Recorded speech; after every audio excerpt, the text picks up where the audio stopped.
Sailor's Log, January 11th, 2026. Epstein files still not released, and still complete radio silence on the non-compliance exhibited from the administration with what they have released, where there is irrefutable evidence that they redacted, covered up names of people that weren't victims. They covered up names of potential perpetrators and people of interest, which they were not allowed to do. They have still not fully released the Epstein files. They are still kicking that can down the road. They have still not complied with the law that they were supposed to follow with all of this. And yet, nothing is happening. They are not being, punished for it or anything. They just get to do whatever they want, or get to not do whatever they don't want to do. It's complete lunacy, and the Epstein name is conveniently starting to fall out of people's lips, and it seems like the people in power are just conveniently forgetting who that is. It's like the Duffer Brothers with the Demogorgon. Who's that? What is that? Who? Epstein? What in tarnation is that mumbo-jumbo? Some kind of Frankenstein spinoff? I've yapped about it a lot, so instead, let me yap about something kind of adjacent to that. Dan Bongino. Dan Bongino was a podcaster who actually got to serve as deputy director of the FBI last year, and one of his big promises, one of his big things that he was going to fight for the people, for the American public, being the patriot that he is, he was going to go in there, he was going to get the Epstein files out, and he was going to get people held accountable. And guess what happened when Dan Bongino finally made it in there? Nothing. Less than nothing, really. Calling what he did nothing is a generosity that he doesn't deserve to be afforded. If you went into your bathroom right now and squeezed your empty tube of toothpaste, the fucking air that pops out of it would have more value than Dan Bongo's going into the FBI. It's so fucking pathetic. But at least he has a really cool legacy he left behind with his time in the FBI with this iconic clip. You said Jeffrey Epstein committed suicide.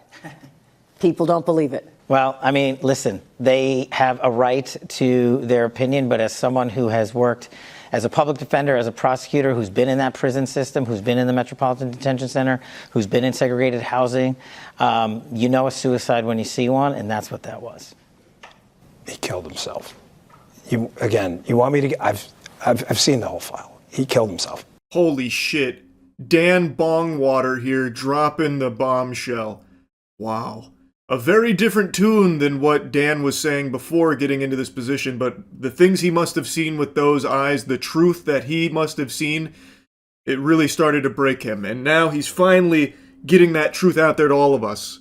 Turns out it was a suicide, and there are no other people to be held accountable. Really a profound, eye-opening interview here from Dumb and Dumber. The doofus duo here really put on quite the clown show. Kash Patel, by the way, I love to mention this, has provably gone under oath and lied about Epstein, where he said that there's no credible evidence that Epstein trafficked minors to anybody. And now, even with their complete sham of Epstein files they released that were just basically hundreds of pages of blacked out information, even with that, you can still see that what Kash Patel said under oath is a lie. That is textbook perjury, and he is not being arrested for it or anything like that because the laws just don't apply when you reach a certain level of power, it seems.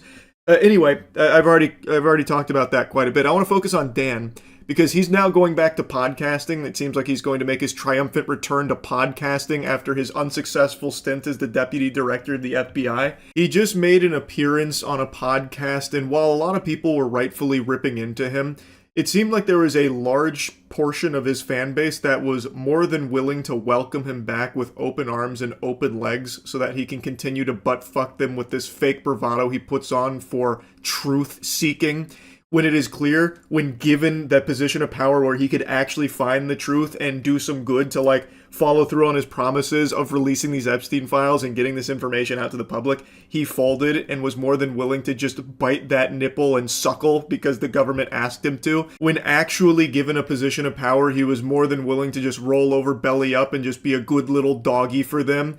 And now he's coming back and pretending like he did anything worthwhile, and people are still willing to just forget the entire year he spent as deputy director and did nothing about what he said he was going to do. Again, still no arrests from everything in regards to the Epstein clients. Still nothing. Dan accomplished nothing. Literally nothing, and even worked actively to continue to cover up this information with the very people he was criticizing for keeping things under wraps. And yet he's still going to come back to podcasting like he's a big shot and did such tremendous work there.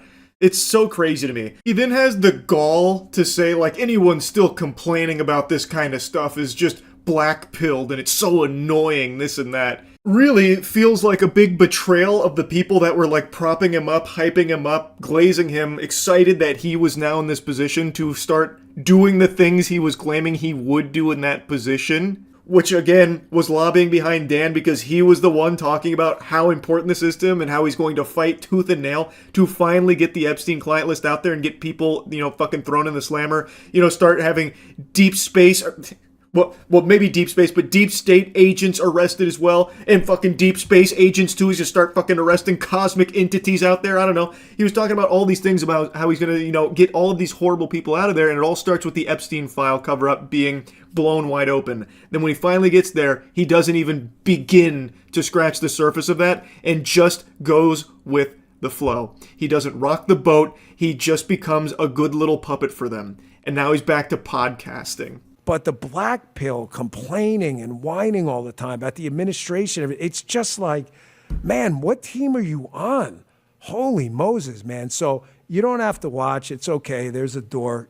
Go find the freaking exits, because I don't really give a shit. I'm not here for anybody's money or anything like that. I'm too old for that shit. Well, we're all very excited to have you back. If you're excited to have him back, you need to hit yourself in the head with a hammer ASAP. Try and reset your neurons. This is a guy who has now proved to you that he is all lip service and will not actually fight for the truth or fight for you. He is not some patriot. He is now not in that position, and when he had that position, did nothing that he said he would do. Nothing he promised the people he would do. And now he's crawling back to podcasting. And then you have drones like her saying, "Oh, awesome, it's so good to have you back. We all can't wait to hear more from you," and this insight into the most unsuccessful stint in deputy director history. Yeehaw. It's crazy. It's fucking crazy. But on the bright side, now that he's gone back to podcasting, we're going to have more golden clips like this.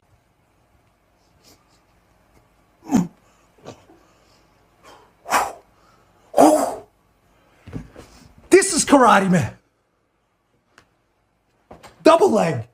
The jump kick. The side kick. The roundhouse. The tie kick. Body.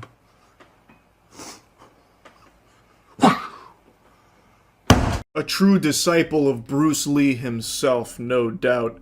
I've seen a lot of people clowning on him for this clip. This is going all over the place right now. I've also seen reports that he's blocking thousands of accounts on Twitter, so he is crashing out big time. So, stand back, crooked FBI directors, because now you got Dan Bongino back with a microphone on a podcast where he is most dangerous. That's when he does his best work, not when he's actually in a position of power to start, holding people accountable, but when he can pretend that he will. That's when you gotta be careful. So Dan Bongino back in Ultra Instinct mode. Fucking clown, man. That's really about it. See ya. I imagine a lot of you are tired of hearing me whine about insomnia in the intro of some of my videos recently, lamenting my lack of sleep. Well, that's too bad, Buster. And dagnabbit, I haven't slept again, in case you couldn't quite tell. And you know what? I don't feel like turning that light on over there, so you're getting the scary campfire lighting right now that makes me look like a character out of Fear and Hunger. So deal with it. I feel like SpongeBob when he got the goddamn suds. I'm tired, but I can't sleep. Been tossing and turning, laying around, not able to catch any Z's. So, I decided to go to the old tried and true method of getting a wonderful lullaby together to help me fall asleep peacefully, making fun of Pokemon scalpers. Get away from me! Hey, yo, you Get away from me! Stay behind me! Get away from me, dude! Hey, you're putting your hands Don't on call me. the cops! You're You're putting behind your hands on me for assault. No, You're sir. assaulting somebody right now. Away from You're me! assaulting me. If you see a Pokemon card vending machine, just know you entered a PvP zone. They're like the most hostile places on Earth. Anytime there's a Pokemon card vending machine with multiple people around it, you know shit's about to pop off. Now, it usually doesn't result in like a full-blown fight with haymakers being thrown or anything. Typically what you get is what you saw right there, where it's a lot of like boxing out, like he's about to try and get a rebound, while desperately trying to swipe for more Pokemon card product from the machine, as someone's trying to get around him to take control of the device themselves. It's a lot of bumping and grinding, but make no mistake, this is only elevating in frequency and aggression, and I imagine it won't be long now before we see our first fatality at a Pokemon card vending machine as people fight over these products so they can scalp them online for a $2 profit. You're over here putting your hands on me. Get away from me! Yo! You're over here assaulting me, bro. Now it's starting to get a little scrappy. The guy in the glasses got a little feisty there. He like went over top of him, and I thought he was going to give him a fucking titty twister right there, just start tweaking on his nipples the way he like wrapped around him like a fucking jetpack. But this guy's defense is good. He definitely knows some BJJ or something right now. He's doing a great job trying to getting out of the full mount. And he is still maintaining control of the Pokemon card vending machine. Get away from me! You're Get away from me! You're putting your hands on me! Look, get away from me! Brother!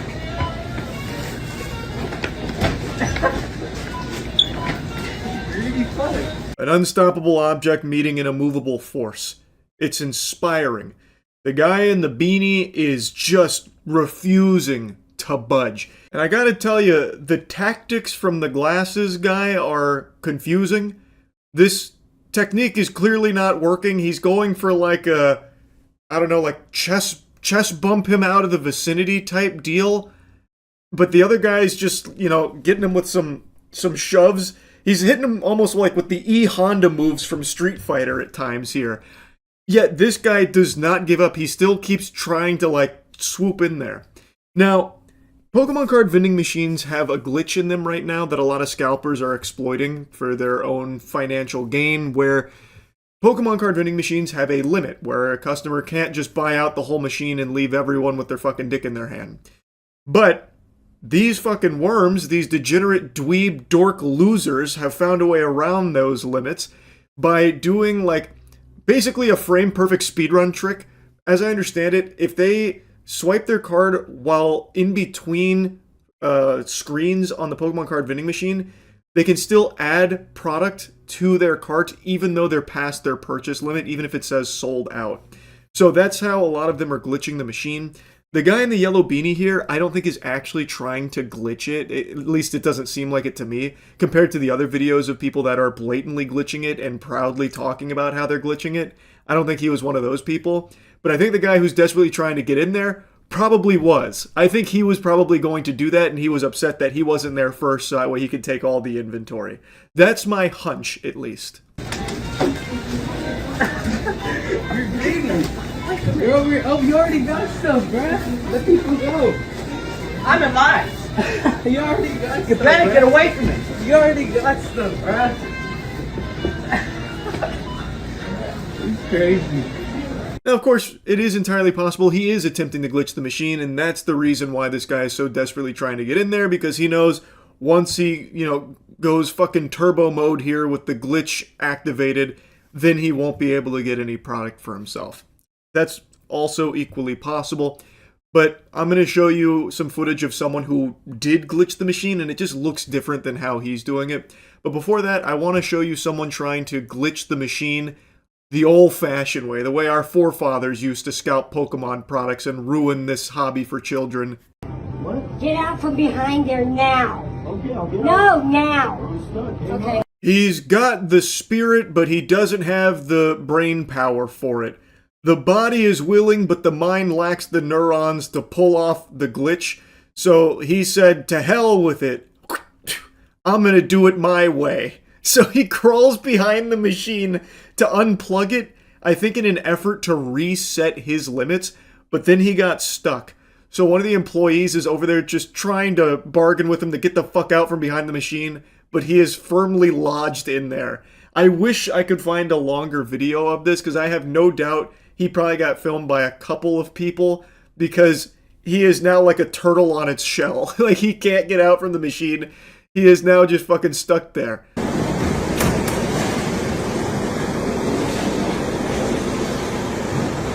Look at this dude.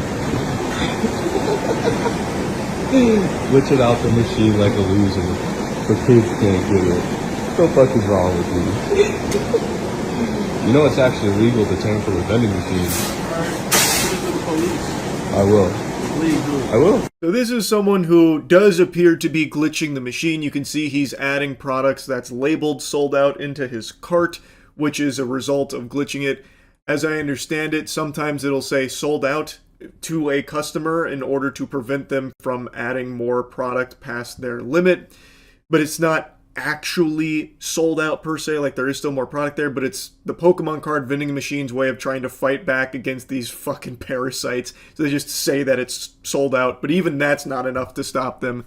So this guy is apparently glitching it out, and this guy is now just insulting him to his face, and he mentions that tampering with vending machines is illegal, that it's a crime, which I'd never heard of before. And I looked it up, and I guess, yeah, it does seem to be true.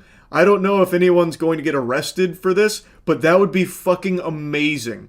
If the Pokemon company worked with law enforcement to have everyone who's been caught glitching their machines fucking thrown in jail.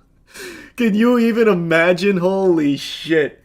That would actually probably cure my insomnia on the spot if I heard about that happening. That'd be incredible. I feel like anyone would be able to sleep peaceful knowing scalpers are out there miserable. That'd be great. But unfortunately, that's not the case right now. This fucking hobby is truly a cesspool. Like, I know I cover a lot of Pokemon scalper shit and a lot of Pokemon armed robberies that seem to be happening a lot now. And I can't help it. It's just out of control, and I gotta yap about it. This shit is fucking disgusting. Hell yeah. These guys are the guys glitching it, as always. Mm-hmm. Dude, I know who you guys are. You're the Tui boys. I know it. Hell yeah. Hell yeah. It's alright. It just goes to Pokemon Center. They already started one on you guys up north.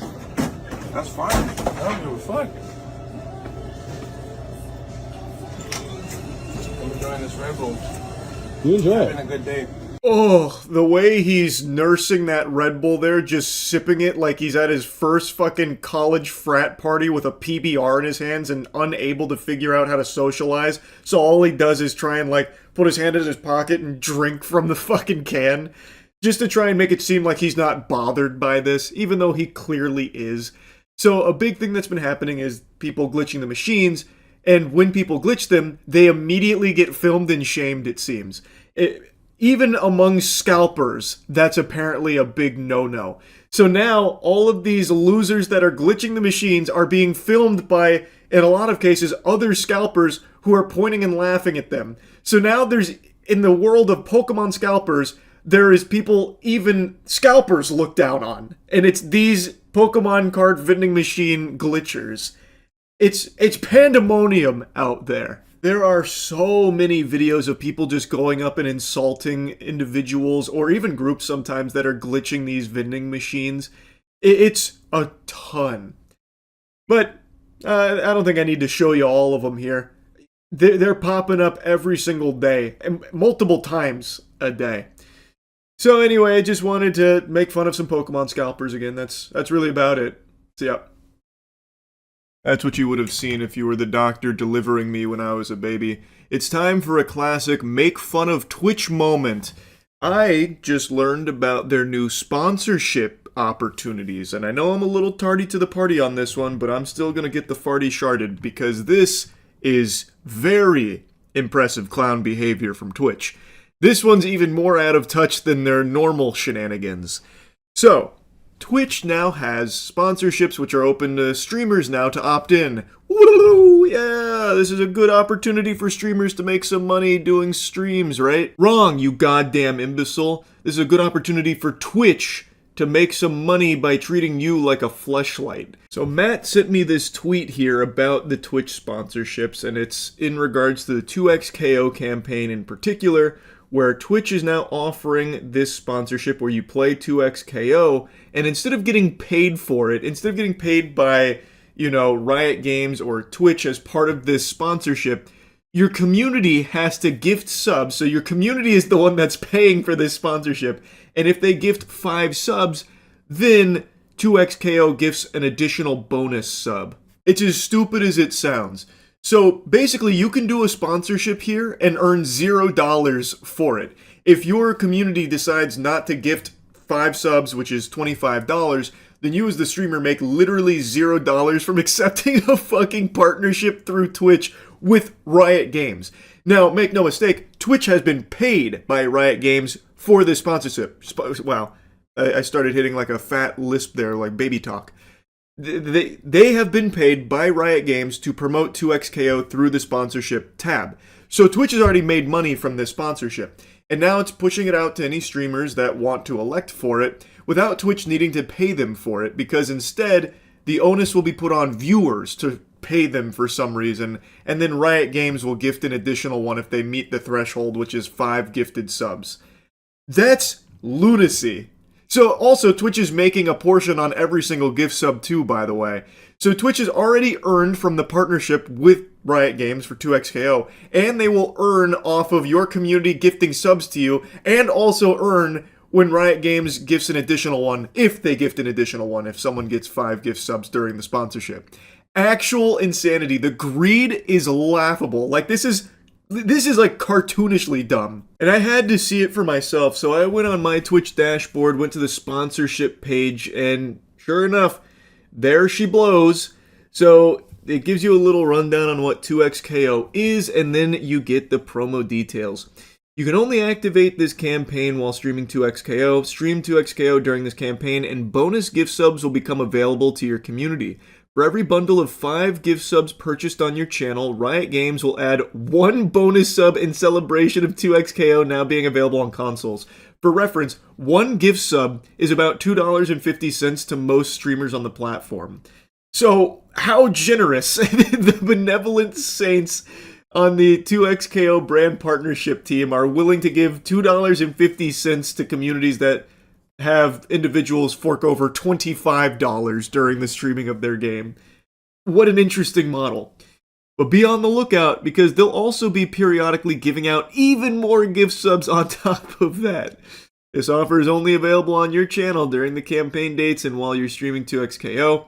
Bonus gift sub earnings are paid out based on your typical net revenue share. You must opt in to participate in this offer. Terms apply. What a nifty idea, where the only person that walks away with a W is Twitch, because it costs them $0 and they make money on already securing the partnership with Riot for 2XKO, and the gift subs from the streamers community, and the gift subs from Riot with 2XKO. And Twitch, they didn't have to do anything. That's fucking free money right there. Holy Toledo.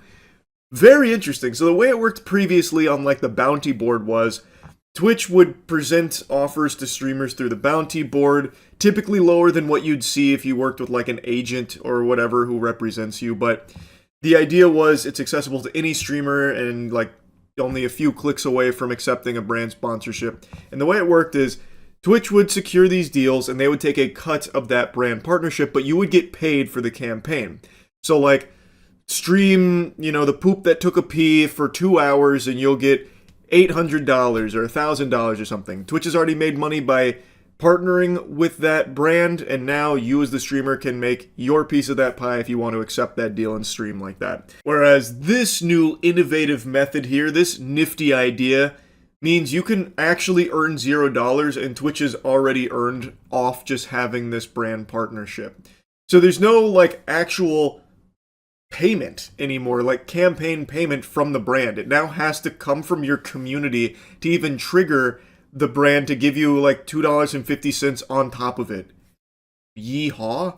Like, what? I don't understand how they thought this was a good idea. Now, looking at the sponsorship page, they still do have the old method of like campaigns where there's a payment, a payout offered for like streaming Marvel Rivals or something, right?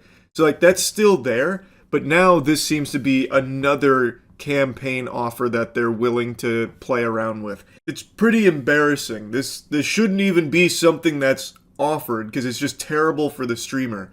And like I said, plenty of people over the years have criticized the Twitch bounty board, which is now the sponsorship page, because the payouts they offer are much, much, much lower than if you worked with like an agent or even represented yourself to brands that you want to work with, because now Twitch has to take a piece of the pie here, whereas with like an agent or if you did it yourself, you then would have like an agent fee, like a management fee, or if you did it yourself, there wouldn't be any of that. So you definitely have like higher earning potential through working with brands that way than you ever would through the bounty board. But the idea of it could definitely be useful for streamers that don't have access to agents or don't want to like reach out to brands themselves. So there's always been like a place for it, and there are some people that really do swear by it, and that's completely understandable. But this kind of offering of like you get a free gift sub if someone in your community, just a normal viewer, donates $25 beforehand, that's your payment. That's unhinged. There's not even a guarantee that the brand is going to pay you for streaming their game, because it all hinges on whether or not your community decides to fork over 25 clams during your streaming of that product for whatever reason. It's a campaign where the brand isn't the one paying you to play it and stream it for X amount of hours. It's your community that's paying you to do so, and then the brand will come in and give you like $2 sometimes. That's actually blows my mind they thought this was a good idea. Now, as of right now, it's only 2xKO with this bonus sub fucking working for free tip campaign. I don't even know what to call this disaster. But I imagine it probably won't be the only one if this like proves the concept. Like if a lot of streamers accept that sponsorship deal, I imagine we'll see more of this, because it is extremely cheap for the brand, because instead of paying, you know, hundreds of dollars or whatever, they now only have to do $2.50 worth sometimes. Well, they pay $5 for the sub, but the streamer's getting $2.50 is what I'm saying. It's extremely cheap for them to just like occasionally have to drop an additional gift sub if the community for some reason dropped 25 prior. They are not even the ones paying for the partnership, like I said. It is basically the community that's paying the streamer for these campaigns. It's very, very, very cheap for these brands to do, and Twitch makes the lion's share of all of it, so it's great for them. So I imagine that there will be more that follow this model. It probably won't just be 2xKO, but I would strongly encourage you, streamers of any and all sizes, to not accept those sponsorship deals. Those are fucking terrible. But I'm not your dad, you do what you want. I just wanted to yap about this because it was so fucking silly. Just another out-of-touch decision from Twitch. They really know how to give the community what they're asking for. That's really about it, so yeah. This is kind of random, but do you ever buy sealed Pokemon collections? No. But you did just remind me. This video I watched earlier, I have it in this tab here. This is crazy. It's not necessarily a full sealed collection. She does have sealed product, but Pokemon has now reached the point where it's like a full-blown like luxury like display of wealth. So this is the Jolina Giselle collection, and it's being touted as like the largest and most valuable collection. I don't think that's true. If I remember correctly, there's a Saudi Arabian royal family member who's reportedly got the most valuable collection of Pokemon cards, but he doesn't want to publicize it. So of the public collections, this might be the largest and most valuable, but I don't think it's full bore the most valuable. But check this shit out. Amazing collection ever seen here in Switzerland. This is just a small part of it, and trust me when I tell you, it's like huge. Over 60,000 cards and products of the Jolina Giselle collection. I mean, for me as a collector, we have here the Illustrator Pikachu not one, but 2 times. Even the it is card crazy. that is the first time it got graded. Yeah, so it's super crazy. I'm Thomas Kovac. I own a store in Zurich, Amazing Toys, and I'm in the hobby. No for idea past where the 25 wealth comes from years. for Jolina Giselle. And it's not only my hobby, it's my job. I own the store online. 2 Illustrator Pikachus is wild. Oh, actually, you don't know the half of it. What's even more wild, it's not just 2 Pikachu illustrators. This one This 9 is the first ever graded Pikachu illustrator, which is why it's not PSA or anything. It's literally the first illustrator card to ever get graded. It's fucking absurd what she has. It is the first time it got graded. Oh, he even says so it here. It's super crazy. I'm Thomas. I didn't even hear him say that. I own a store in Zurich, Amazing Toys, and yeah, it is a very cool for the card. Past 25 years, and it's not only my hobby; it's my job. I own the store, online shop, Amazing Toys, and I'm proud to show you all of this collection. This is just a small part of it, and trust me when I tell you, Illustrator Pikachu is a small part of it. There's way more in this collection. We have back here. I will tell you something though. I wish she displayed it better. I don't really like this feel. It feels very sterile, very like almost callous from Destiny. I don't know, just a little gaudy. I think there would have been a much cooler way of presenting this collection. You'll see what I mean. Favorites, gold stars. We have all of the gold stars. It's just some highlights in English, PSA 10, also in Japanese PSA 10, and way more, which you will see later down the road. For me, it's like, I breathe Pokemon cards. When I see this, it's for me, I've never seen this at one spot and place, and that's why we have also here. Scalper's like already super planning an crazy, Ocean's which 11 I don't know heist. if you can see this anywhere. I don't think so, man. Judging from this facility that they're in, I feel like scalpers would have a real hard time getting in here. They'd probably get shot by 15 phalanx turrets. On the world, the University Magikarp, the Tamamushi University Prize, 5 times a Gyarados or Gyarados PSA 10. It's basically every Charizard you can think of. It's here, and it's from the even with the because we have these gold walls open to just more PSA 10 Pokemon cards. So this is the Legendary Collection, full reverse holo PSA 10s. And she has that for like Crystal over here. But the thing is, it's in just like a shoebox rack. Like, I just don't think this is a cool way to present it. Legendary Collection PSA 10 set in reverse foil. Pokemon scalpers are scum of the earth. Completely agree. Now, like I said, I don't know what Jolina Giselle does, but I saw that she also did an interview with this guy. She explicitly states that she doesn't and apparently will not sell anything from her collection. Obviously, I'm assuming she's buying from like scalpers and like some fucking scumbags. But at the very least, it seems like she's just doing this for herself. It's not even a publicly accessible collection. Like, you can't pay to go see it or anything. So, as far as the hobby goes, this one's on like the lower end of degeneracy. This is just someone who has absurd fucking wealth that dumped it all into Pokemon. God, do you see what I mean though? It's just, I don't, like, you have reportedly 60,000 of like the most valuable Pokemon cards money can buy, and you display them like this.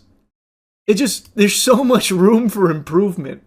You could make a whole terrarium out of your fucking slabbed cards. How would I display them? Oh, I would have, if I had something like this, I would 1000% have had like custom displays made for it. Something to highlight the cards and the story of the cards. And I'd have a lot more like character to it. So instead of just being like, you know, fucking empty inventory just dropping out all of your PSA slabs, I'd have like, I don't know, other cool things from the hobby. You know, like maybe the McDonald's Pokemon promotional products from back in the day, like the old gold things that aren't super valuable anymore today, but they're still really cool. Just to help emphasize the cool items. Like, this is just, to me, very bland. It doesn't have a whole lot of character to the display. You're just asking for scalpers to steal it at that point. Oh, I'd never do it. I mean, I don't have anything like this. I'm just saying, she is clearly in a position where money is no longer even a tangible thing. It's now just infinite unlock. She can do anything. I'm just surprised that she wouldn't invest more heavily in something very visually striking for this collection. Because this is, at the end of the day, just a closet and a couple of shoe racks that are filled with Pokemon cards. There's an interview that I think is on this channel. Oh, maybe not. That's her, though. I'm assuming she just comes from unimaginable wealth. Go to her website. Yeah, the website's weird. I went to the website. That's how I saw the interview, because I was so curious where this comes from. The website is a little odd. Like in the history, I thought for sure it would say like the origin here, but instead it reads kind of like a Saturday morning cartoon villain kind of thing.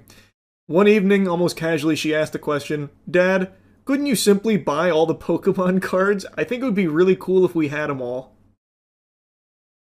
And that's the wholesome beginning to the most valuable collection ever. In her words. I don't think it's the most valuable collection ever, but it's the most valuable publicly displayed collection.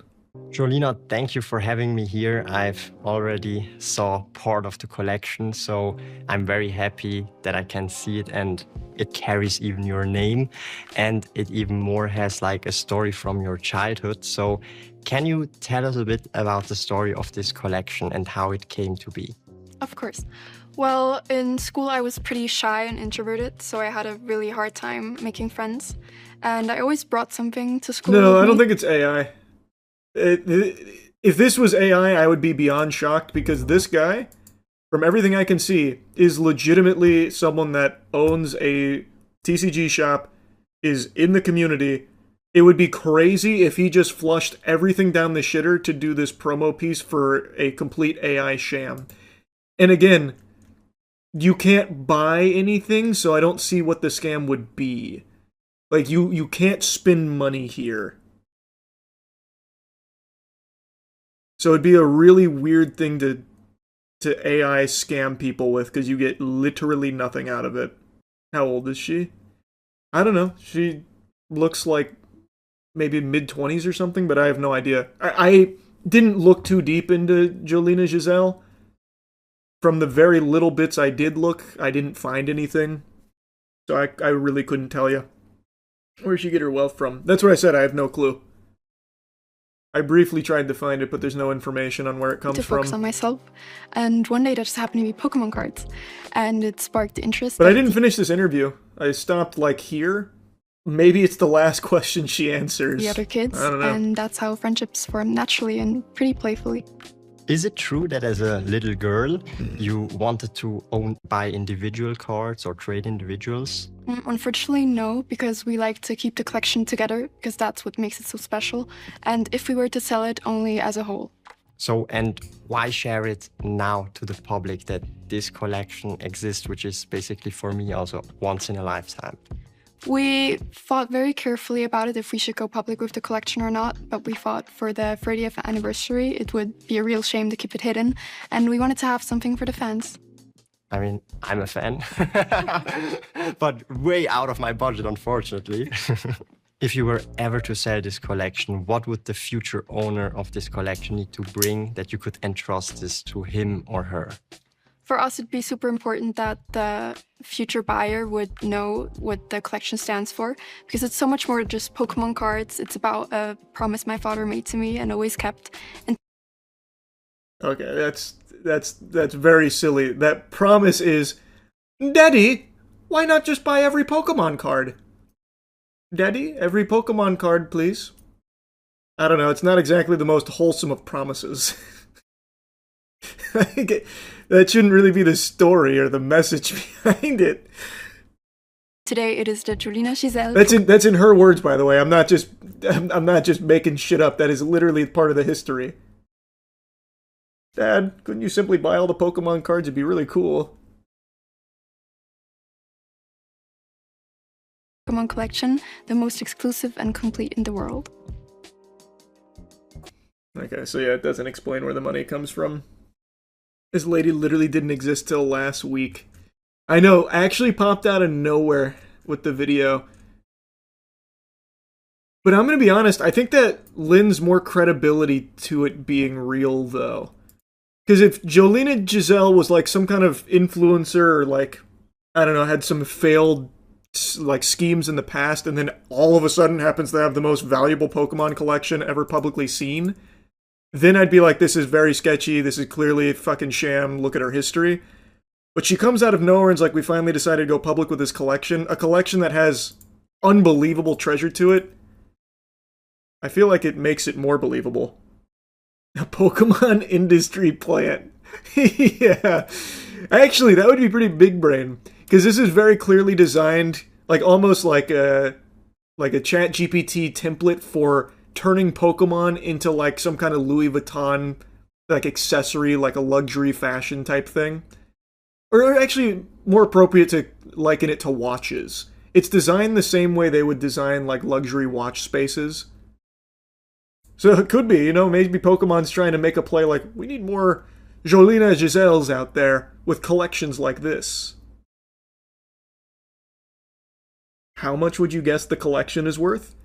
Haven't seen all 60,000 cards, but everything that's visible here, I think it's easily north of 20 million, probably like 25 million. This Pikachu illustrator alone is probably already like 3 by itself, and she's got 2, but this one's going to be more than this, because it's the first ever graded one. I feel like the story's real, she's real. The bigger question I have is, who is her family? Seems suspicious with how secretive it is. I would love to know. Yeah, I'm in the same boat. It's very fishy. There's only like 20-something illustrators, right? Yeah, I don't remember the exact number. It might actually be 20. Let me see.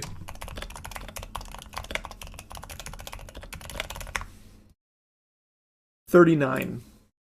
There are 39 verified Pikachu illustrator cards. Look up the Giselle family. I tried, nothing came up.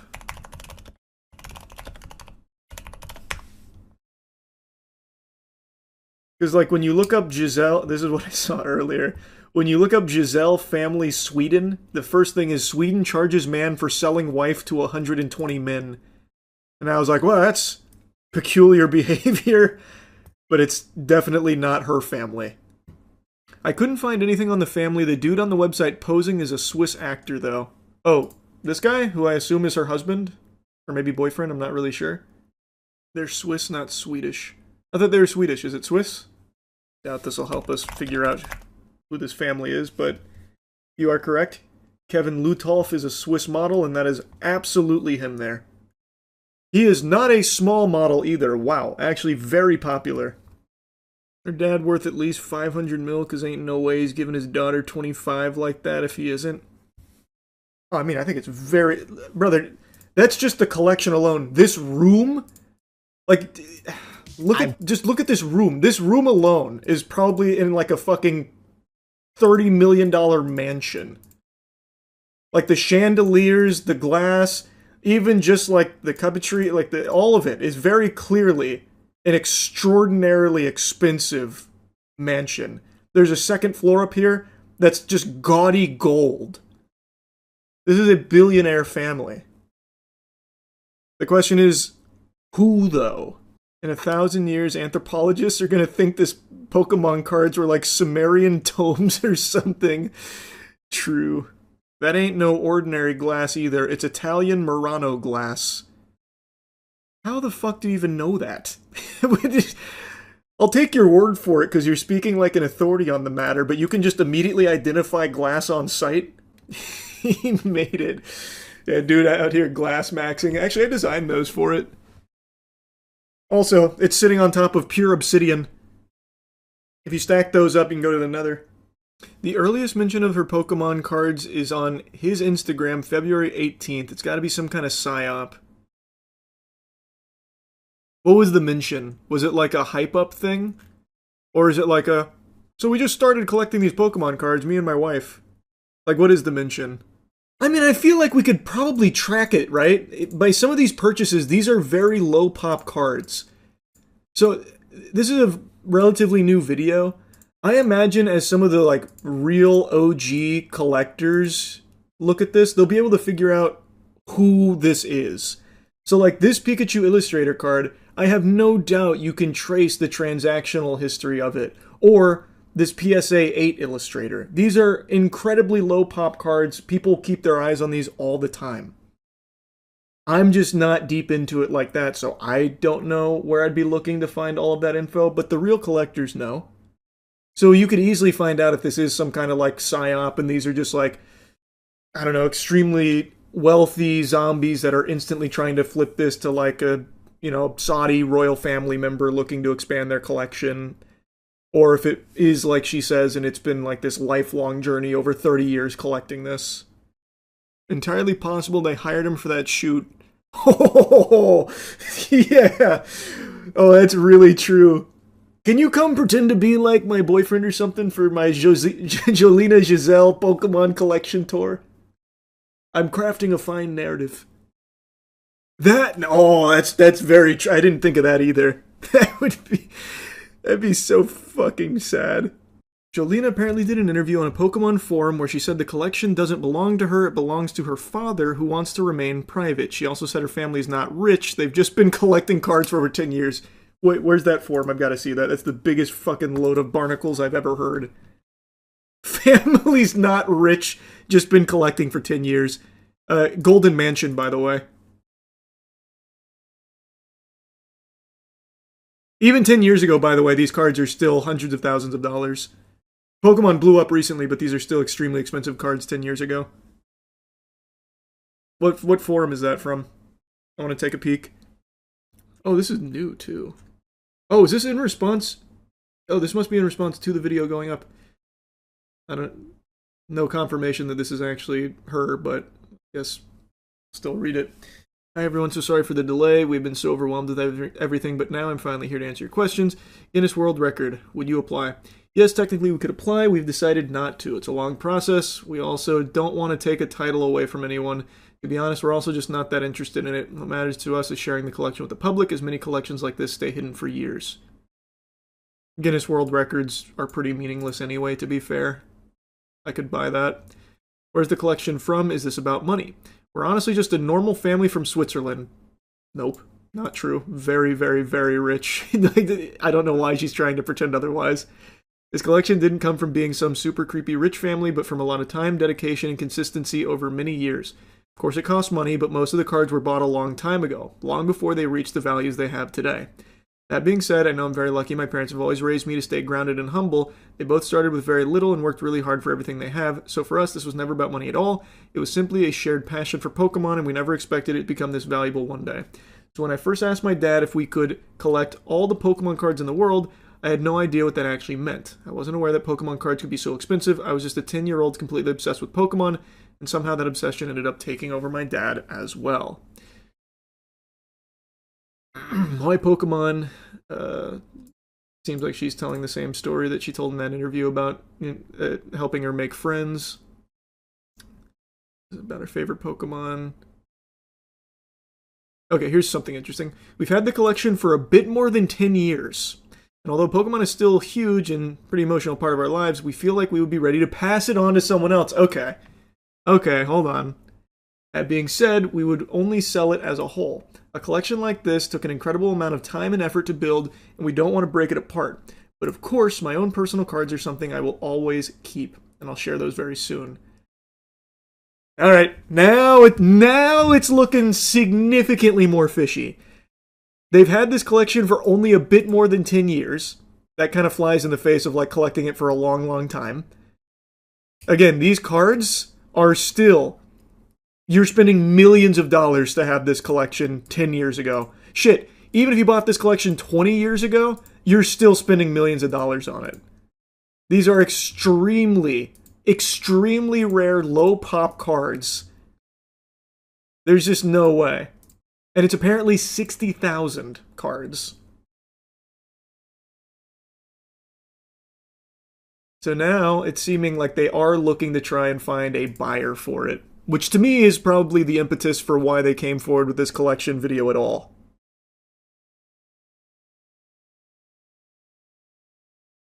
All of those certs are old certs too. Not many new PSA cert cards are there. That's an interesting observation. Who owns the collection? Who's Jolina? Collection belongs to my family, was built by my dad over many years. I'm Jolina, his daughter, and I never claimed the collection was mine. I've seen some assumptions that I'm a model actor pretending to be a fake daughter, which is honestly so funny to me, but no, I'm simply his daughter. My dad prefers to stay out of the spotlight, so I ended up being the one to share the collection since it all started with me, and that's literally all there is to it. There's still a lot more questions. I'll do my best to check in here from time to time. I'm a normal student preparing for my final exams.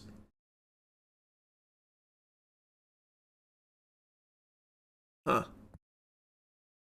I don't know what the Reddit stuff is that she's referring to here. You think the cards are fake or just the story? The cards are not fake. I truly don't believe the cards are fake because, again, you can check the certs yourself. It would be very difficult to fake that. Even if you were trying to do like slab switching, it would still be a hard sell. Because you'd have to, for this, it would be noticeable. So the cards are not fake. I do not believe these are fake at all. The story and everything kind of around it, that's where I believe there's a lot of red flags. I like how she claims I like how she says she never claimed the collection was hers, yet it's officially called the Jolina Giselle collection. The people they follow on Instagram range from Logan Paul to Crypto Dudes. If you look at the playlist on the channel, they made an entire short film for this. All very sad. An entire short film. Oh, wow. What? Okay, wait a minute. They got Fincher in here making a short film for the Jolina Giselle Pokemon collection. Wait, I'm all in.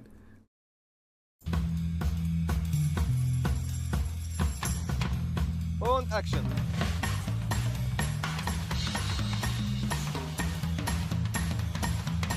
Okay. Jolina, Where's the actual short film? This is just behind the scenes. Oh, here, let's see the trailer. Maybe that's the short film.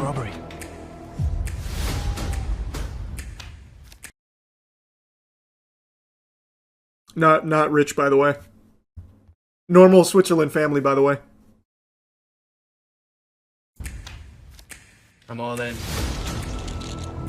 This isn't just a collection. It's a legacy. Ready for round 2?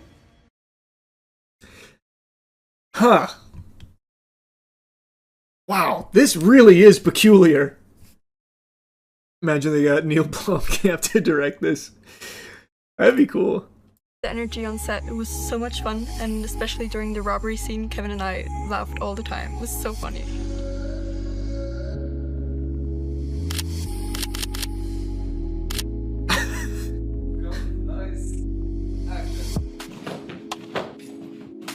Nice stunt. Good work, Kevin.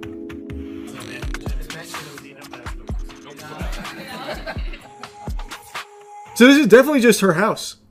I was wondering if this was going to be like a set or something.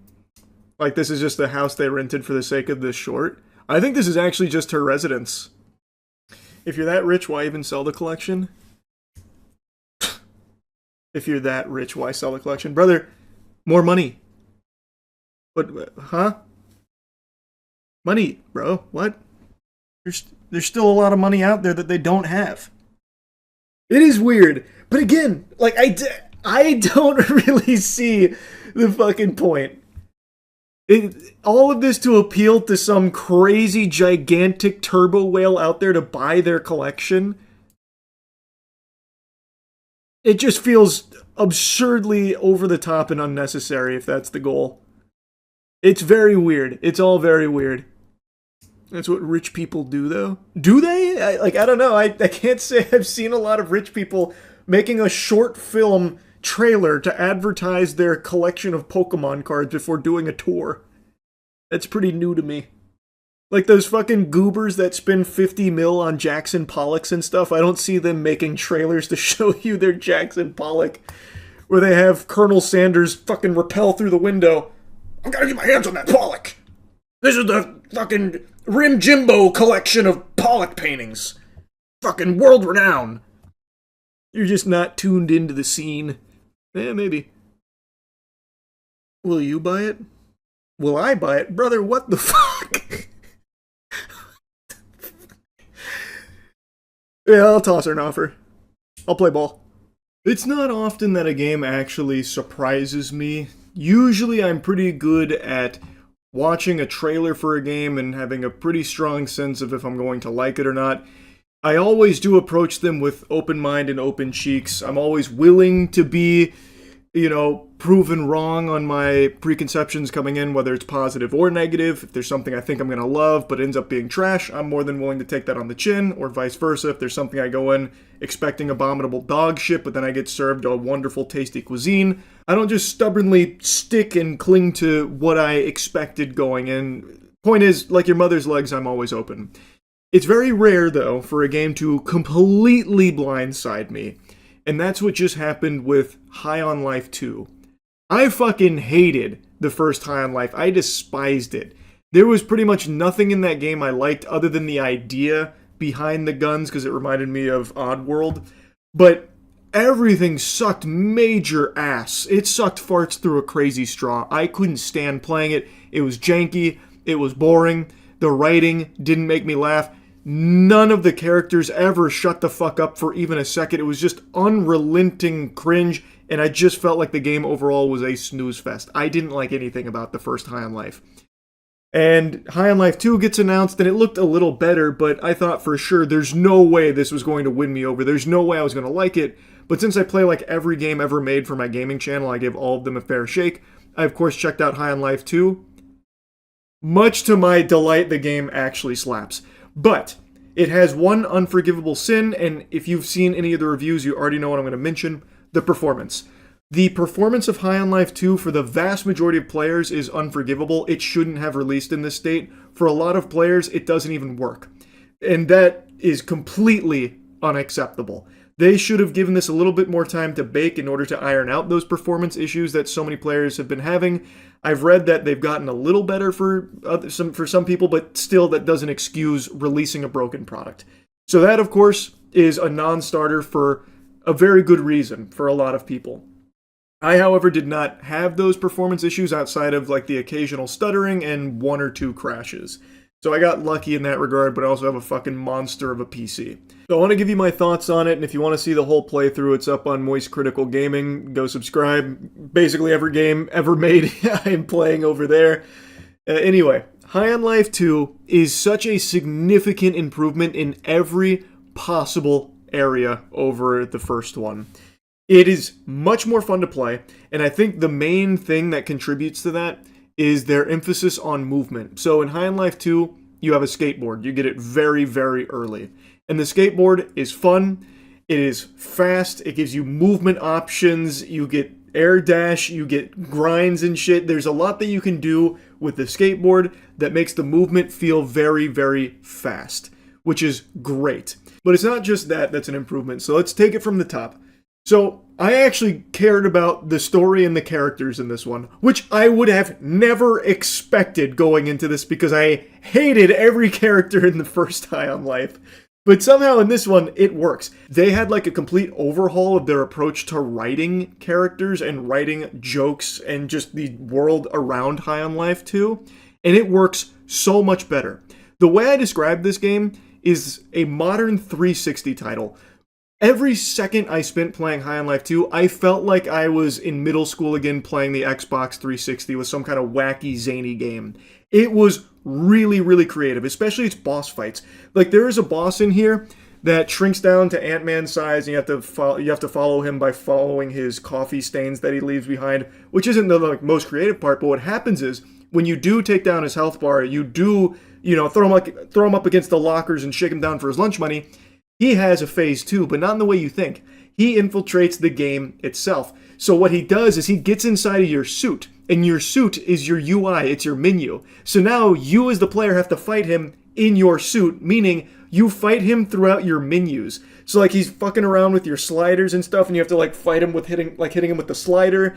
He's messing around with like character dialogue because there's an option to turn it up or off, which that's a great quality of life feature there. And he turns it to ultra, so you immediately just start like, you get panicked because the last thing you want is every character to go back to like High on Life 1 level where they won't shut the fuck up. And he's like exploiting that, and you have to like fight him to stop him from doing that. It is so creative. And then there's so many like mini games in that fight. So like there's a section where you have to like chase him through like your face mask, and the only way to get him is like you have to stab yourself in the eye with knifey.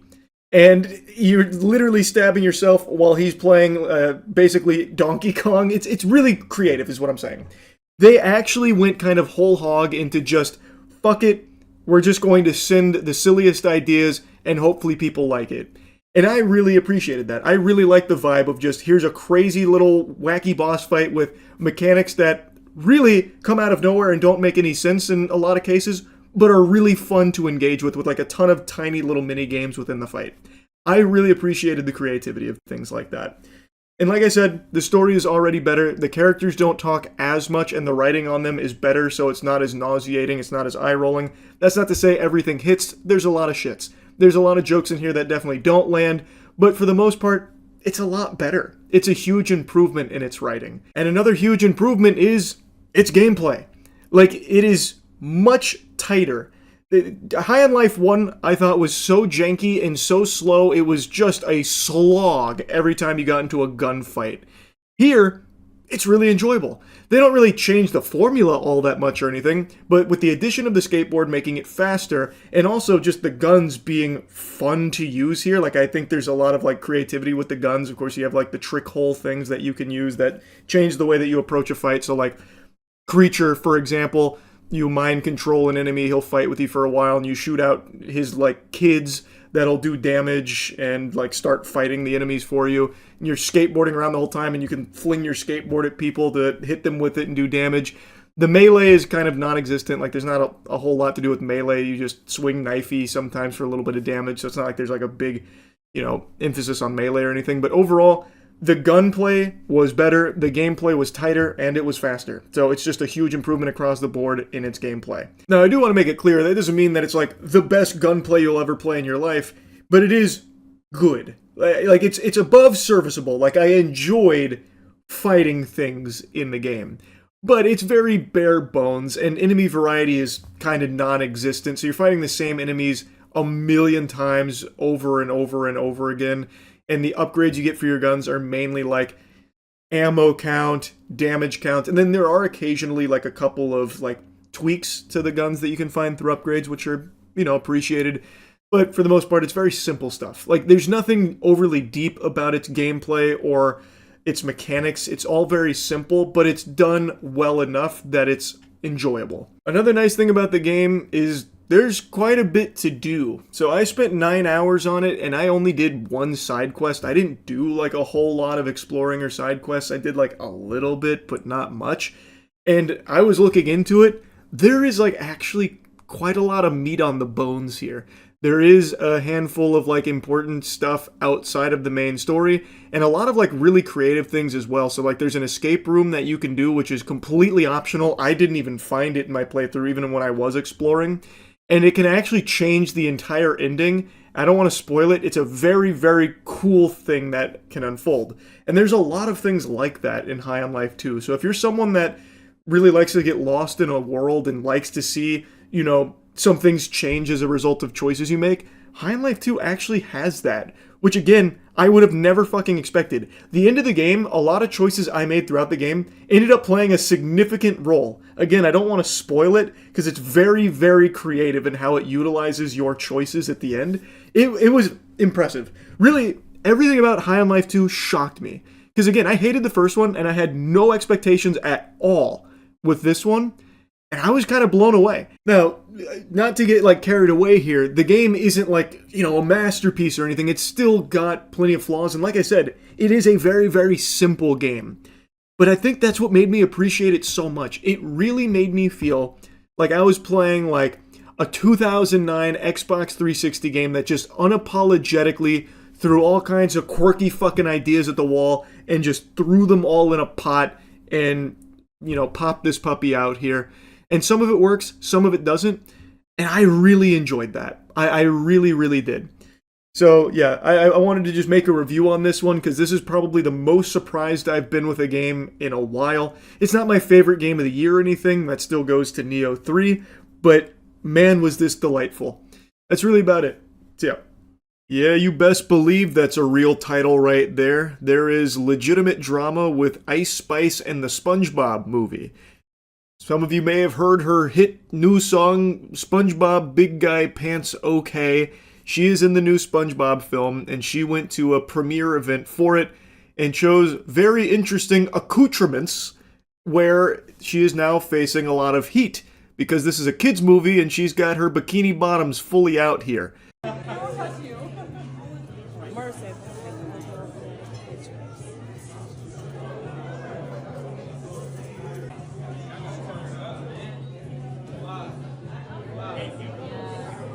This clip is pure poetry though, that much I will admit. This is at the premiere, and the Patrick costume, his eyes make it look like he's going, "Auga, auga," to Ice Spice's bare butt cheeks out in the wind right there. Looking like Patrick Starr's discovering that mayonnaise might actually be an instrument. Now, you're not going to believe this. If you're standing up, you need to sit down. There were children at the premiere for the SpongeBob movie. Can you believe it? A kids movie having kids in attendance for the premiere? Who would have thought? So a lot of people are criticizing this choice of outfit as inappropriate. And I agree. I think it's a really weird choice to wear a sheer dress with a thong where your entire ass is out at the premiere for a kids movie to an event that is attended by kids. I don't know what goober signed off on this wardrobe choice, but he was getting a little too goofy there. It is, I think, a pretty baffling decision. And speaking of baffling, you know what else is going to boggle your mind is the incredible Christmas sale at Gamersupps that starts today. You get a free gift with every tub, so go to gamersupps.gg and use code MOIST. There's a link in the description. Get some goof juice. It'll help elevate your game. Ice Spice might even fall in love with you if you do. And I want to immediately come in here and lat spread real quick and dispel a rumor that I'm seeing taken hold, an insidious fib that's a load of dirty barnacles that a lot of people are sharing as though it's the truth, where there are people unironically claiming that Ice Spice didn't wear this to an event that was attended by children.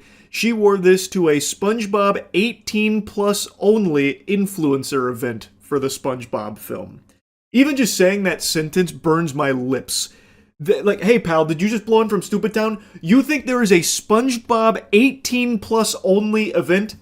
That's the dumbest shit I've ever heard. What the truth is that she wore this to an event for the SpongeBob movie that was attended by influencers, but it was not exclusively for 18 plus. There's pictures of her in this outfit at this event with children, like this right here. Apparently that is a 15-year-old influencer that she took this photo with. There is even video where she is talking to a room about the SpongeBob film, and you can see a bunch of kids in the audience, and she is wearing this dress. Sorry, I'm out of breath. Yeah, enjoy it. I've never seen the film, so this will be my first time too. There's a couple other clips of her talking, and you can see that there are kids there. So I don't know where this lie is coming from, that it's only 18 plus at the Ice Spice SpongeBob premiere event. That is the most outlandish statement ever. I don't know where that information came from. Maybe Plankton's trying to toss around a bunch of horseradish, but wherever it started, the genesis, it's not true. They're schmeckeldorfing you with it. I don't think there's a chance for a misunderstanding where it's supposed to be an 18 plus only SpongeBob event, but they were letting kids in anyway with like their parental supervision. I doubt it, because why would there even be an 18 plus SpongeBob event for the SpongeBob movie, which is a family-friendly children's film? Why would they host an exclusively adult-only SpongeBob event? That would be really confusing. That would be an interesting choice. But again, based on all the evidence I can see from her talking to this room, as well as like the pictures she took with kids, I think I could say with a high level of confidence that this was an event attended by children, and she decided to wear this outfit, which I do not think is appropriate here. I think it's a really weird, peculiar choice of dress for her for an event like this, a kids movie, a kids premiere. It's just not the time nor the place to be wearing a see-through dress and a thong, having your whole keister out. Like, imagine I was voicing a character in the new Bluey film, right? I'm playing Bluey in Bluey the big budget blockbuster feature film, and I get invited out to the Bluey world premiere, and I scoot in sideways, get out of my car in a banana hammock, and I'm just screaming, "Bluey for life, yeah!" That'd be some freaky shit. Because it's just not appropriate attire for a kid's event to be wearing some shit like that. And I've seen some delusional takes on this, by the way. I saw some people trying to argue that what she's wearing is very in line for the SpongeBob cartoon itself, where like Patrick will have his butt out, or like SpongeBob's butt And it's like, well, what's the big deal if Ice Spice does it too with her tuchus? And I have to wonder if you need to be institutionalized if you're actually trying to argue that. That is such a crazy thing to compare a cartoon gag moment with butt to a real-life person going to a kid's event with her ass out. And this is a performer who is well known for sexual content in the first place. I think it's a very odd fit to have her be in the film in the first place. I said that the second that song dropped, I thought it was odd that they choose Ice Spice to do the big guy pants okay stuff when one of Ice Spice's biggest shticks, like her main thing and something she herself talks about, is how overtly sexual she is in her lyricism, in her dancing, and in her attire. It is weird that they'd even choose Ice Spice in the first place for it. But even going beyond that, the fact that she still maintains that at a kid's premiere is just not appropriate. And it's not comparable to SpongeBob or Patrick having a gag moment with their butt. That is a crazy thing to try and compare a cartoon to real life like that. That is unhinged lunacy, and you need to be evaluated. And I also saw a lot of people saying, well, if you have an issue with this, you must have an issue with the beach too, because there's girls in bikinis at the beach. What if a kid sees that at the beach, huh? Where's the outrage there? And that is also a weak, stupid argument. That is swimming attire at a place where swimming takes place. Let's say there's an Arthur event coming up and they want to get excited about Arthur coming back, so they bring out a bunch of kids to a big premiere event and they bring out their celebrity speaker and they come out wearing a bikini. That's inappropriate. That's weird. Why did they decide to wear a bikini to a kid's event? There's no swimming or anything taking place. That doesn't check out. That's fucking peculiar. That's inappropriate. It's just that simple. I don't think this is that deep. I don't see how there's any kind of like debate. You can easily just recognize that maybe dressing like this for a kid's movie and a kid's premiere event just doesn't make a lot of sense. It's not a good idea. And I saw people trying to argue that this is like one of her more modest fits, so she should be applauded for that. You're really going to sit there and try and tell me with a straight face that there is literally nothing else she can wear? It has to be like really revealing with her whole ass out type clothes? I find that hard to believe. Surely there were other wardrobe options, I would imagine, that would have made far more sense for an event like this. Anyway, just a pretty wacky situation here that I wanted to yap about a little bit. That's about it. See ya. I still remember a long time ago, I must have been in elementary school at the time, my parents had on the news and a story came on about a local man that had killed someone over a single dollar. And I thought to myself, what a stupid asshole. That instantly landed him on Santa's naughty list, and I couldn't imagine a more dumb thing to throw your life away over. Killing someone for a single buck. One clam. And now as a 31-year-old man, I see how silly I was in my youth. It's so cringe how naive I was back then. Makes me want to spit. Because killing someone over $1 doesn't even make the top 10 list for dumbest things people are willing to kill over. I want to show you number 1 though. The dumbest thing people are actively fighting and shooting each other over: Pokemon cards. Earlier this month I covered the Pokemon card related shooting, and now I want to show you probably the biggest fight I've seen over Pokemon cards that just unfolded yesterday. I also didn't even cover the pseudo police chase that happened after a Pokemon card related scuffle in a parking lot. Like, it's just complete pandemonium. People are actually taking this to the extreme where fights, a shooting, and I'm sure there will be death related to Pokemon cards pretty soon, because that's where all of this is going. It is so unbelievably pathetic and embarrassing.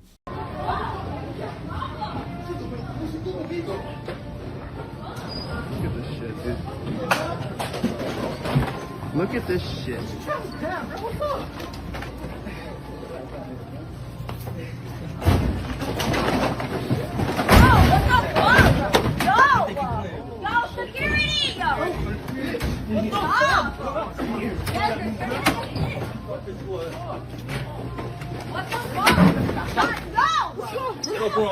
Oh, what the fuck?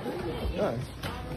There's a lot to unpack here, and this isn't the only angle. We actually have the director's cut, which is about 2 minutes of bonus footage here that shows everything leading up to it, and then even more of the fight. This is just the 30-second, like, montage meatball, you know? So a bit of the lore. There was a Pokemon restock. Uh-oh, sound the alarms, red alert, Thunderdome, online. Pokemon restocks are literally where people go to just exchange knuckle sandwiches as they fight over Pokemon product to try and scalp online. They try and get their grubby paws on as much as they can at Target, Walmart, Costco, Best Buy, whatever. They line up for hours, overnight, camping out from fucking like midnight all the way to like 8 a.m., camping out for their chance to get their hands on Pokemon products. I've shown you tons of videos of these incredibly long lines wrapping around the entire goddamn county to get there. And then when they do unleash the horde, it always turns into shit like this. But typically it's a lot of bumping and grinding, a lot of like basketball boxing out. They kind of throw their ass in a circle to, you know, get them away from the product. It's not often that it's a full-blown skirmish like this, but it's always messy. And it does sometimes get pugilistic. This one's a little more on the upper scale of what that looks like. That had like a takedown, a little ground and pound action. But all in all, Pokemon restocks are the most dangerous places in America. When Pokemon restocks happen, it's like the purge going online. So you need to just stay indoors, locked down, and just fucking sleep in fear.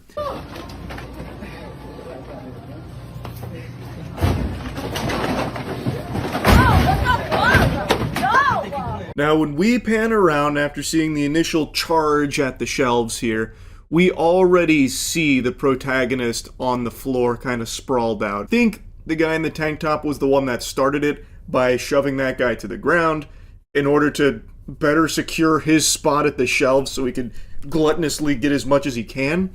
And then the guy gets up off the ground and then just fucking bull rushes him, slams him into the shelves, which disrupts all of the other scalpers there. One guy right next to him with the long hair does one of these with a box in his hand. He wants no part of that action, which is understandable, but if you're not looking for a fight, why are you going to a Pokemon restock? This is a fight club. You should expect it. You can literally see the stink fumes coming off of these losers too, by the way. These smelly assholes are the ones that are ruining this hobby. Also, don't be like them. Don't be a smelly asshole. Fix your hygiene. Use Cheeky soap. Best soap in the universe. Our queso bar is out now. Go to usecheeky.com. Best soap ever. You're going to be feeling amazing after your shower. You're going to be smelling great. Yo, security!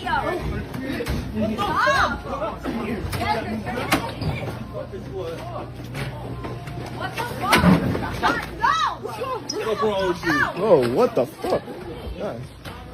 And here's my favorite part. The cameraman sees an opportunity and he slyly takes the product that's now on the floor. He's like, guys, what the fuck? Oh, this is so gross. This barbarism. What are we doing over Pokemon cards? It's tearing us apart. And then he scurries away with that Pokemon box that they dropped in the fight. Every person there is a scalper. It's so fucking cringe. And they're so unapologetic and shameless about it. So yeah, there's two dudes fighting over it, but everyone there's a fucking loser too, including the camera guy. Though, I will say, I'd rather it in his hands than the guys that are fighting about it, I suppose. I mean, it's not like my heart breaks for them that they just got their Pokemon box taken out from under their nose. It's so fucking sickening just how poison this hobby has become with these worms. These vile, putrid worms. Now, let's turn our attention to the director's cut so we can get even more context and even more lore. We saw kind of the climax there of the finale where the dude got the Pokemon product beat out of him like it's Sonic's rings when you take damage in the game. And then we got the POV, like the Cloverfield footage showing the fight. I'm recording.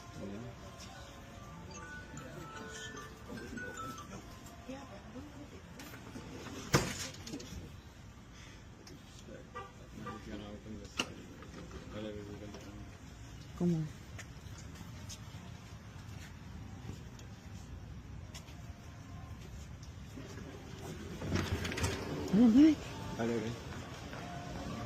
Those doors are not strong enough to hold back these zombies. They're driven by one thing and one thing only: $2 profit from scalping Pokemon products. Lord have mercy on us all.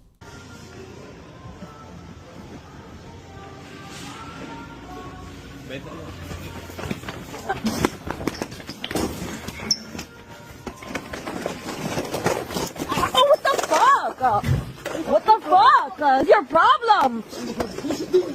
And there it is, the all-out sprint once they've infiltrated the facility. The camera woman gets shoved in the back, she gets pushed, and then turns around saying, what the fuck, who did that? And then we see the guy in the tank top's already got the other guy, like, wrapped around and trying to, like, to carry him away from the shelves. What the fuck? What the fuck?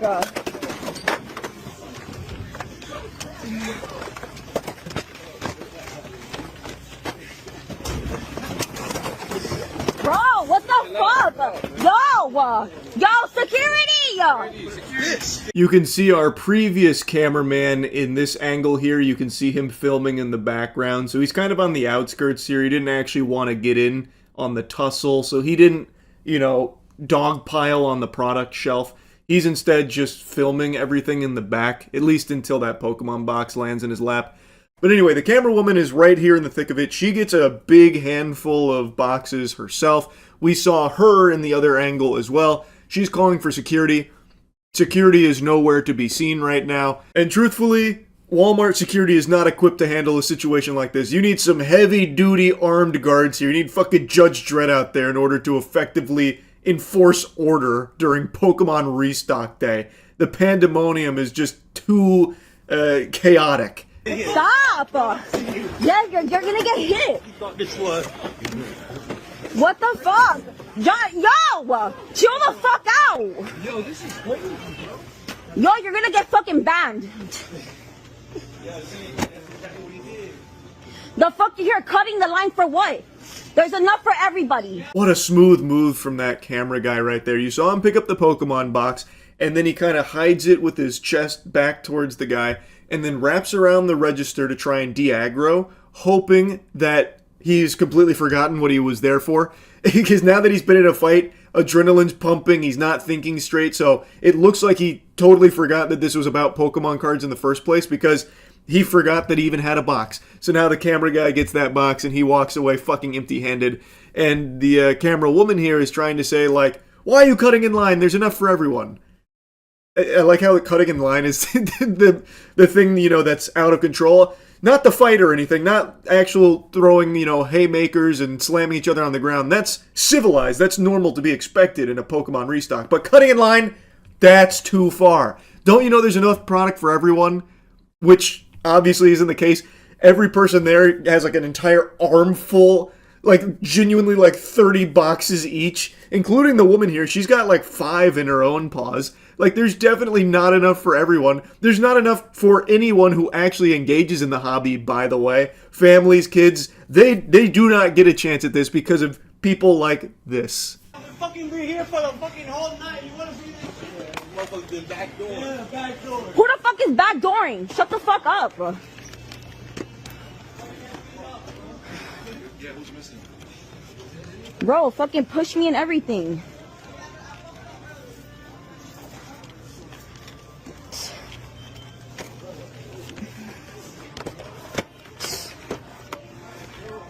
She hits like 4 on the way out. She's steaming.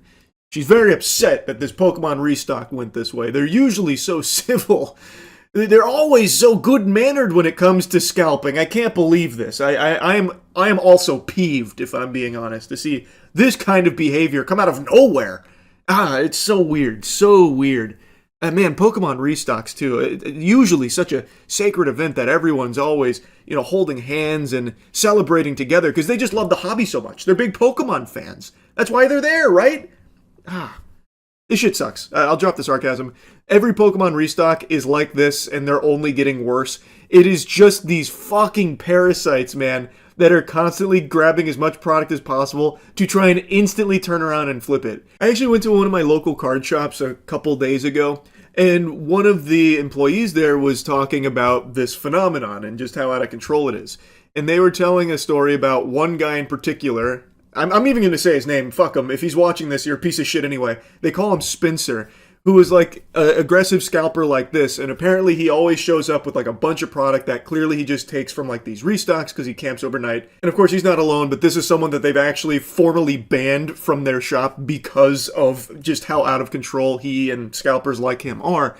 But what they would do is they'd only offer him like $1 more than what they paid.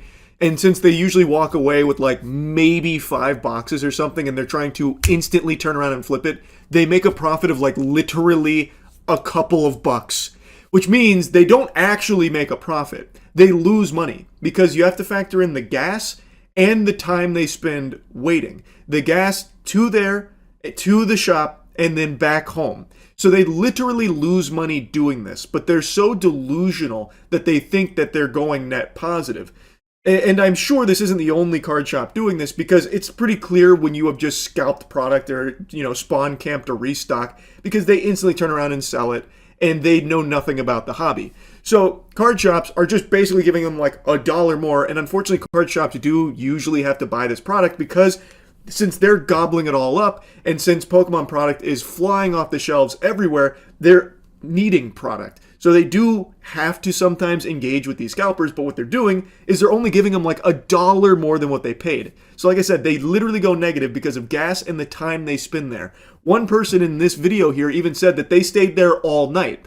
That is all night they have wasted there, plus gas, and then they're going to turn around and sell it at a local card shop for literally $1 more than they paid. And I'm sure it's not always $1, maybe it's a couple of bucks. Point is, the card shops, they lowball the shit out of these scalpers because they know. And the scalpers are always desperate to immediately get rid of the product because they don't want to squat on it. They don't want to sit on it for a long time because they don't know what the market's going to do. So they're instantly trying to sell it all as quickly as they can. So they usually take these really small amounts over what they paid. You lose money on it, and yet they still just go ferocious over it. It's so stupid. And it just ruins the hobby for the people that actually want to engage in it. And the people that it was made for, children. They don't get the cards anymore because of this trash. It's super out of control. I wanted to tell that little story, though, at the card shop because a lot of people seem to think that they do actually make decent profit. They don't. There are some scalpers, though, that you probably see online that use bots to literally bot hundreds of products, and those scalpers probably do make a little bit more on it because they get so much of it and they squat on it for a really long time. But these kind of like Walmart and Target spawn campers that just go in there for the restocks and TCG at vending machines, the Pokemon vending machines, they are making maybe $5 in total, which is not actually making $5 because they still lose money from all the gas and time they waste doing it. And some of them even just call out on work on restock days. They literally take the day off work for it. So then they're even deeper in the hole. It's just so fucking pathetic and cringe. Anyway, this was probably the most over-the-top fight I've seen so far at a Pokemon restock, and I'm sure there's going to be plenty more. Anyway, that's about it. So yeah. There are certain subjects I make a lot of content covering. There are just a handful of topics that always wiggle their way underneath my skin and grease my cheeks, and I can't fight the urge to yap about them, like a dog chasing a mailman just going around barking at it. And one of them, one of the biggest, is people using Christianity as a means to exploit and abuse others. Corrupt pastors that are using the faith as a tool for their own self-gain and self-interest. I find it to be vile, evil, and unforgivable. So over the years, I've made tons of videos covering these instances. And just a couple days ago, I made that video going over Robert Morris. This demon was the former spiritual advisor to Donald Trump. He was also a Texas megachurch turbo pastor who recently pled guilty to molesting a 12-year-old girl numerous times. And he only got 6 months in jail for this.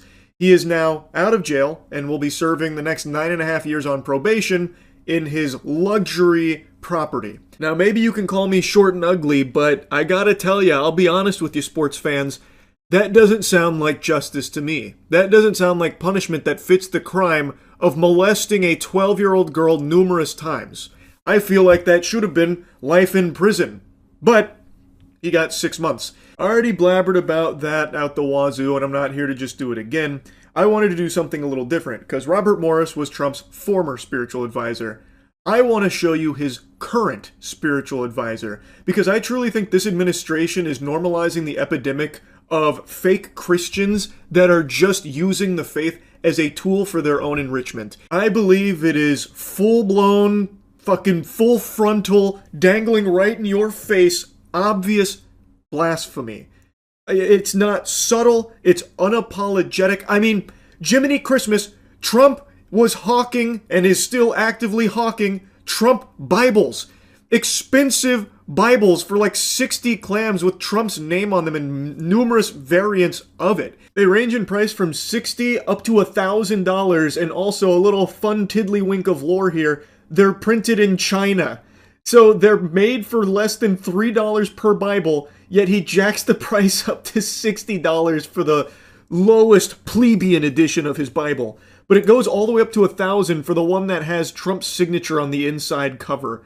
Like, I just don't know how that's defensible from any real Christians. That is just completely unacceptable. These frauds worship Trump more than God. It's like textbook idolatry with the way they talk about and discuss Trump. Like, Nicki Minaj is a great example. She's a wonderful case study for this. She spent a significant amount of time squatting on top of the orb of confusion and debasing herself publicly, slurping for this administration, and eventually got in their good graces and received a Donald Trump-signed Holy Bible, calling it one of the most meaningful gifts she's ever received.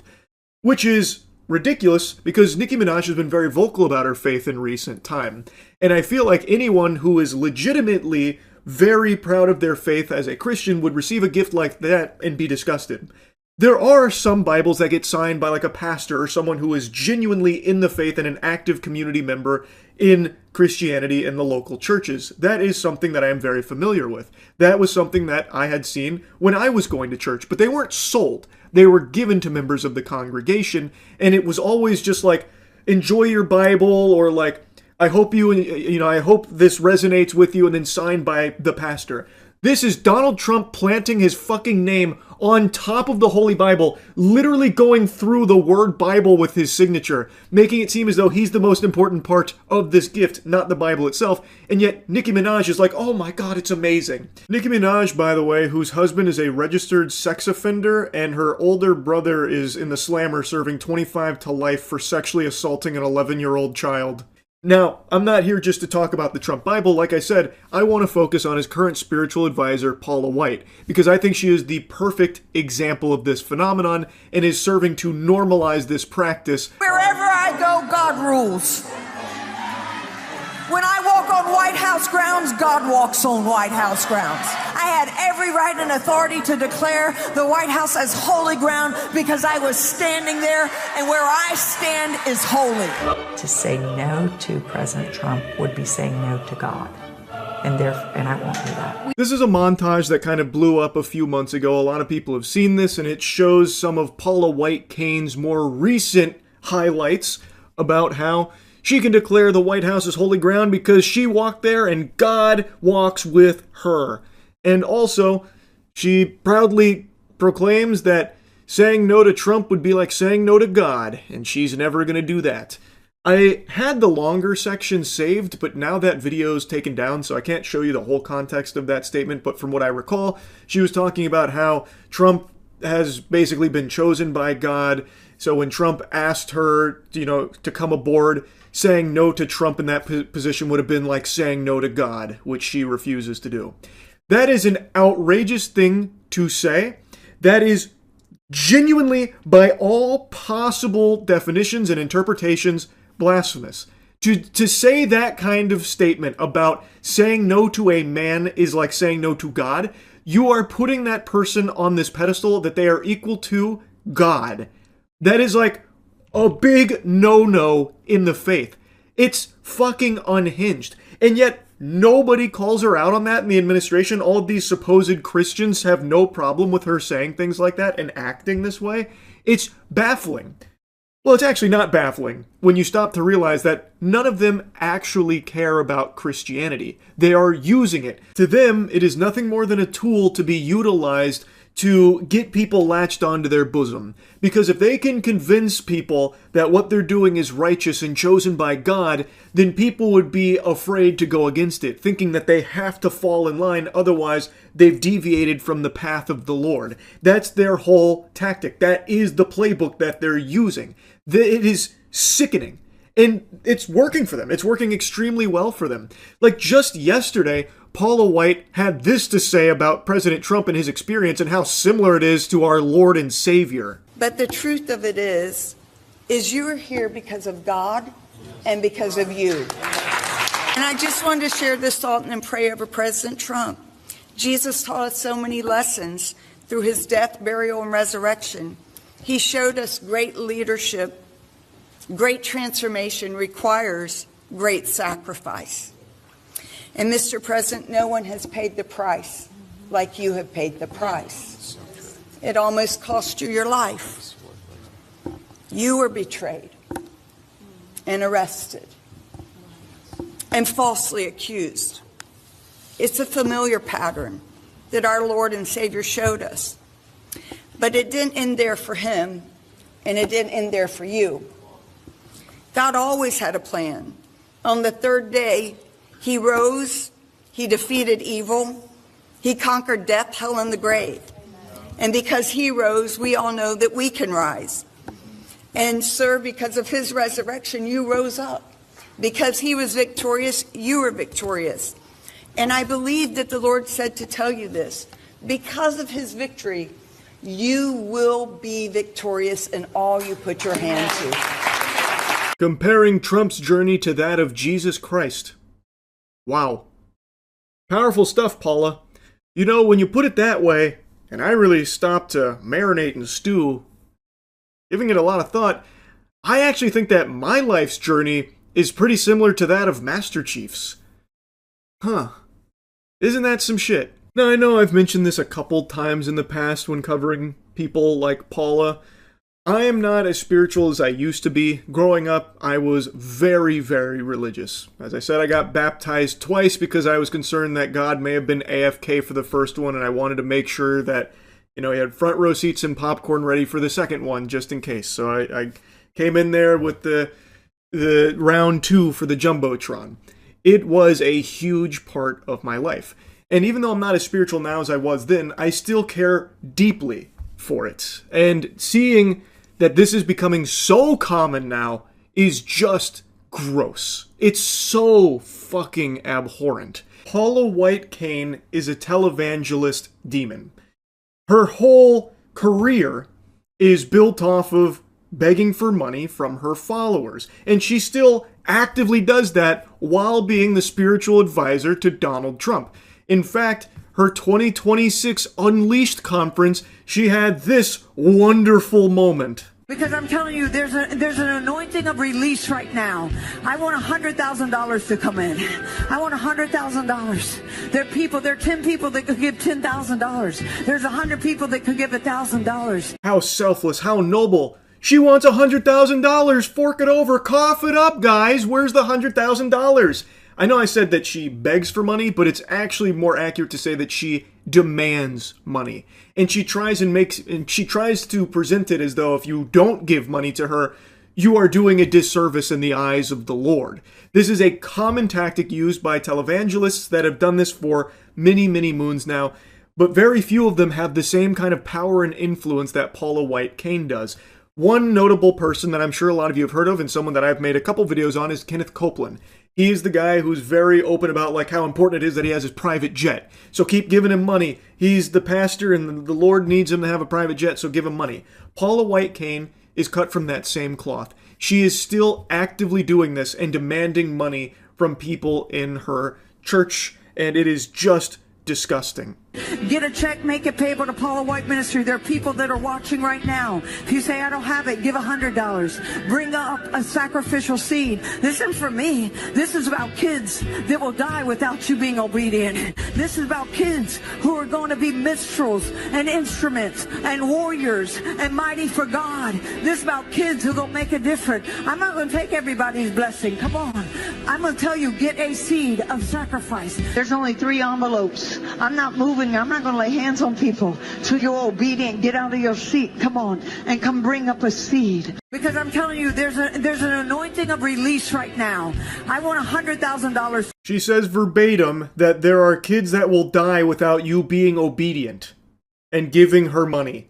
Oh no, the money is not about me, it's about these kids. We need the $100,000 now. If you can't afford that, the $1,000, then give $100. You gotta give something. If you don't give something, you're a bad person for it. You don't want to be a bad person, do you? Well, come give Paula White-Cain some money. It is something that she has done her whole life. And I believe that when you honor God on Passover, starting on April 12th at sundown through Good Friday on the 18th and concluding on Easter Sunday, you can receive these 7 supernatural blessings for you and your house. According to Exodus 23, God will assign an angel to you. He'll be an enemy to your enemies. He'll give you prosperity. He'll take sickness away from you. He will give you long life. He'll bring increase in inheritance, and he'll give a special year of blessing. You're not doing this to get something, but you're doing it in honor to God, realizing what you can receive. For your special Passover offering of $1,000 or more as the Holy Spirit leads, you will also receive the beautiful 10-inch Waterford Crystal Cross. Don't miss your moment to release 7 supernatural blessings and provision into your life. That's right, you heard it here first. God can take your sickness away, but only if you send $1,000 to Paula White-Cain first.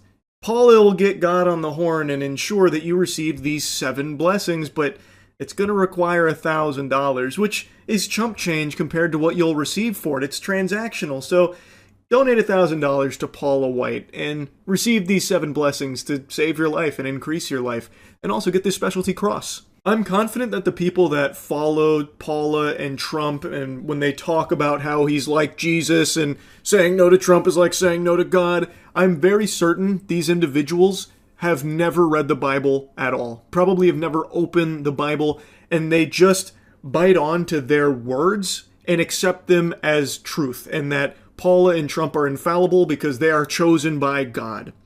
But if you ever decide to actually read the Bible yourself, you're going to see a lot of what they are demonstrating is directly frowned upon in the Bible. Most notably, Matthew 21:12. This gets brought up a lot in regards to frauds like Paula. This is when Jesus enters the temple and drives out all those who were buying and selling there. He overturned the tables of the money changers and the benches of those selling doves. He declared to them, "It is written, my house will be called a house of prayer, but you are making it a den of robbers." And depending on the versions, it changes a little bit, but the message is always the same. Jesus throws out those who use his temple as a means of profiting off of others instead of a house of worship. That is exactly what Paula and many others in this administration explicitly do, blatantly. It is corrupt, it is completely unacceptable, and unfortunately is being normalized, and it shouldn't be. So I really wanted to yap about Paula here, and yeah, that's really about it. So yeah. Anyone remember Mark Zuckerberg's obsessive push for the metaverse? Well, more like metaverse, because that bubble is gone. Nobody hopped aboard his vision of the future of going into horizon worlds without your legs and talking to your friends floating around like the aliens from the Jimmy Neutron movie. It had been just a joke. It's been embarrassing. Everyone's clowned on it, and yesterday they announced they were finally shutting down the Horizon Worlds VR experience, much to the chagrin of pretty much no one. Nobody cared. There wasn't really a community to be upset about it. So last night on stream I was kind of going over it, making fun of it, because they've lost like $70 billion on this project. That's what they've invested into it, and saw literally no return. The exact amount of money invested into this vision is kind of all over the place depending on what source you read from, but it's agreed upon that it's in excess of $50 billion, according to this article from TechCrunch. The Reality Labs division has lost Meta $73 billion since 2021.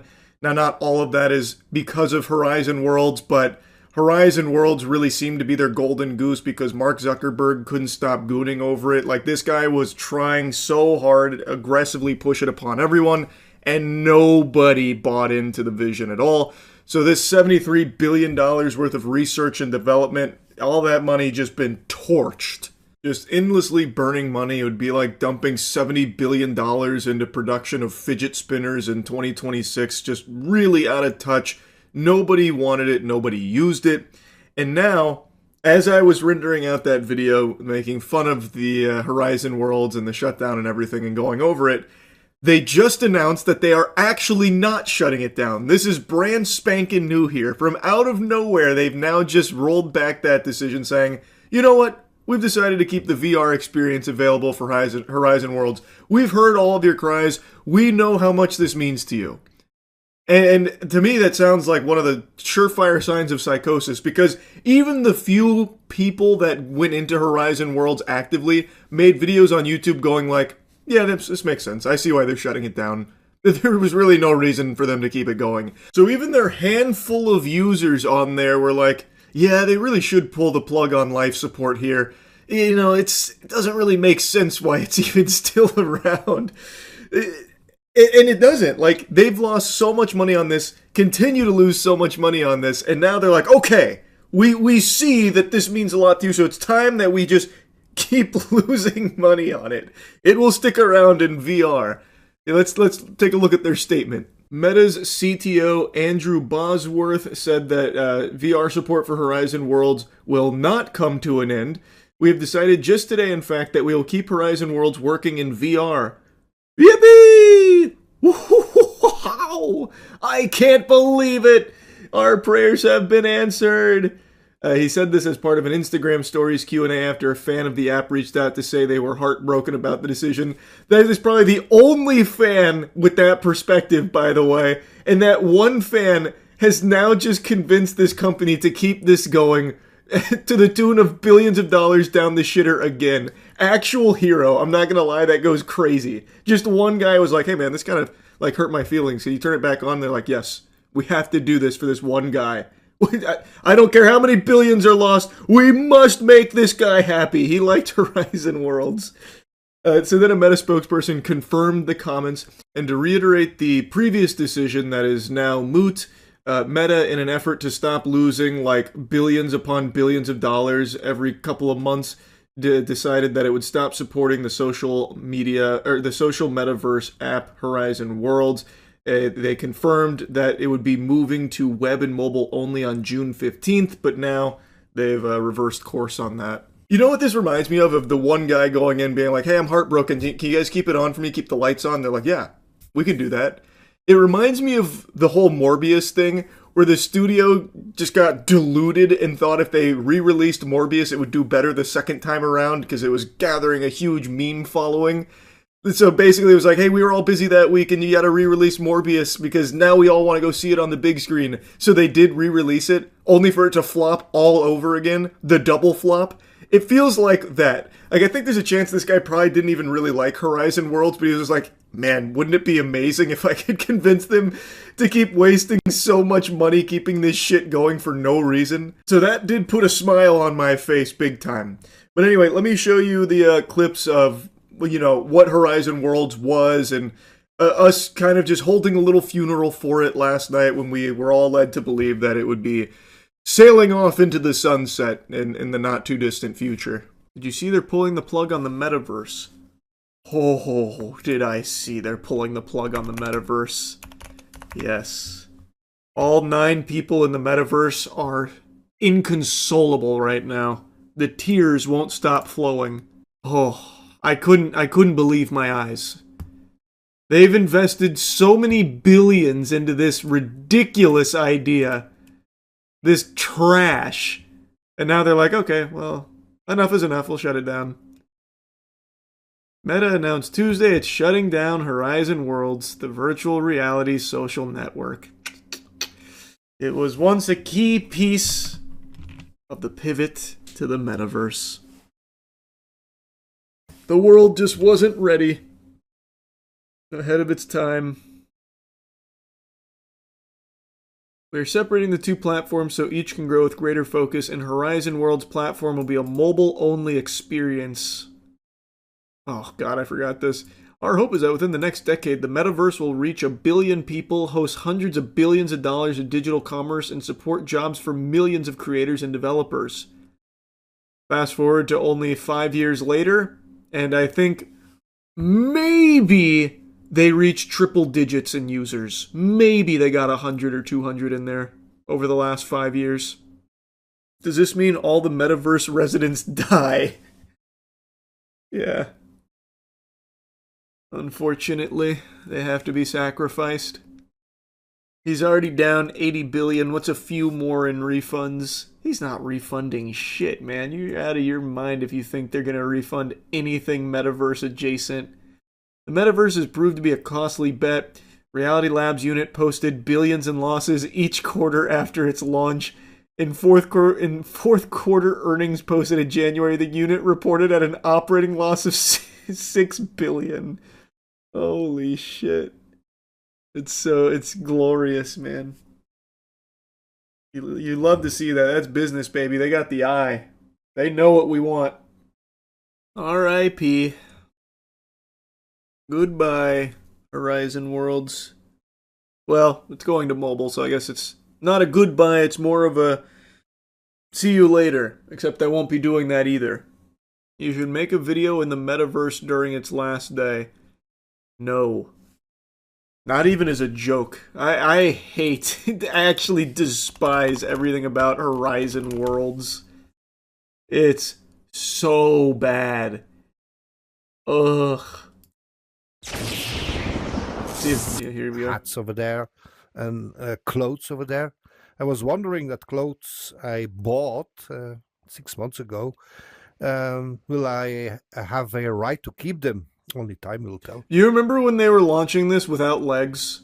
They couldn't quite get legs in there, something VR chat was doing for years prior. They couldn't even come in and do fucking legs. I saw it coming because Mark Zuckerberg discovered that in his precious Meta Horizon Worlds, there were only 900 users average daily. I was joking about the numbers. It didn't even make it to 1,000 daily users? Oh, what the fuck? That's like high guard level. Wow. So it's all, and he lost $37 billion of it. So Meta Horizon Worlds will exist, but only in 2 dimensions. So a lot of communities like Horizon France, Horizon Germany, and all the communities, well, they will lose a lot of money. Well, that's life, isn't it? So this guy's handling it well. Let's do a farewell tour. And I will show you my worlds, my favorite worlds. I visited it for the last 5 years. Okay, here we go. He's handling it like a champ. This was one of the most favorite places over here. It's based on an island in the Mediterranean Sea. Yeah, I can see that because it's just a JPEG of that actual place, it seems. The power of Horizon Worlds, baby. Can't find that elsewhere. Capri. And the furniture is just grand. Just look at the furniture over here. I wouldn't really say it's grand. Those are like so real. Normal IKEA wooden chairs. It's made by Kate Austin. So it's pure eye candy. So you cannot do much in here. But I find it beautiful. So let's visit the place.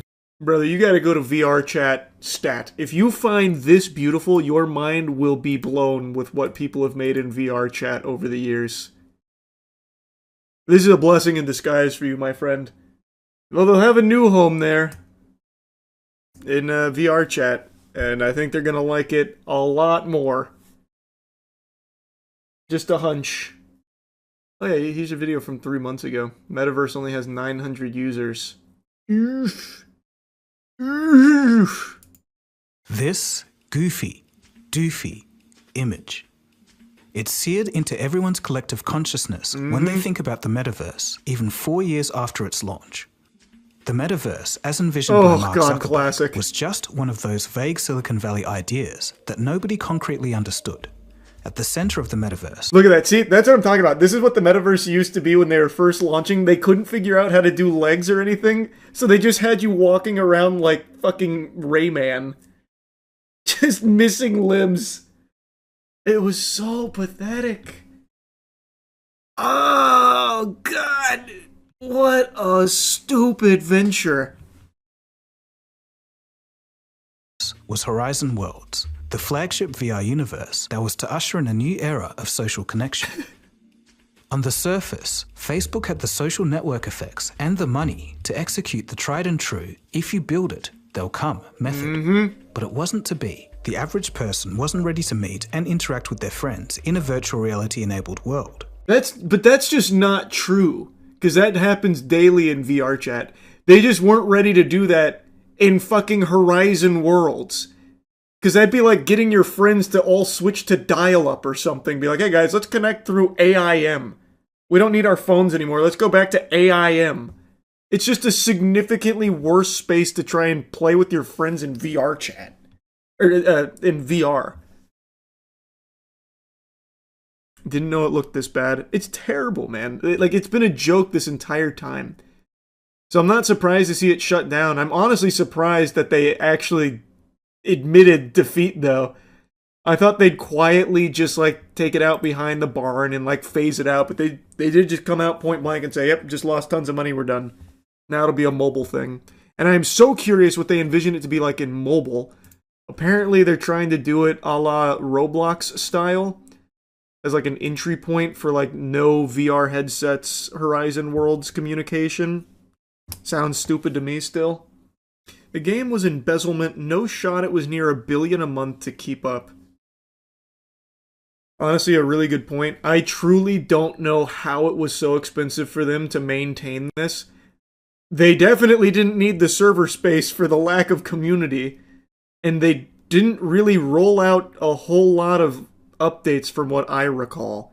So what were they doing?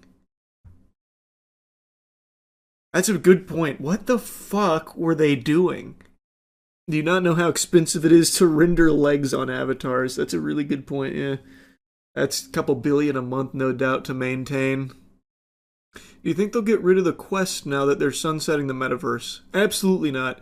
Even though VR gaming's not exactly like in the best spot or anything in terms of like mass adoption, there's no way they're gonna close the curtains on the Quest itself. Absolutely no way. They put way too many resources into that. Big Arch Burger for the big boys. It's McDonald's new item. The CEO seems to hate it, but maybe we'll like it. I think it's going to be very mid. But no, he said how much he liked it. He's now done 3 extra videos since then. I don't know if you guys have seen that. No. He is desperately trying to, like... Fix it? I wouldn't... Not even really fix it, but he's like... I don't know. Trying to make up for the blunder. I think you said this. I don't know if it was in a video or just to me the other day, but you said, why post it? Right. Yeah, exactly. Like, they could have just looked at it and been, what if we just re-recorded and you actually eat it? Like, hey man, bite was a little small, didn't look super happy.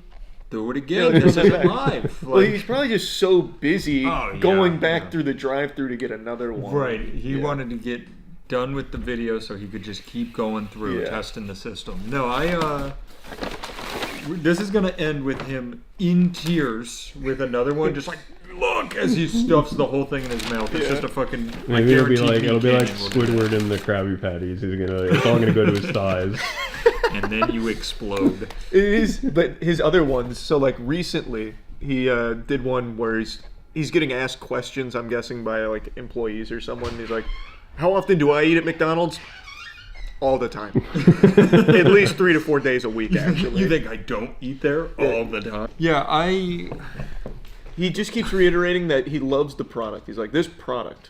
Now this is how you do a product. He like hesitates to call it food. He really does. Well, legally he can't. That's a joke. That's a joke.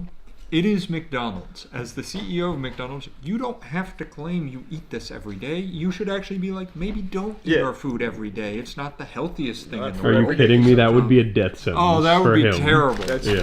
God he forbid. actually literally can't say that or he'd probably lose his job overnight. God forbid you fucking speak some truth. But it's like, I don't know why I set this out like this was our plate. I'll put it on here now. I will say, face value, that's a big burger. Wait, we haven't said what this is yet. This is the Big Arch Burger. This is the Big Arch Burger, which I think is what? Cheddar cheese, pickles, it's onion. white cheddar cheese. Oh, I didn't know that. But it's pickle, onion, lettuce. I think that's 8 pounds of beef on a poppy sesame something. That is Is crazy. this supposed to be the poppies. new Big Mac? Because when I No. was getting it, it says limited. Like this isn't. This like is the Big Arch, not the Big Mac. They both can exist. But I think what Danny's saying Like, is is this supposed to be a staple? Yeah, is this going to be like the new big menu item? I don't know. I think it's like the McRib, but almost edible is kind of the design philosophy. I think it also depends on how much sells Yeah. and how much people like it. Because if people are like, best thing you've ever made, it's here to stay. Exactly. Can you imagine the fucking CEO eating a McRib? God, I would actually kill to see, what's his name? Chris Kwasinski or some shit? I don't know. Mike Wazowski. I would kill to see him eat a goddamn McRib on camera now. And then you'd be like, oh, do you want the Shamrock Shake with it? And he'd be like, what? What's a Shamrock The Shake? what? Alright, here, I'll just take a You big mean our one, green liquid product? See, that's why I put that there. It was helpful. It is. We are coming up on Shamrock Shake time, right? Are you? Is that something that you're excited? We're excited I don't for. know that I've ever had one. Have we never had? We've had to have one. Have right? we had one on camera? I don't know. If we did, it was very forgettable. But look at just look at the way we bit into that versus how Chris took a bite. I wasn't even thinking about We that. fucking butt cheeked it. Like that's how men eat a burger. People are always talking about how we butt cheek our sandwiches. Can't help it. You're so right. I'll say it. It's Not fun. bad. Yeah, it's fun. Not bad. It is exactly what I would expect to eat or to taste with a burger that looks like that.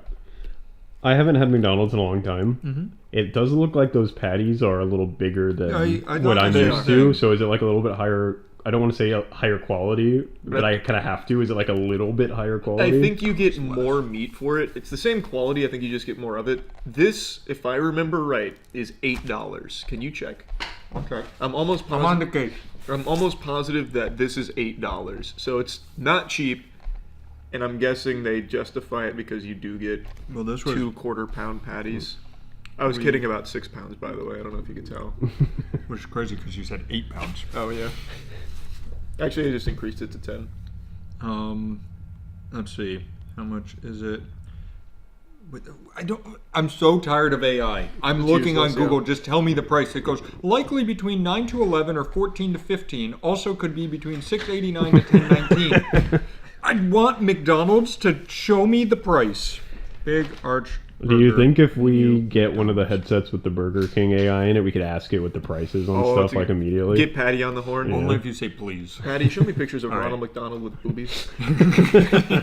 Thank you, Patty. Beam that directly into my cornea. All right, so I'm gonna have to order pickup to figure out this guy. Naturally, yeah. You have to download the. Does it not McDonald's say on the app. menu what the No, price is? Sure doesn't. That's crazy. Sure doesn't. Let me just look what it is in Uber. I'm sure it's I think I have that. $48.95. Where did I put the receipt? Did I throw it out? I might have. Sorry, guys, we're getting there. Shamrock Shake's already here. Oh my God! Um, Big news. Big Arch Burger. Let me know when you see it because I fucking don't. Why would it not just be at the top? Maybe it was. Oh, there it is. Yeah. $10.19. Jesus, That's expensive. Is that with like a delivery markup, or is that That's just the a menu Uber item? price. Yeah, this doesn't take in the delivery yet, but I'm assuming it is Normally higher on prices, Uber. yeah, they're already higher, and then they make them even higher. Yeah. This is now about Uber. I'm just trying to see if it can explain. I'm almost positive it's $8. If you go into Like in McDonald's store? right now, yeah, That would I make think sense. it's $8. It's 1,000 calories. Not bad. Sorry, 1,020 calories. Not bad. 2 juicy quarter pounder 100% beef patties layered with 3 slices of melty white cheddar cheese, topped with both crispy and slivered onions, zesty pickles, and crisp lettuce.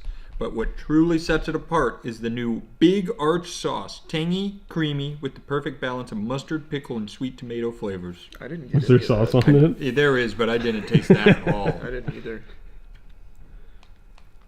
But it's not bad. Like for McDonald's, it's pretty solid. I thought it was just cheese. I didn't even taste the sauce. Yeah, the sauce is the yellow stuff. See, there it is. It's starting to come out. Here, I'm just going to get a little bit of it. That's not what sets it apart. I'm going to be honest with you. No, that's definitely not what sets it apart. But it is fine. Like, it's decent. I would say I don't if hate you it. got whatever it is in store, $8, $10, burning a hole in your pocket, not a bad burger to get. I would say if you have $8 that you're really wanting to spend on food, you can definitely find something better than McDonald's to use it at. You could go to Culver's. You could go to Culver's. I love Culver's. Maybe you can go to Burger King and get the new Whopper. But we don't know how that Whopper is, Danny. Yet. Look at how excited that chicken is for us to try it. I almost got us chicken fries on the side just so we could have them. Sure, they're spongy, but they're delicious. Whoa. Okay. Wait a second. Chase just heard that. Yeah. Chase the whole was falling building just asleep shook. and he jumped out of his chair. Here, ready? Yeah. I know we ate some, but That's a big. they brought the base. Yeah, that is a big thud. And remember, nobody is a bigger Burger King hater than us. True. Like, I fucking despise we Burger we King. go out of our way to throw strays at Burger King. Yeah, I find extra time in the day to shit on Burger King. All right, flame grilled Whopper, the big reveal. Imagine smoke coming out. Felt underwhelming. I feel like they built it up. I feel like there's a Nothing happened. That's weird. I thought it was gonna be like really taking up the Yeah, space. it's like the Lay's chip bags of boxes. This tomato fell off. I'm just gonna get that out of there. Okay, though that's. There's more on there, I think. right. If not, that's a disgrace. Take its diaper off. Yeah, let's get him nude. Oh boy. Oh boy. Oh boy. How much was Do this? they normally come with a diaper? Is that a new thing? That's a new thing, I think. Yeah, they're becoming a high class establishment. So one patty, Yep. less than 2, notably. Less than 2, which McDonald's had how many slices of cheese? Because this had 3. What's new about this Whopper? I have no idea because apparently they didn't change the meat. The bun I know is new. They changed the bun. Thank God they've got to the root of the problem. And they say more pleases and thank you thanks to Yeah, AI Patty. the AI assistant. Also, I'm pulling up the price to compare. Yeah, I bet this is cheaper. Yep, $7.19 for the Whopper. Thought so. What is new? What's new about the new Whopper? I know the bun is the big one. I don't think there's much else. More premium, softer bun with a shiny glaze. Better tasting, in quotes, better tasting, creamier mayonnaise, and most notably, a cardboard clamshell box instead of paper wrapping. That's the change. We were impressed with the box. So the box The difference is the box, the bun, and the mayo. Well, when you strike perfection with the Whopper, there's only so much room for improvement. They are doing everything they can not to fix it. Wow. All right. Well, here I go. Sir, what do people hate about this Whopper? Everything, The box. especially the meat. Let's change the box. People aren't ordering it because the box isn't cool. That's soft bun. The bun is better. It really is. It's a lot better. There's one glaring issue here in this burger. They've always had this glaring issue. The meat. Change the meat. The thing is, I don't hate their meat, especially going back to back with McDonald's. I would actually say the meat here is better than the meat there. But again, I still don't think it's like amazing. This tastes like a like concession stand at a high school baseball That's game. exactly what it tastes like.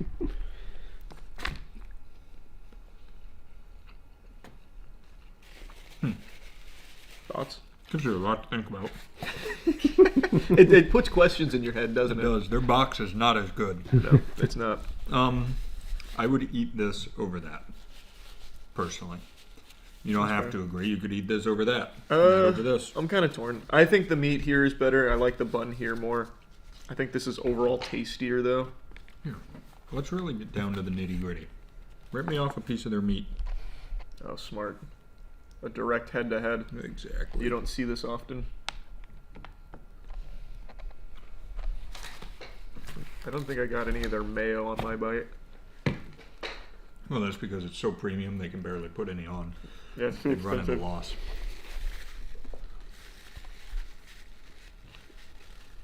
shockingly, Burger King's meat tastes slightly more like meat. Yeah. When you really take away the toppings, neither is great. Who would have seen that coming? That was shocking to me. Is there a conclusion to this experiment? That's what I was trying to figure out. I would say mid plus. Oh, okay, all right. Wait, is this Burger King coming out on top? To me personally, if I hands tied, Culver's have all burnt down. Yep. Every other fast food place has been condemned. This is the last two standing. Mm-hmm. I'd probably go with the Whopper. Go here. I'd go Big Arch. Not fair though, because it costs more money and has a lot more on it. Yeah. I will also say consensus on them separately. Big Arch, not bad. Whopper, slight improvement. I do think it is improvement. Yeah, I would say they're trending in the right direction. I don't want to brush over that. They really did make it better. With the slightest alteration, with the bun box and a little better mayo, I guess. Yeah, I don't know, man. They're all just so out of touch. And I will say, CEOs, McDonald, Big Stinky, this guy, much better. Much bigger bite. Much bigger bite. Much bigger bite. Bigger box, bigger bite. Mm-hmm. Not a bigger bun. A lot better mandibular action when he went in there. Yeah. Huh. Yep. Well, there you have it. You're welcome. There it is. It's that time again. Another excavator police chase. These happen more often than you'd think, where someone is being pursued by authorities while in an excavator. Now, I don't know why it so commonly occurs with an excavator in particular. It doesn't feel like the optimal choice for evading anyone. Genuinely anybody. Fucking geriatric grandpa with his walker could catch up to an excavator. Like, the best you could do is start, blasting shit with the big bucket. But outside of that, it's really just not ideal for a chase. Yet somehow, it continues to be the subject of these low-speed pursuits. There's always a lot of heavy equipment police chases now. I feel like this happens pretty often. Real quick to set the record straight, the title of that Midwest safety video is incorrect. It is not a bulldozer, that is 100% an excavator.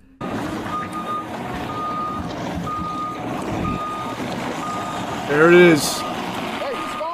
The kaiju. You can't stop it.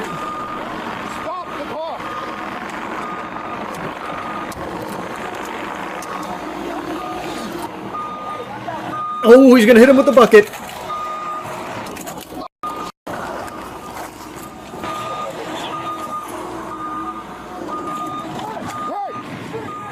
it down! Stop it! Stop it right now! You see what I mean? These puppies are built for power, not speed. You are watching it at fucking full throttle.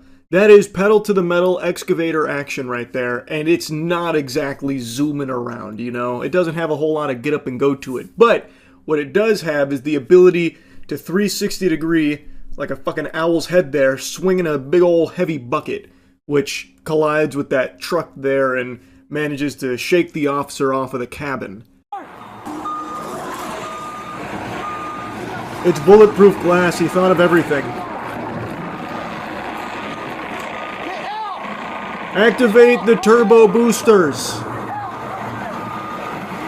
How are they keeping up with his speed?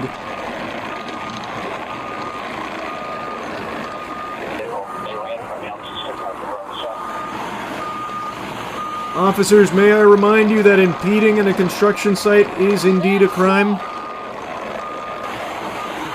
Clear the way, he's got a job to do.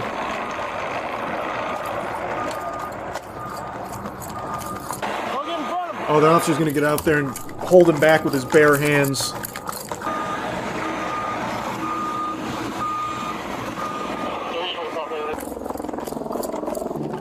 Man, how far away did the officer park?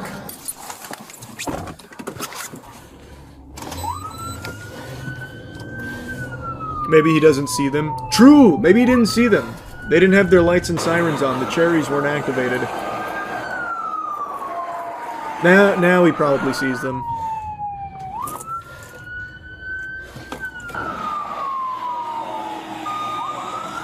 Oh, he's avoiding the pit maneuver. Nice.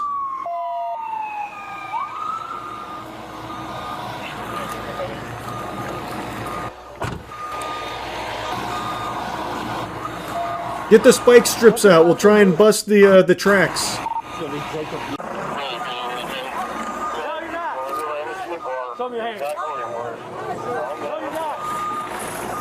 Wait, who is that? Those building employees?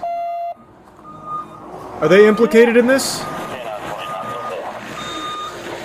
I feel like they just came out to watch the chase. Some cars try to block them in. Also get canine this way.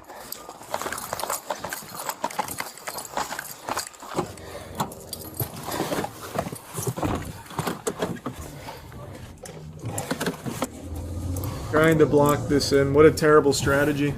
He's gonna go right through you like a knife through butter. Look at that speed. You can't stop that. This is the one thing the officers could never plan for. They have no countermeasure.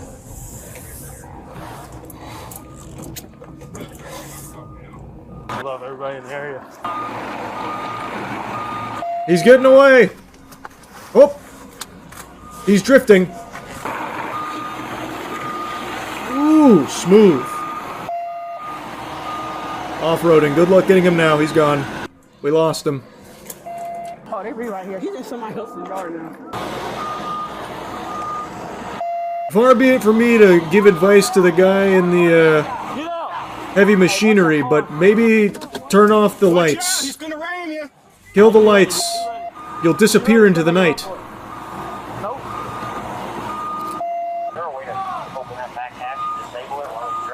Go deeper into the wilderness. Backhoe whenever we try to get near it.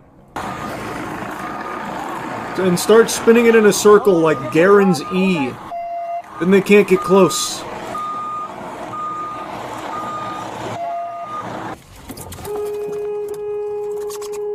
What the fuck did it? Oh, I thought the... Wait. Wow. I didn't see the other car pull up. I just saw this officer hit this guy. Dumbass.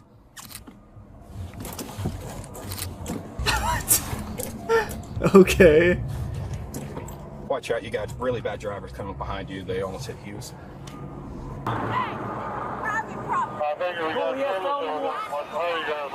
He has felony warrants.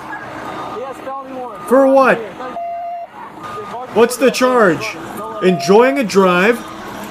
A succulent big bucket drive? I don't care. I'll get him. No, don't touch me. Don't touch me. You want me to stay back? You want me to stay? Oh boy. Get him out of here. It's getting crazy now. The crazy family has arrived. As advertised.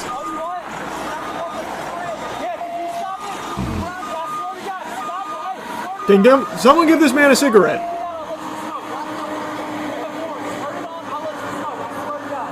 We're gonna let you get a cigarette, dude. You step out of the bulldozer. Not the Quit touching. Y'all need to stay back. Quit touching me. Let me get him. I'll get him.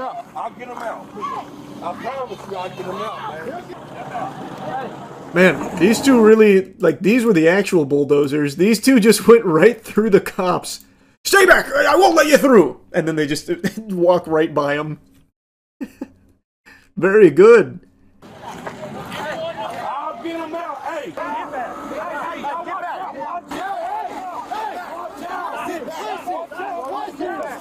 All right, let's calm it down a bit. Let's take the temperature down here. No need to be yelling. Jacob, we're not. Come on, step out. Easy enough. He just didn't know you guys were there. Man, this is just so much commotion. Holy. Just so much yelling. I was just curious if he somehow got back into the vehicle. How is there still 3 more minutes of this? Let's go. The cigarette strat not patched yet. Yeah, it still works. Ultimately, he did get a cigarette. That wasn't a lie or anything. He was allowed to smoke his cigarette there. And the second that that happened, the tensions just evaporated from everyone. The officers, the family, the guy, everyone just immediately calmed down and entered Zen mode. Like, it was just all, you know, much more calm. Just the second that cigarette gets into the equation, everyone's like, oh, well, I do say, chap, look at us. What a mess we find ourselves in, huh? It was remarkable how quickly things settled down there. Now, he did still end up getting arrested for, you know, everything there, like the fleeing, and the officer says that the bucket did actually hit him, like he got hit by the arm when he swung it around, and took a picture of like an injury or something that he had there and showed it to the others. Of course, I don't know the extent of that. It didn't really look like the bucket hit him, but it was also extremely fucking dark, so can't say for sure. But things did settle down there, and as far as excavator chases go, this one was on the more tame side. Anyway, though, I watched just about every excavator or heavy machinery chase that unfolds. It's always so fascinating to me. Anyway, that's really about it. So, yeah. I want you to take a good hard look around you right now. Are you surrounded by concrete walls and bars? If the answer to that question is no, it means that you're not in jail. Congratulations. Good job, bucko. Do you enjoy that fresh air? That freedom? Would you be willing to trade it for a couple of views on TikTok? I imagine most of you politely decline that offer. However, there is a handful of fungal parasites called TikTok pranksters that enthusiastically pump their fist and say, yes, absolutely, I will make that trade. A trade that's worse than the fucking Mavericks getting rid of Luka. There are TikTok pranksters who are totally remorseless and willing to trade their freedom for a couple of views on TikTok. And today I just learned about the most egregious example of this. Alexis Martinez Arizala. You don't know his name. You'll never know his name, but you do know, most likely, what he did recently. Alexis was that brain-dead goober, that bumbling, drooling idiot that did the AI prank on the officer, where he showed him an AI-generated video of that officer's patrol car being broken into, and then got arrested for it. This video kind of popped off because everyone was clowning on this guy for a dog shit AI prank. I talked about it a little bit, but I didn't really follow it because I just assumed this would be business as usual with these parasites where they get a slap on the wrist, thrown back into society for them to just continue to be this miasma of cringe that haunts every fucking facet of civilized society for their TikTok clout. But it turns out I was actually wrong. You see, this dumb asshole actually went above and beyond the Call of Duty here for garbage pranks. He did this AI prank multiple times to such an extreme degree that he has been extradited from Puerto Rico and is facing serious charges here in Florida, and according to Atozi's video, could carry up to 12 years in prison. So let's go ahead and show you the most viral stunt that he did here, his AI prank on the officer. We are told he's a South Florida native, but U.S. Marshals actually caught up with him in San Juan, Puerto Rico.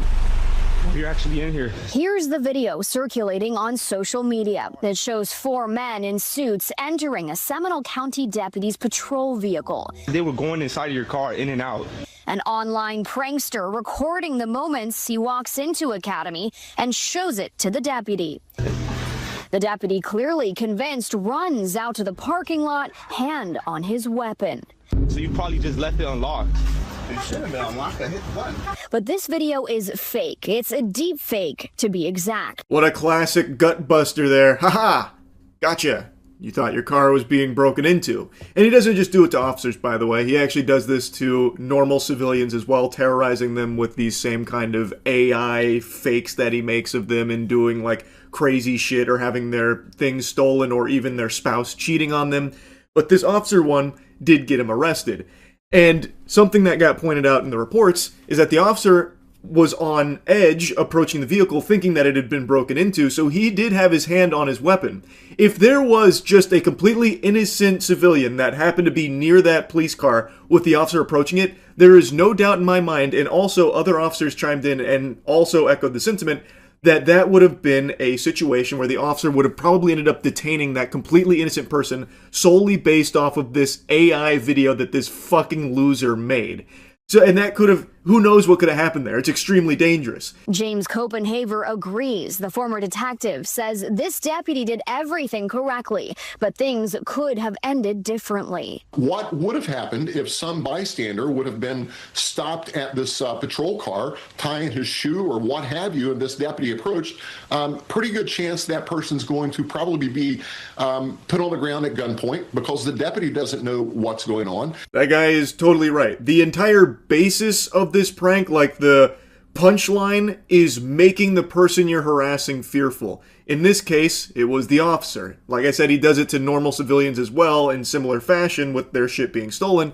But he's making the officer afraid that there's now people breaking into his car, fucking playing musical chairs in there, patty cake. You got Mike and the Dirty Boys maybe having an orgy in there, who really knows? He's just showing him this video that is convincing enough to make the officer believe that his car is being broken into. So if there is just some person out there for whatever reason near his vehicle, maybe stop tying their shoe like he mentions in that example, there's a chance that person gets, held at gunpoint or something, and maybe even taken to the ground, all based off of this TikTok prankster's garbage. It is just dangerous, no matter how you spin it. Deputies say 22-year-old Alexis Martinez Arizala posted the video on his social media accounts to gain attention and create viral content. He was arrested Friday in Puerto Rico and is now facing 4 charges, 2 of which are felonies. It needs to be bumped up to a felony. That would help curtail some of the stuff and start putting people in jail for it. It's not fun and games. It's serious business. I couldn't agree more. There needs to be real serious consequences for this type of shit. It's not pranking, it is harassment, and in some cases, in other pranksters,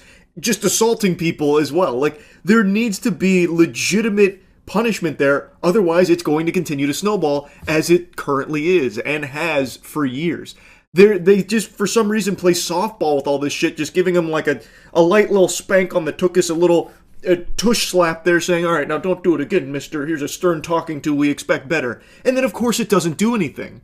So they don't get punished. Other people see that there's no repercussions for it, and they want the TikTok attention too, so they start emulating it. This guy didn't invent AI pranks, by the way. That prank he's doing on the officer is an AI prank that's been around for over a year now. I made a video on it I think 5 months ago now, from someone else doing the exact same shit to civilians. This is just the first guy that was dumb enough to do it to officers and get himself arrested. So they are just emulating what they see got others' attention, because that is what they so desperately crave. They need it more than oxygen, so they'll do anything for it, and they see those pranksters didn't get in trouble, so they do it themselves. But if Alexis Martinez Arizala does spend 12 years in jail and the rest of the pranking community sees that there are actual repercussions for this kind of shit, they'll stop. They will stop. So yes, I do think they need to be going to jail. I 1000% think that Alexis deserves some time in the slammer here as a great deterrent from other people trying to do similar shit or worse shit to keep one-upping and elevating, because that's how it goes. Someone might see this, and if he gets let off easy, they'll be like, okay, I'll take it a step further. That's how you keep ending up with pranks like this. Officials say he's now facing multiple charges, including fabricating physical evidence, making a false report to law enforcement, unlawful use of a two-way communication device, and knowingly giving false information to a law enforcement officer. And a whole stack of charges. On top of the charges I mentioned earlier, he's also facing a felony tied to tampering with evidence, along with additional misdemeanor charges. But based on Florida law, one of the biggest charges he's currently facing is tampering with or fabricating physical evidence, which is a third-degree felony. And that alone can carry up to 5 years in prison, along with probation and fines. Pretty serious charges that he's facing here. He's looking down the pipe of quite a few years in the big house. So how's he taking it, you might be asking yourself? Like a champ. Like a true hero. I don't regret anything. It's been 2 days. This is video of 22-year-old Alexis Martinez Arizala shortly after his arrest. Charged with providing false information after San Juan investigators say he showed an officer a hyper-realistic AI video depicting someone stealing the officer's cruiser. But hey, I don't regret nothing. His arrest came 2 weeks after deputies in Seminole County say he pulled a similar stunt. He reiterates that he regrets nothing. All of this is worth it to him. Potentially many years in jail is worth it because he got some TikTok views. Fucking insanity. this should be making the job easy for the justice system. You have someone who has serious charges. He is outright telling you he doesn't regret it. He is making it clear he'll probably do it again. So why the fuck would you be taking it easy on someone who is giving all signs, all indications with his whole chest that he is going to reoffend? He's now facing 4 charges in Seminole County, 2 of them felonies. In 1 month, I hit 50,000 followers on TikTok. That's body camera footage of Arizala months earlier at the Home Depot of Palm Beach Lakes Boulevard, where West Palm Beach police say he's pulled similar pranks twice before. Yeah, it was wild. Police say Arizala first showed Melanie Valentine an AI video of her truck being stolen, then tried to get her into his car. But it was really scary, like thinking about it after the fact. Here's a little montage of just the normal civilians he also does this kind of shit to. So this lady was apparently shown an AI video that he made of her vehicle being stolen, and then I guess tried to get her into his car with him. That's some super creepy psychopath shit right there. So he didn't just stop at like, your car got stolen. I'm kidding, it didn't, it's AI. He didn't even stop there. He's like, no, you gotta get in my vehicle now, come on in. Get in my car. We gotta chase it down, don't we? Come on, get in. What a fucking weirdo. In a second, the content creator admitted on this body camera to using another customer's likeness to create an AI image of him kissing another woman, then showed it to his wife. That's not his wife. That's a fake woman. Oh yeah, you love to see that. Normal couple minding their own business in Home Depot, only to be interrupted and harassed, trapped in an unskippable cutscene with this shameful piss stain that's AI generated a video of the husband kissing another woman in the store. Now, I can't tell from this footage since it's blurred, but they do seem to be on the older side of things, so maybe there's a chance that they didn't recognize this as AI, and now the wife thinks that the husband is unfaithful to her. Like, it's just, this isn't even, like, entertaining. It's just fucking sad. In a third stunt, police say he startled a West Palm Beach gas station clerk. I just showed him an AI video of like a body just getting attacked, a fake body.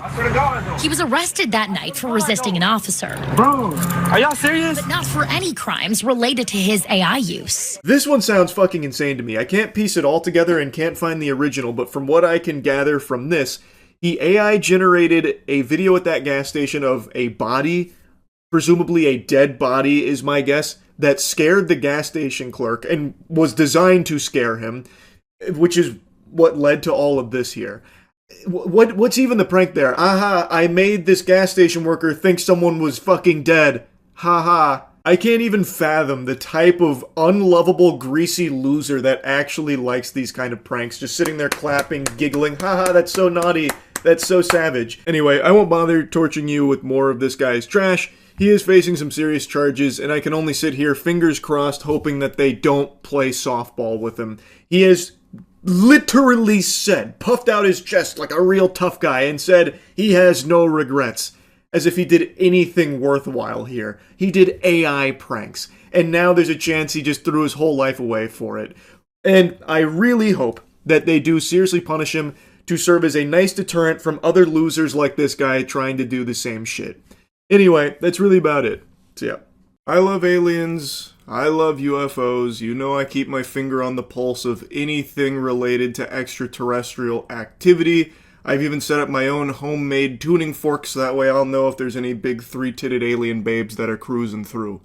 The thing is, I wasn't even going to bother talking about this latest batch of UFO files because they are just completely worthless. There was tremendous amounts of hubbub about declassifying these files. This is the truth. We're going to drag you kicking and screaming. You're not ready, but we're going to make sure you're ready. Swallow your vegetables anyway. Here it is. Cosmic beings, UFOs. And then what they actually declassified was just that. Nothing. Nothing is what they declassified. There is genuinely nothing interesting in there, yet they continued to like hype and glaze it up. It's just trash. There's nothing even worth talking about. Like, yeah, there's the star-shaped entity thing, but that's really it. Everything else is stuff we've already seen a bit about, and others are just completely embarrassing. Why was it uninteresting? There was just nothing substantial is the problem. Just more... bleh. I don't know, man. That artist rendition was pretty convincing. Ooh. Actual site photo with FBI lab-rendered graphic overlay depicting corroborating eyewitness reports from September 2023 of an apparent ellipsoid bronze metallic object materializing out of a bright light in the sky. It's pretty thought-provoking. Also, if this is what FBI lab-rendered graphics look like in 2026, that's pretty insane. You gotta give them time to catch up, man. Technology is advancing quick. They're still on that GeoCities vibe. It takes time. That shit needs DLSS 5. It's from a game in the 90s. Is it? They just grabbed an image from a game? An old 90s game? So yeah, the alien files weren't anything super cool. Still nothing. It's still no pickles. Oh, I didn't even read the statements they said about it. This is unprecedented transparency in what the US government knows about UFOs, Hegseth said, adding, these files hidden behind classifications have long fueled justified speculation, and it's time the American people see it for themselves. We can't handle this kind of truth, man. You gotta keep this under wraps. This is gonna cause a nationwide panic. He's right. Dag nabbit, he's right. From a game that was on 7 floppy disks split across them due to file size. This was probably very innovative for its time, if that's the case. Don't copy that floppy. Any day now, though, we'll get some really irrefutable, hard proof of extraterrestrial visitation. I'm telling you. See, look, they're even teasing it. There's more to come. Government saying new materials will be released on a rolling basis every few weeks as records are found, reviewed, and declassified. I am salivating. I can't wait to see the next batch. Now, like I said, my dad thought that this was nothing. He texted me last night saying that it was a big nothing burger. Yeah, that was unprompted too. Usually he doesn't get the latest UFO drops, but last night I guess he was just seeing it somewhere and he texted me, said, the released UFO vids are a real nothing burger, exclamation, exclamation. What a joke, exclamation, exclamation. So he was pretty upset. He sounds so invested. Well, I mean, he is to a certain degree. He doesn't keep up with, like, the latest baloney dumps, like the fucking spheres, the goddamn flying colanders, and, like, little soccer balls in the sky that people go crazy over. He doesn't care about that shit. But when it comes to, like, file releases and stuff, he at least tries to stay on top of it and take a look. But so far, he has not seen anything convincing.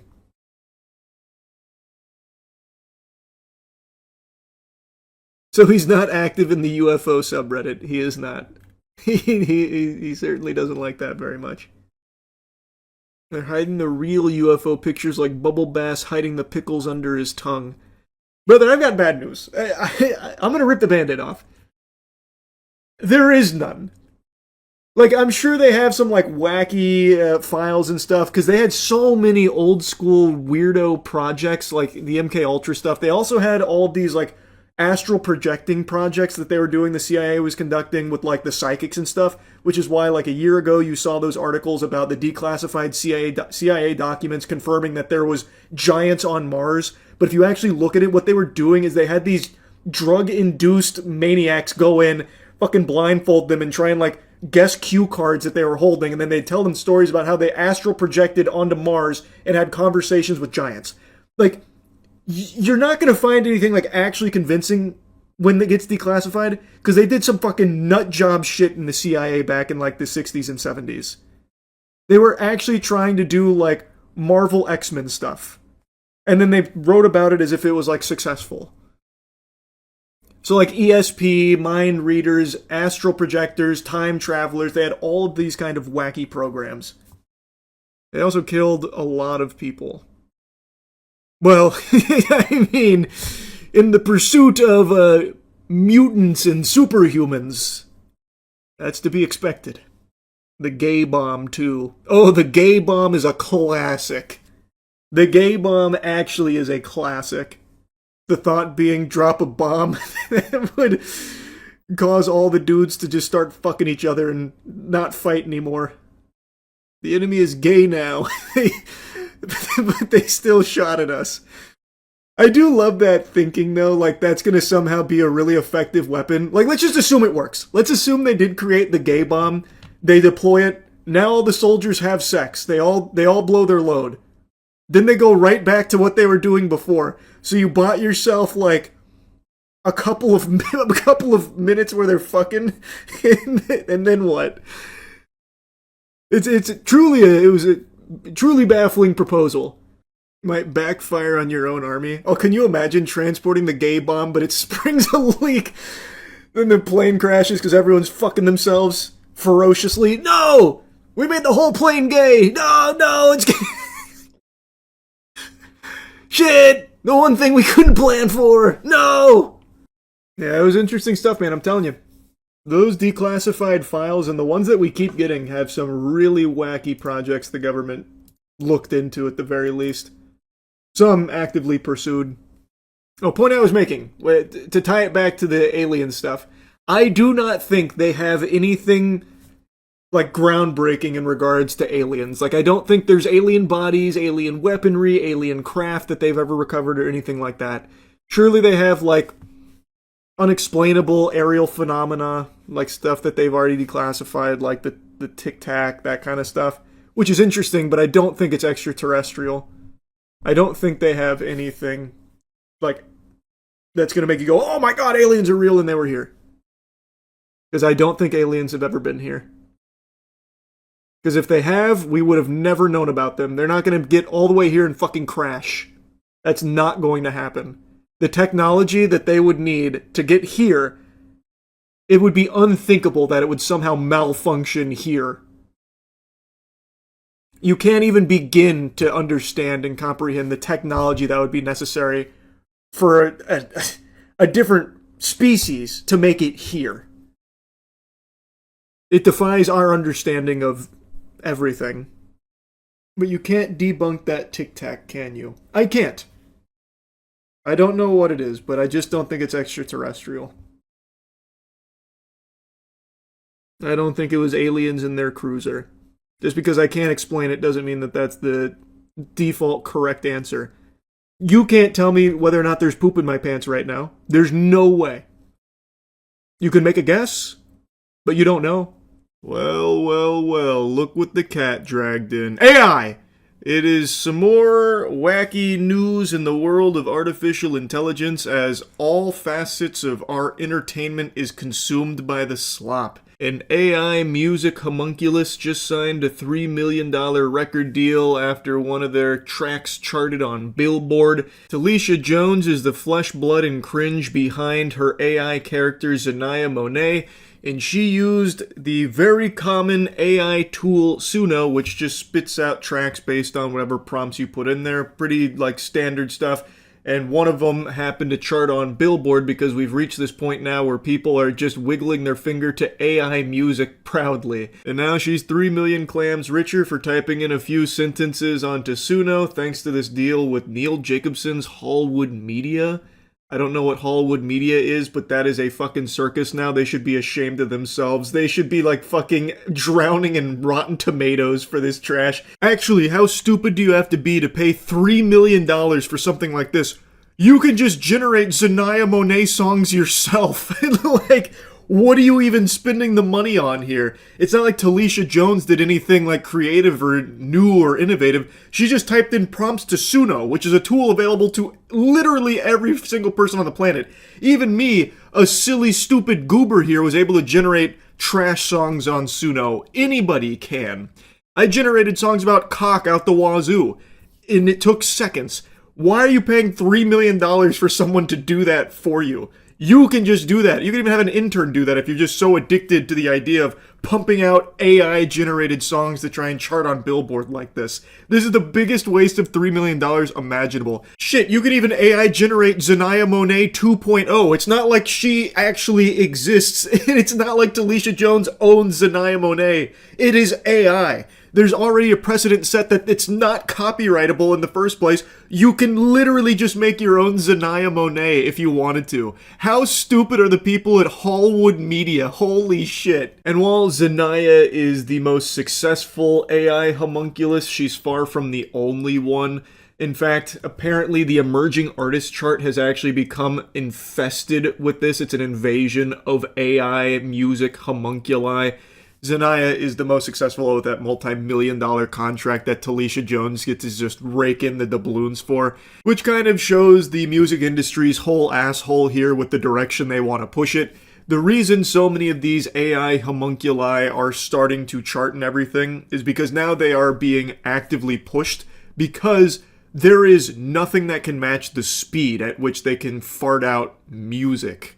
Where, in this case, with Zanaya Monet, apparently the process is Talisha Jones comes up with a theme and then just has Suno run wild with it. Apparently she's contributed a couple of lyrics here and there from what I read, but it's mainly just Talisha Jones thinks of a theme, feeds it to Suno, and in seconds it spits out a track. And then just rinse and repeat this. You can pump out 40 tracks in like an hour and a half, and you don't even need to have your brain on for it.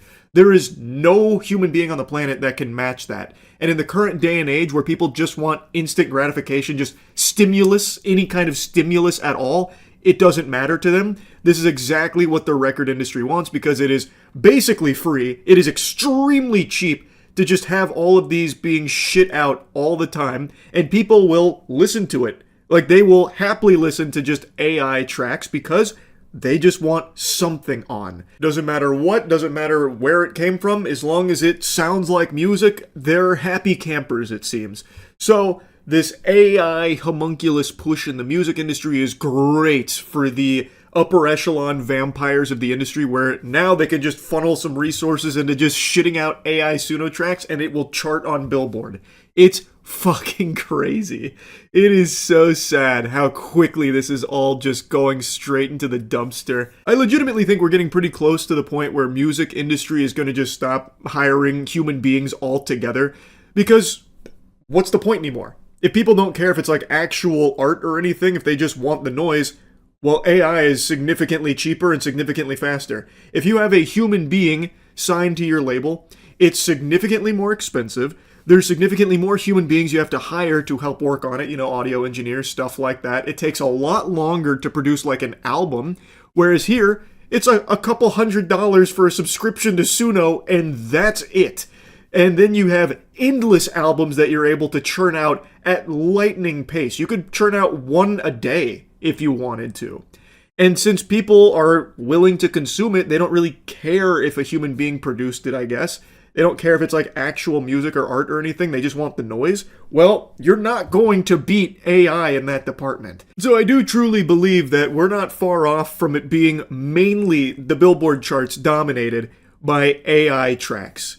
I think it's getting to that point. And I'm not even talking just like AI assisted tracks. I'm talking like Zanaya Monet level, fully AI generated music charting on Billboard.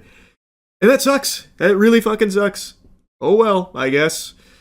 Jesus Christ. Big stinky. That shit is awful.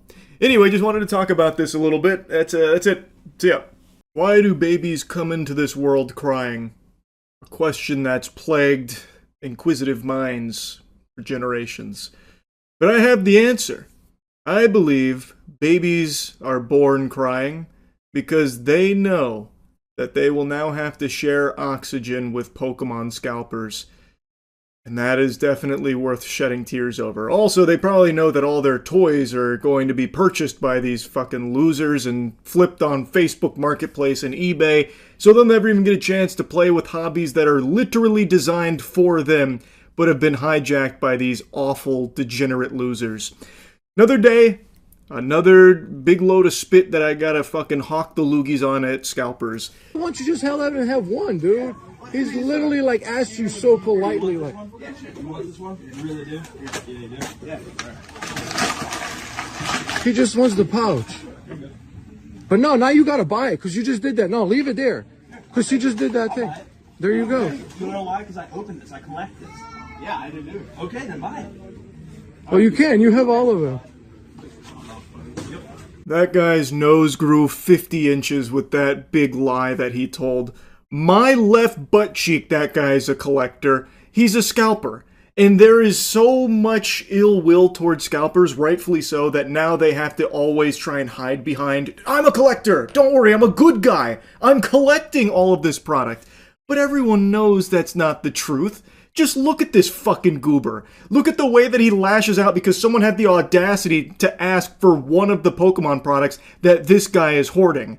And so then he just starts crumpling it up like toilet paper and giving it to him like, okay, there, you can buy that, buster. Then when the guy understandably says, no, this is stupid now, you've ruined it, I'm not going to pay full price for something that is completely ruined now because of your temper tantrum, the guy takes it back and is like, well, I will purchase it because I am a collector, pinky out. Like, bullshit, man. No sane person is going to be paying full price for something that is completely destroyed. He's just trying to make a whole song and dance out of this performance. I'm a collector, so the condition doesn't really bother me. And that's just not true.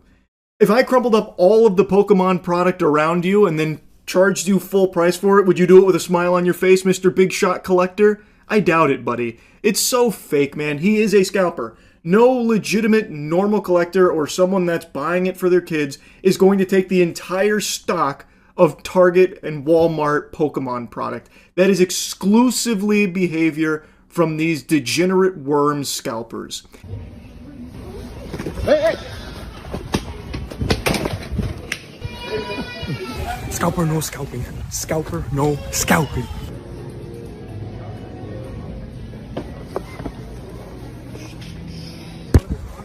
Scalper, no scalping.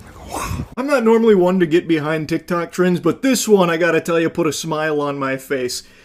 Just taking the Pokemon product from scalpers' carts, hey, you're not gonna get any fist wiggling from me over that behavior, because these scalpers truly think that because they put it in their shopping carts, it's theirs now. They planted the flag and now it's theirs, and you're stealing from them if you take one of those products, which is just goofy. That is just not true at all. In fact, you can make a much stronger argument that these assholes are actually stealing from the rest of the community that wants to get product either for their kids, for themselves. Unfortunately, that's more uncommon than saber-toothed tigers. That shit is fucking extinct right now because the only people that get their hands on Pokemon product from like Walmart and Target are these scalpers because they literally camp out and wait overnight for it on every restock and every drop. These unemployable, loveless losers literally wait hours overnight just to be the first in the door to get their hands on a couple of boxes of Pokemon product to ensure that nobody that actually wants to engage with the hobby can get it. It is just these scalpers, but even still, I got no issue with someone going in there and taking a box of Pokemon product right out from their grubby, greedy little paws there in their shopping carts because there should be buy limits in place, and I'm pretty sure there are in most places, but they circumvent that and wipe their ass with the rules because scalpers just do anything they can to hoard Pokemon product. So this guy's done 2 videos like this. This one made me laugh the hardest because the guy chases him down and fucking slips and falls. I don't know if the TikToker dropped the banana peel Mario Kart style and just had him spin out and eat shit, but he was feeling it, man. He had his like head buried down, walking slow over the cart afterwards too. It actually gave me a bit of a belly laugh there. And it's not just that TikToker that's doing it. Other scalpers are now getting in on that action of just taking from other scalpers' carts. It's pure fucking pandemonium. That reminds me, have you seen that scalper clip of the guy who grabs a box right from the employee before they stock it, and then once he reaches the counter, he begs another scalper for one-piece TCG packs? I have not seen that one. That sounds on par for pathetic scalper behavior, though. I'm good. Nice. But you cannot do that. Come on. What do you mean? I'm gonna pay. I'm gonna buy it. Buddy. I'm gonna pay for it. Okay, you're not allowed to take that box. Okay, you can get what you want inside it, but you can't take the box. Alright. Yo, could you not touch my... Yo. Can you not... This guy has the gall. Can you not touch my box? Brother, you just took this off of the employee's dolly. And now all of a sudden he's claiming ownership of it. What a loser. Normalize taking shit from scalpers. First come, first serve, bro. Yeah, but I was there first. Go. Watch yourself, bro. Watch yourself, bro. I can hear this guy's a dweeb. Watch yourself. What are you gonna do? Cry to mommy about it? The chutzpah. Wow. What a dork.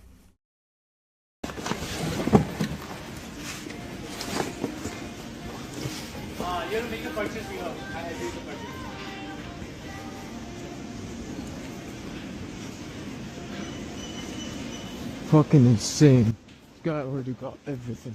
So insane! Bro, you gon' Oh, wow. Ooh, you... Can I get... It's so crazy how many scalpers are just unapologetically doing this shit, man. Ugh. I haven't seen one in the wild yet, but I imagine it's because I go to Walmart in the afternoon. These fucking vultures are there in the morning. The second restock happens. But to just go from, like, the restock over here to just another scalper with a whole cart full of product. Some packs of One Piece? I only got 6 here, man.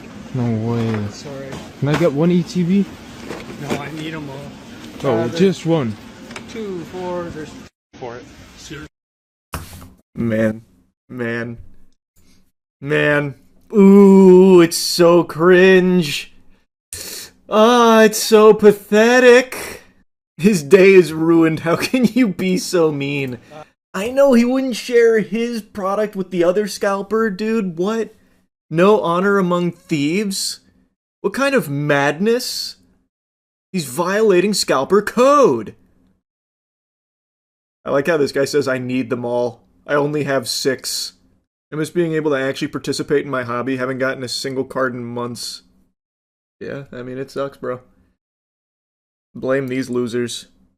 I heard the more Pokemon you scalp, the worse your hairline gets. Was this craze still from the COVID era? TCGs blew up during COVID, but no. You can't blame this on, like, the COVID hysteria around cards. This is truly just the state of, like, everything. It's not just cards. There's scalpers for literally everything. Fucking Nitos, Burger King collabs, McDonald's collabs, Popeyes collabs, everything. That one was extraordinarily stinky. I could actually smell the fumes coming from the cameraman scalper here. Just listening to him speak was painful. He's in like a perpetual fugue state as he's bouncing around trying to grab Pokemon product to scalp.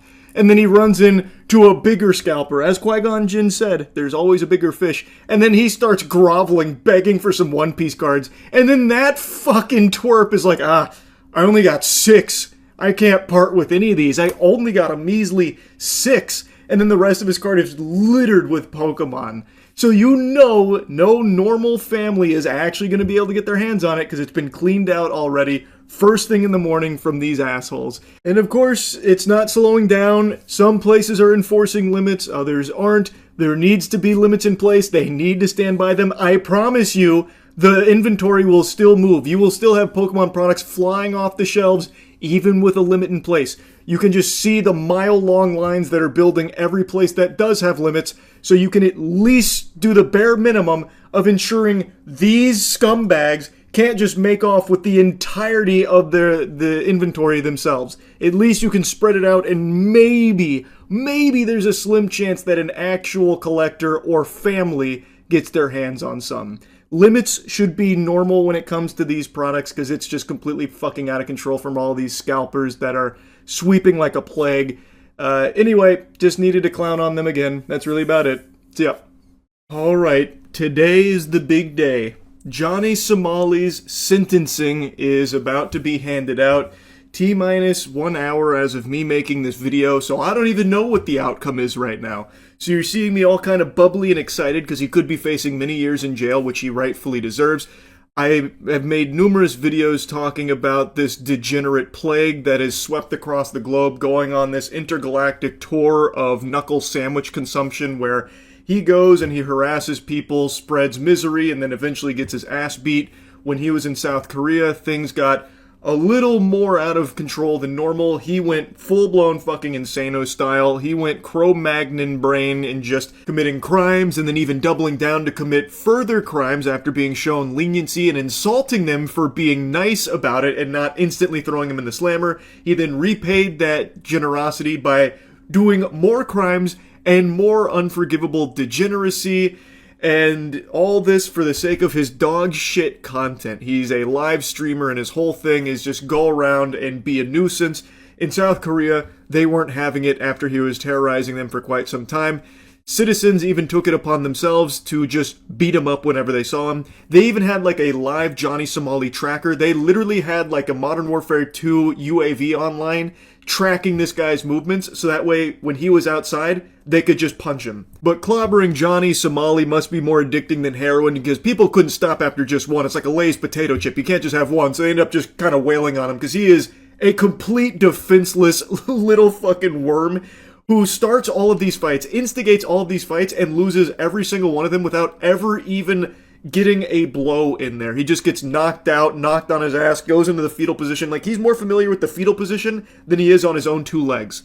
So anyway, he started getting beat up. He kept committing crimes over and over again, and then finally had his day in court, believing with his full chest that he wasn't going to be punished, that he wasn't going to jail, so he didn't take it seriously. He'd get drunk the night before, blackout drunk. He'd show up and make a mockery of the court. But slowly but surely, the reality started to set in that he might be spending years of his life behind bars in South Korea. All for his terrible live streams that no one actually even supported him on. He doesn't have any, like, actual fans. He has people that tune in to watch him ruin his life for their entertainment. So his life is completely pathetic. Like, no matter how you spin it, he lives probably one of the most pathetic lives you could possibly envision. My heart breaks for his parents that had to raise him into whatever he became, because I don't even know if it's their fault. I think he just got poisoned somewhere along the way with, like, clout and the other shit that he saw online, and then decided he wanted to be, like, the worst of the worst. I couldn't tell you. But anyway, he is about to be handed out his sentencing after all of the crimes for which didn't go so well for him, didn't go swimmingly in court like he thought they would. And now we're about to find out his sentencing. We're going to see how long he's going to be in jail for. I can't wait. Next clip you see will be after I learn what got passed down here in the judgment. This is one of those standing ovation type moments, sports fans. He's going to jail. Yep, he has just been sentenced to prison with labor. It's still so fresh right now that I don't know the duration. The news is still trickling in, but it did not go well. He was found guilty on all charges, including the deep fakes, which was one that he pled not guilty to.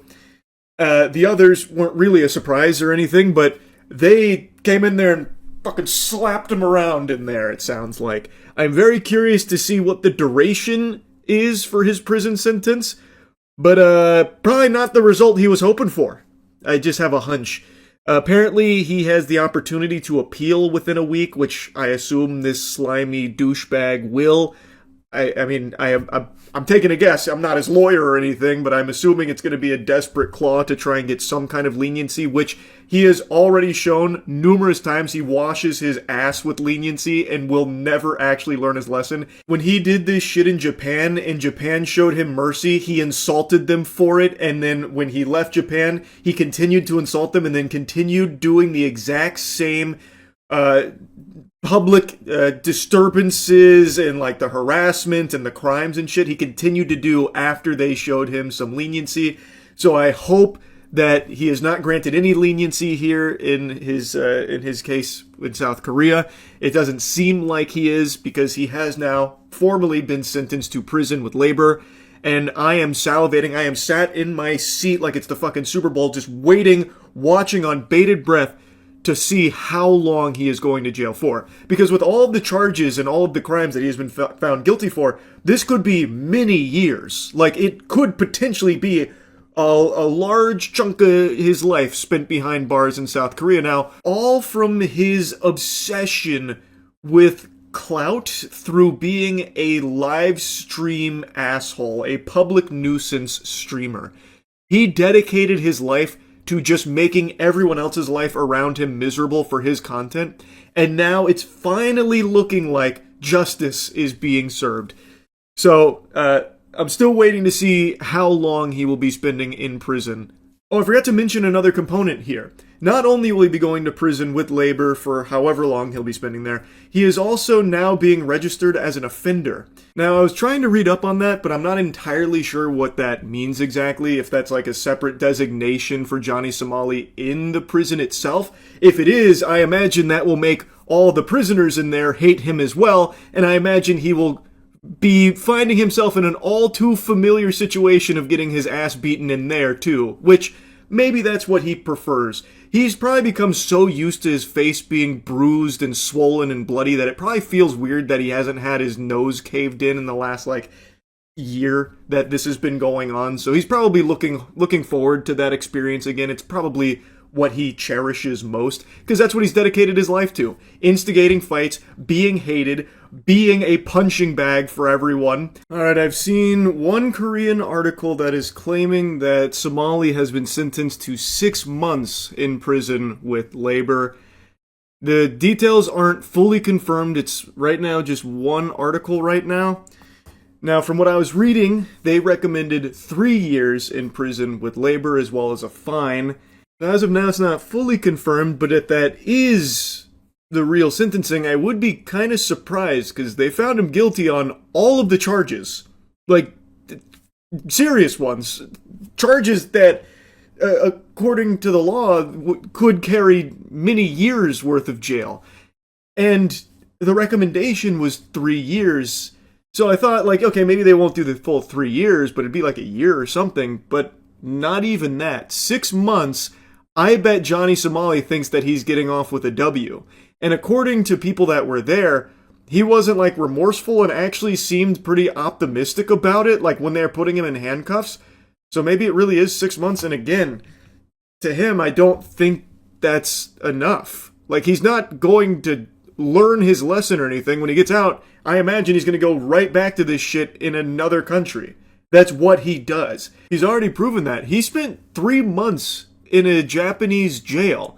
And then the second that he got out, he started insulting Japan, giving them the middle finger, saying fuck you, all that kind of thing, saying that they're weak, and just went to South Korea and started doing all of it all over again, even more so, going even more hog wild.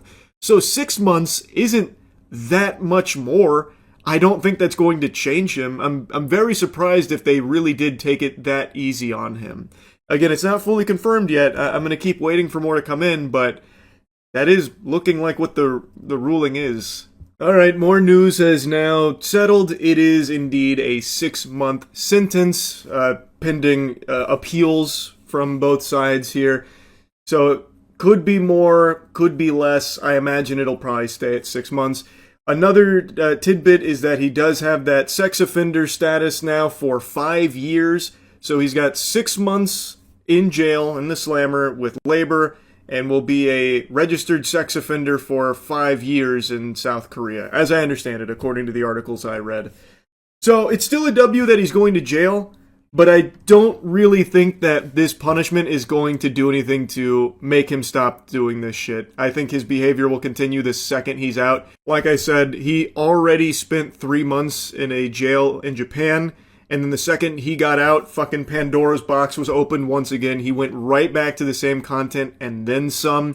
6 months, it's not the biggest difference, so I really do think that he is probably cheering. He is probably pumping his fist, celebrating that they went so far under the recommended sentencing of 3 years. But it is what it is. It is still, at the end of the day, good that Johnny Somali is going to jail at all.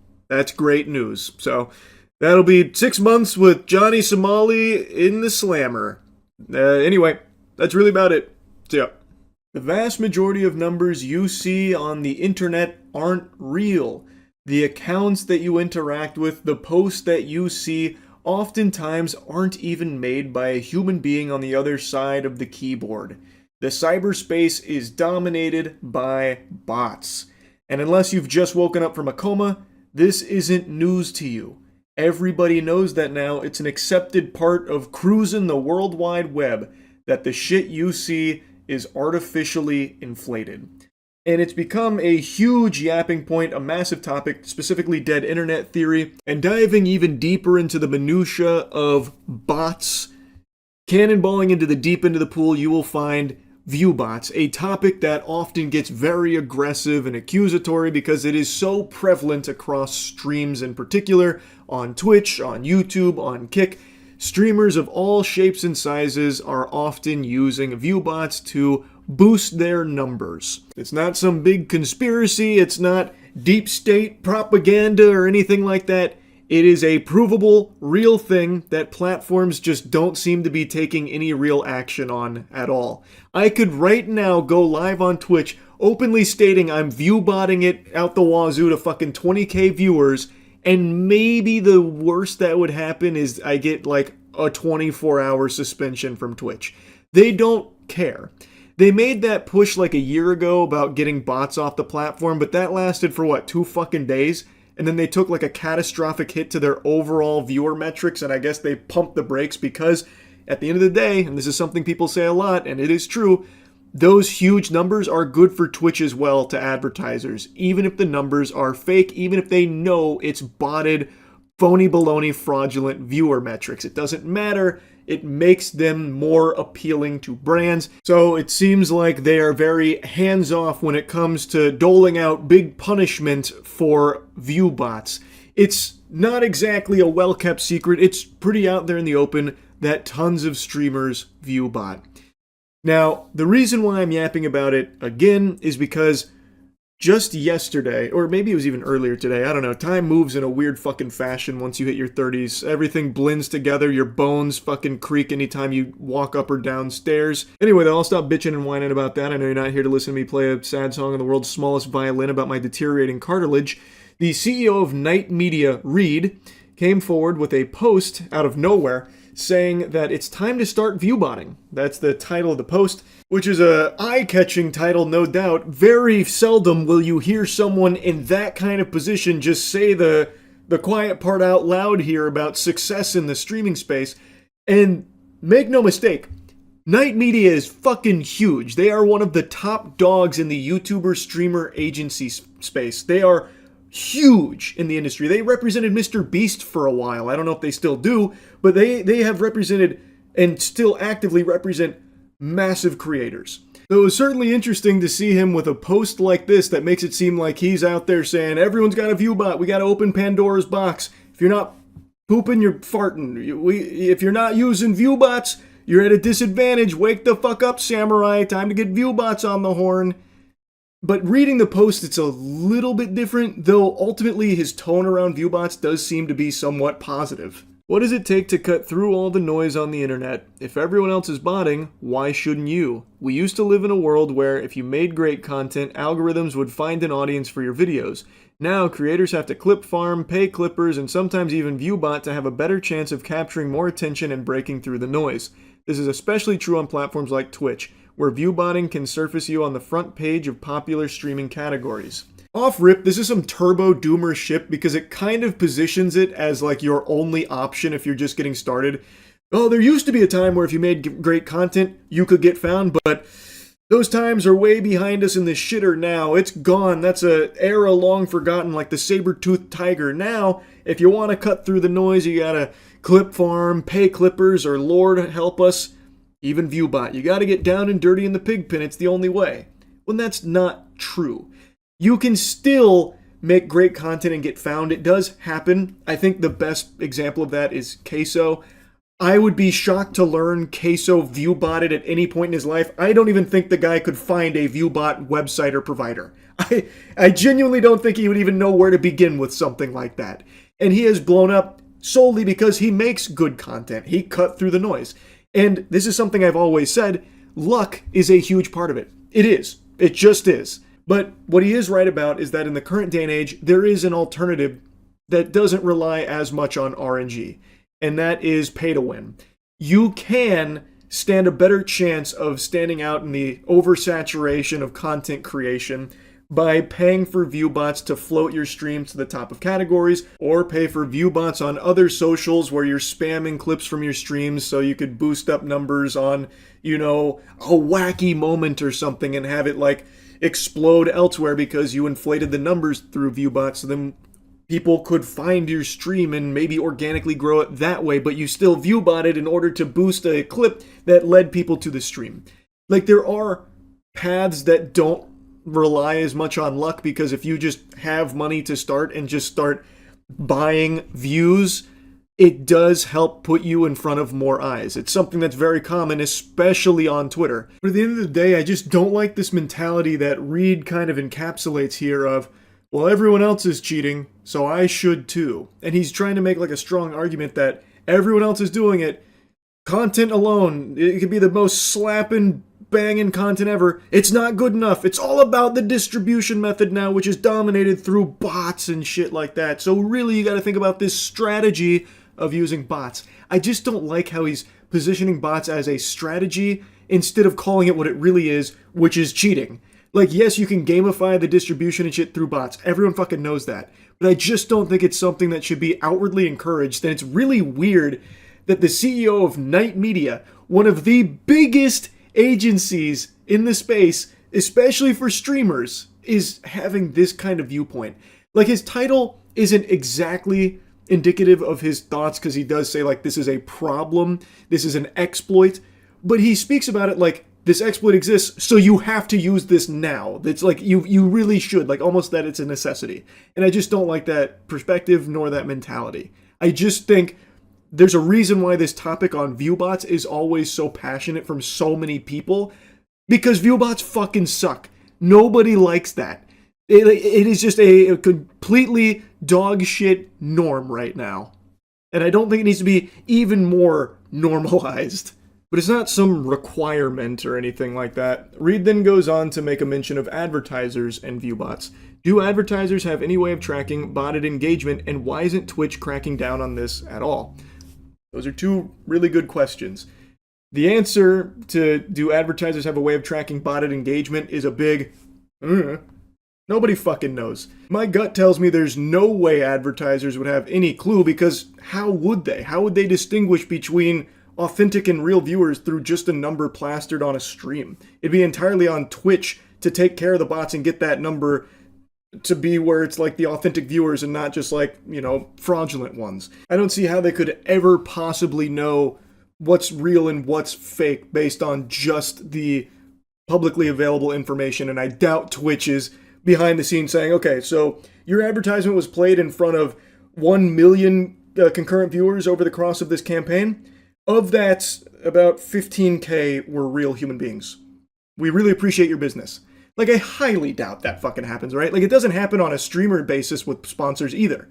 So, like, if a streamer is botting his stream up to, like, 5K, but really he only has, like, 1,000 real viewers there, and he works with a brand, and he sells to this brand at the 5K concurrent viewers, he's making a lot of extra money versus if he sold at his real 1K, and now the brand gets put in front of what they believe is 5,000 people, but is actually 4,000 bots with only 1,000 real people there. So maybe the campaign only sees them make like 3 fucking sales. Like, man, Perry Poutine Gotcha Game only got 3 clicks through this guy's stream, even though he has 5K concurrent viewers. What's going on here? And then you can maybe speculate and surmise that, okay, he's botting. But then you'd also never really know for sure, because you could also say like, okay, maybe his community's just not interested in this gotcha game. These brands, I don't think, have any idea, is the point I'm making. I don't see how they would. It's entirely on Twitch to combat the bots, and I don't think there's a way or a tool that these brands have access to that normal people don't, that lets them see real versus fake viewers. And then to Reed's second question about why does Twitch not crack down on it, I think everyone knows, because Twitch also benefits from these hugely inflated numbers. They see a lot of upside to these massive numbers being housed on Twitch. I think that's pretty clear. Probably don't need to dive any deeper on that. And it is something that he starts to tackle in his next section here about platforms needing to take action. He goes on to talk about, you know, how prevalent the botting problem is, as well as the reluctance from platforms to act on it, believing that the more views there are, the better things look for advertisers, which many people agree with. And again, that probably is the simple truth of it. If these numbers are huge, the platforms are probably very happy because then it's more appealing to advertisers. It could end up with more money to the platform itself. I think it really is that simple. Now, it's this section that ties directly into the eye-catching title that he used here for this piece. If everyone else is doing it, should you? I would never explicitly say you should bot your views on Twitch other than in the title of this article. But the reality is, if you're not view botting and everyone else is, you're at a disadvantage. When you're competing in a category where you're buried if you don't have 500 plus viewers, maybe shifting your strategy to paying clippers and buying bots helps a streamer break through. I wanted to see what it would cost to bot a stream, and for $180 a week on ViewBotter, I can get 1,500 followers, 225 chatters, and 750 concurrent viewers. Not bad for less than $800 a month, and these companies accept crypto payments. So, he's saying that he's not actively advocating for view botting your channel, but if you're not, well, you got your own dick in your butt. Like, everyone around you is doing it. Maybe you should shift your strategy. I don't know. To me, that feels like he is advocating for it. Maybe I'm on the crack pipe. He's pointing out a real problem, that these platforms don't enforce it, so the precedent has been set that there's no actual consequences. But it does seem like he's saying, you really should view bot your streams if you want to succeed. And he does prop it up as a legitimate strategy and even insinuates that it's not like super expensive, saying, not bad for less than $800 a month. Look at this huge head start you can get. Really should be something to consider. And I get it. It is something that people obviously consider and pull the trigger on, no doubt. But it's not exactly something that I think should be encouraged either. It sucks. It is a bad practice. And there's a reason why this is such a big topic, because people don't like view botters. It's not something that I think should be talked about in a manner that feels like it's positive and encouraging, and even setting it up as maybe even your only option if you want to stand out, because as Reed said multiple times, good content isn't good enough. You got to really consider distribution, and distribution view bots can really do wonders for. I don't know. To me, it just rubs me the wrong way. He then closes by talking about view bot detection and how Twitch CEO mentioned it's a game of cat and mouse, and that really there's not a whole lot of great information that he could find on how brands can detect view bots or anything like that. And then he finishes the big takeaway. We've entered an era where good content alone isn't enough, distribution tactics are. When clipping, paid amplification, and even bots can artificially push you up the rankings, the playing field starts to tilt toward whoever is willing to game it. Twitch's detection tools feel reactive at best, and advertisers don't seem to have a reliable way to verify what's real. If botting becomes normalized, creators face a brutal question. Compete clean and risk invisibility, or bend the rules to survive. Long term, though, this erodes trust in the entire ecosystem. Again, he drives that point home about good content alone isn't enough. It's all about distribution tactics, and I just firmly disagree. Good content alone is sometimes enough. But again, it does take luck. It does. It always has, and it always will.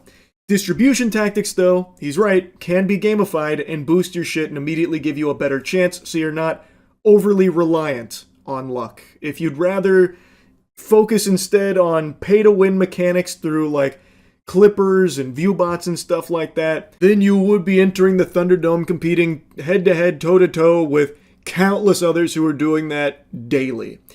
That is very, very common. And in many, many cases, it's hard to tell if it's real or fake.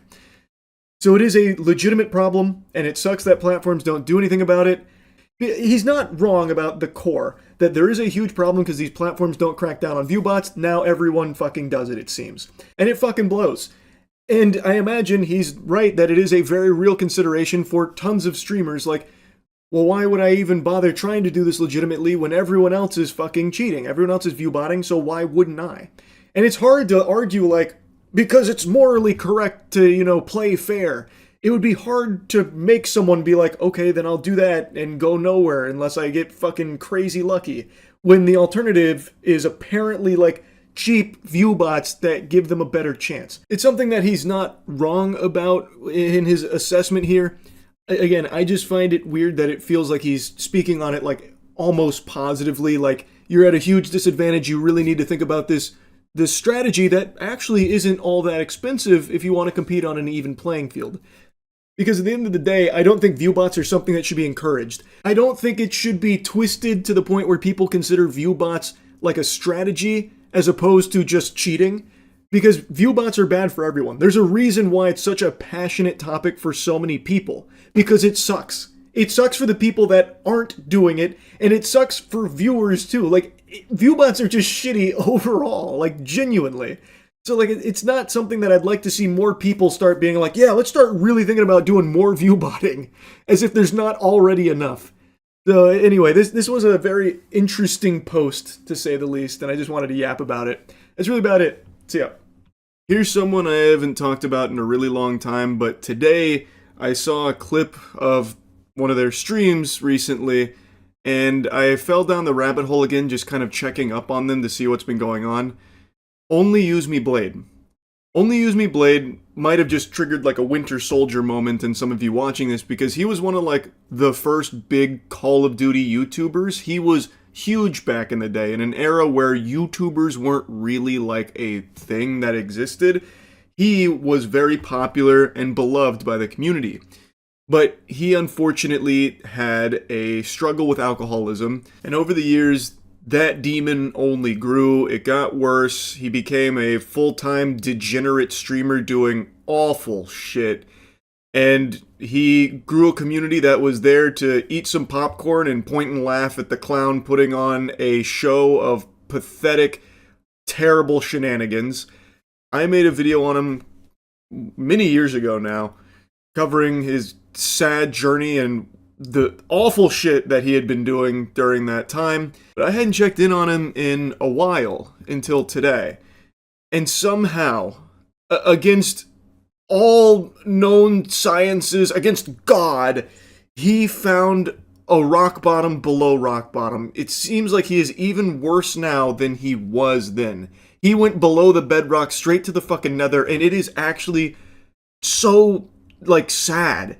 And I really think this can serve as like a big PSA to anyone out there about what alcoholism actually looks like. I've been seeing like a lot of those headlines about how, you know, the new generation isn't drinking as much. That's a really good thing. That is a very positive thing. I swear, watching clips from his stream is like an episode of Scared Straight. Now, Only Use Me Blade is not a good guy.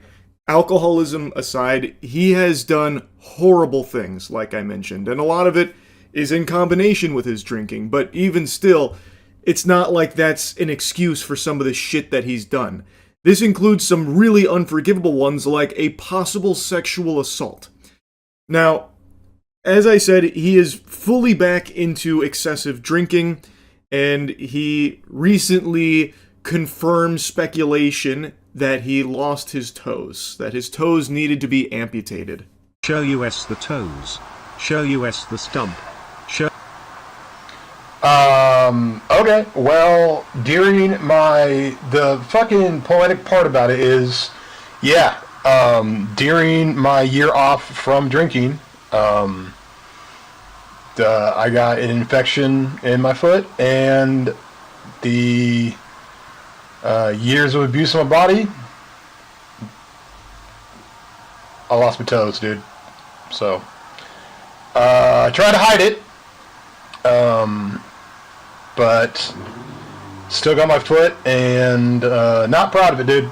Chat asked for a little show and tell, so he brought up what's left of his foot, and now they call him Only Lose Me Toes. I also saw some pictures from some of his older streams that showed the state that his toes were in prior to the amputation, and they look like fucking charred sausages. It actually looks like frostbite, and it's from his excessive drinking. It's called alcoholic neuropathy. What happens is, through this much consumption of alcohol, it damages the nerves in the foot. And what happened here is, he probably lost sensation down there and didn't realize that something was awry. Because circulation stops, functioning optimally.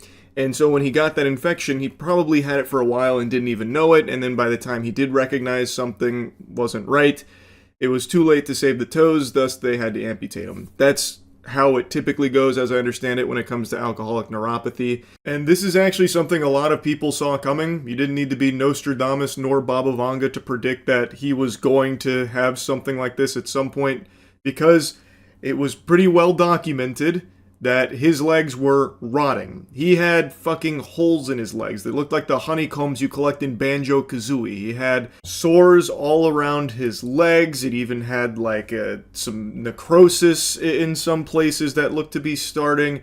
They were in rough shape. So I don't think anyone was really surprised to hear that his toes had to be amputated. But he did mention that this happened during the break that he took with the year of sobriety. So it turns out he actually took a pretty extended break from streaming to be a full-time caretaker for his mother. So he is currently at her retirement home as her caretaker, but he's also very much back into excessive drinking. Like, constantly. Doctor, well, give me some doubt. All right. You're a black person. What that mean? You assault us. There he goes. Seahawks. You didn't assault us. Don't come to weed down. I don't know if you've been drinking because I'm a black No, I've been drinking a lot, dude. Well, you say I assault you. Don't come to me with that bullshit. There are quite a lot of moments from these streams where he's just this wandering vagrant around the retirement home, just harassing the people around him on stream. Like, there's another one where he's talking to an older lady about how much she squirts. What's her squirt ratio? What's your squirt ratio? What? Your squirt ratio. You did not say that to me. I did. Oh. Because I love you. I love you. And you got a dog, and you need to squirt, ma'am. You need to squirt, ma'am, figured out. Yeah, I probably do. Hey, what's up? Free squirt? Get it? Because he's trying to put on a performance for the chat. So he's, honking his nose, Bozo the Clown here, and he's sloshed, absolutely hammered, blackout drunk. So it's just an entire life of lowlights. It's really fucking sad to see, especially considering that he's supposed to be a full-time caretaker for his mom. But his mom is the one that seems to be having to take care of him, her early 40s son, who is now just unable to stop getting blackout drunk and is passing out drunk on stream and having the cops called as a wellness check to make sure he's still fucking alive. Yo! Hey!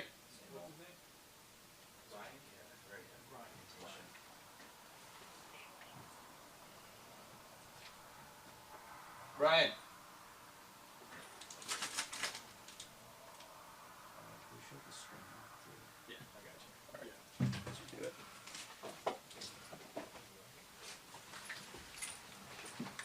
Hey, you good, man? I have seen multiple clips of Only Use Me Blade in that exact position, the Peter Griffin falling down the stairs pose there. Even after losing his toes, he is still drinking to a catastrophic degree. It's a miracle he is still alive. Like, it is unbelievable with how much he has abused his body over the years. And in between drinks, he has like some self-awareness moments about how much he has destroyed his body and how awful the alcoholism is. But he can't stop himself. He can't help it. That's how strong the addiction is. I don't think I've seen a clip with sheets on his bed, and I imagine it's because he keeps passing out drunk and pissing in the sheets. Like, no matter how bad things have gotten for him, he just can't seem to kick the habit. And that's not exclusive to just Only Use Me Blade. This is a very real, very evil and insidious addiction that tons and tons of people struggle with. Only Use Me Blade just happens to broadcast all of it for entertainment and has tied his drinking to his income to a certain extent. So, like, there actually have been times in the past where he has attempted to get clean and sober, and he's gone weeks, sometimes even months without drinking, but each time he has relapsed. And I do think some part of it is because there are people that watch his streams that are solely there to giggle at his misfortune, so they kind of encourage it. Not everyone. There are a lot of people that actually try and root for him to, come out the other side and actually beat this. But there are some that are solely there because they want to watch him completely fucking torpedo his life and continue to be in this state. So, like, I can find clips of him, you know, after a couple weeks, and then eventually he just says, you know what, I'm gonna have a couple drinks, and he does it on stream. And there are people that donate trying to encourage him to stop. There are people that reach out telling him, like, you know, please don't do this. And then there's also people in his chat that are like, yeah, fuck yeah, finally, we're back, we're so back. It's over tonight. I'm gonna have some drinks, dude. I appreciate it, but I'm gonna have some drinks. You're doing so good, man. You are doing so good. I'm not making it a habit, dude. I'm just gonna have some drinks and I relax know and that chat you tonight. say that, but then, you know, next week you're going to be like, oh, it's not making a habit, and you're going to be right back to dropping N-bombs and getting in trouble again. I do, hey, man, I do appreciate you, dude. Thank you. This definitely isn't gonna be a habit. This is just, you know, I'm gonna have some drinks tonight. Spoiler alert, it did become a habit again. There it is, boys. J-Rock has just donated $5. Love you, buddy. After this, let's go out and let's smoke some weed or something. But Terry, this is like a very special occasion. Daryl and who donated $3. Dude, please don't do this. Don't throw away all that work. Think of how good it felt to have control in your life, to have your life back. We are good. Thank you. Terry, I love you, dude. I'm definitely not doing a quad, bro. I'll have a couple shots for you, but let's do this and go smoke a cig and figure it out, all right? Like I said, there were a lot of people really trying to get him not to, and this has happened a couple times from what I can tell. But again, there are still some people in there that encourage it, and I think to a certain degree, Only Use Me Blade believes that a large part of his content is drinking, so it makes it even harder for him to, like, fully stop. And he did take an extended break, where apparently he did stop for a year. But he did come back, and he is now drinking just as much as he ever did. He even recently got arrested for urinating in front of officers that were called to kick him out of an area where he was just publicly intoxicated and being a nuisance, just a pest that was bothering everyone out in public.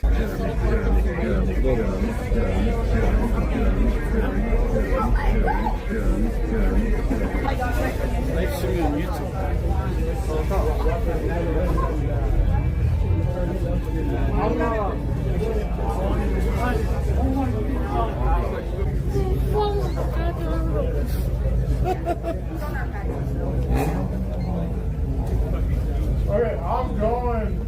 Calm down. Your burger's not that good, bitch. The fuck is she talking about?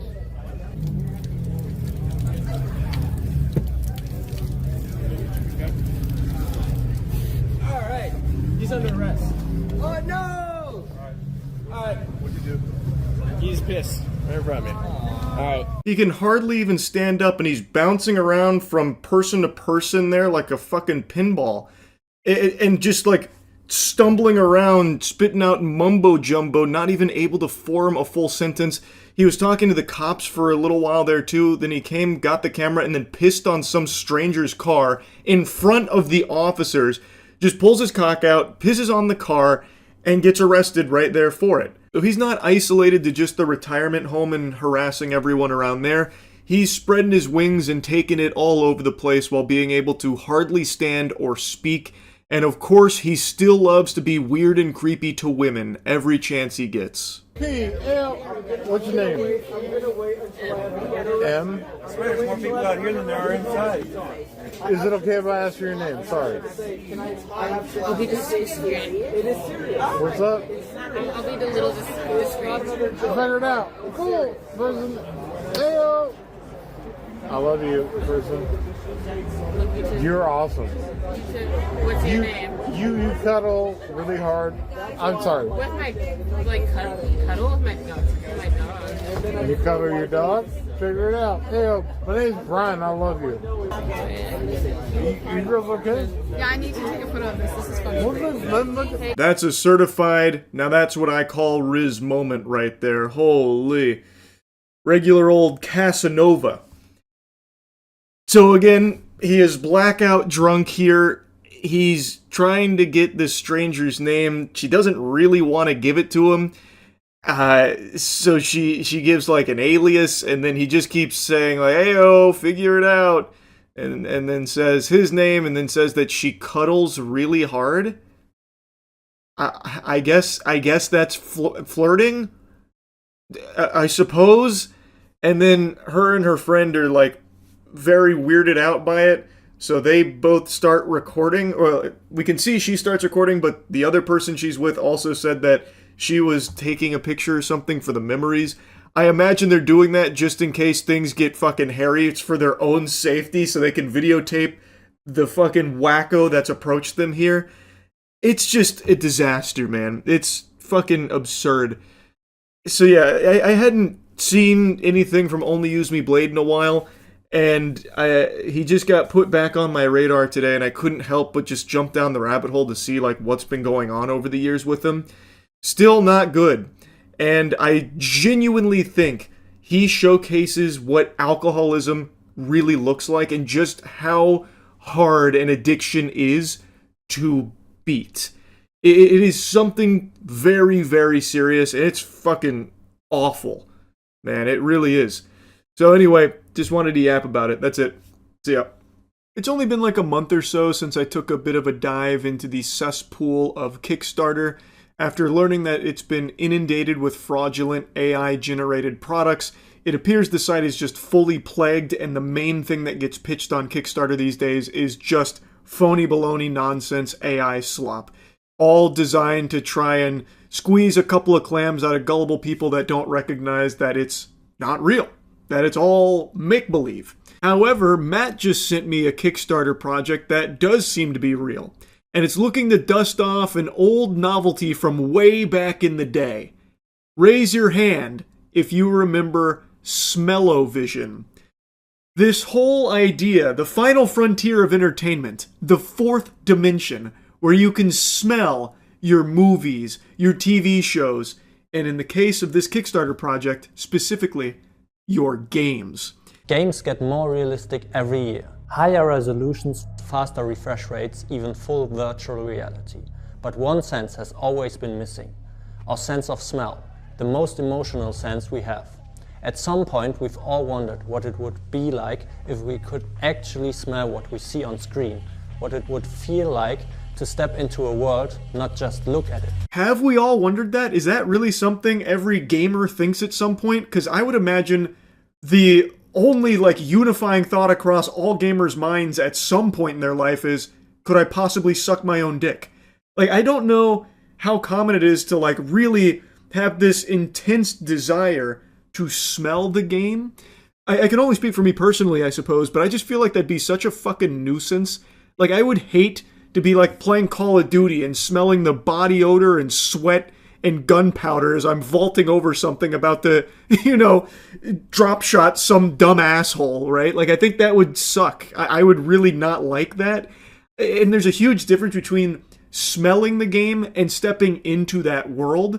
That's two very different things. It's not to say that I think it's like a bad idea. I'm sure there is like a community of people that would love to have access to the game smells, right? And the project has already been fully backed, so it definitely does have smell enthusiasts out there, and I have no doubt there's some real greaseballs hitting one of these right now. Can't wait to get their hands on this technology so they can go smell Ada Wong's panties in Resident Evil or something and go freaky mode on it. But I do understand that there is a market for it. I am just not in that group at all. Introducing the Scent Bar. Breathe your game. Don't just play it. 10 fans that can be independently activated. And 10 scent slots allow real-time scent release, always, no matter the scene. The brain of the Scent Bar is the AI image detection. We are starting with 30 scents, allowing immersion in nature, racing, and action games. Of course, no Kickstarter project is complete without an AI voiceover. That's mandatory at this point. But this product does seem to actually exist. I can find footage of them showcasing it at Gamescom.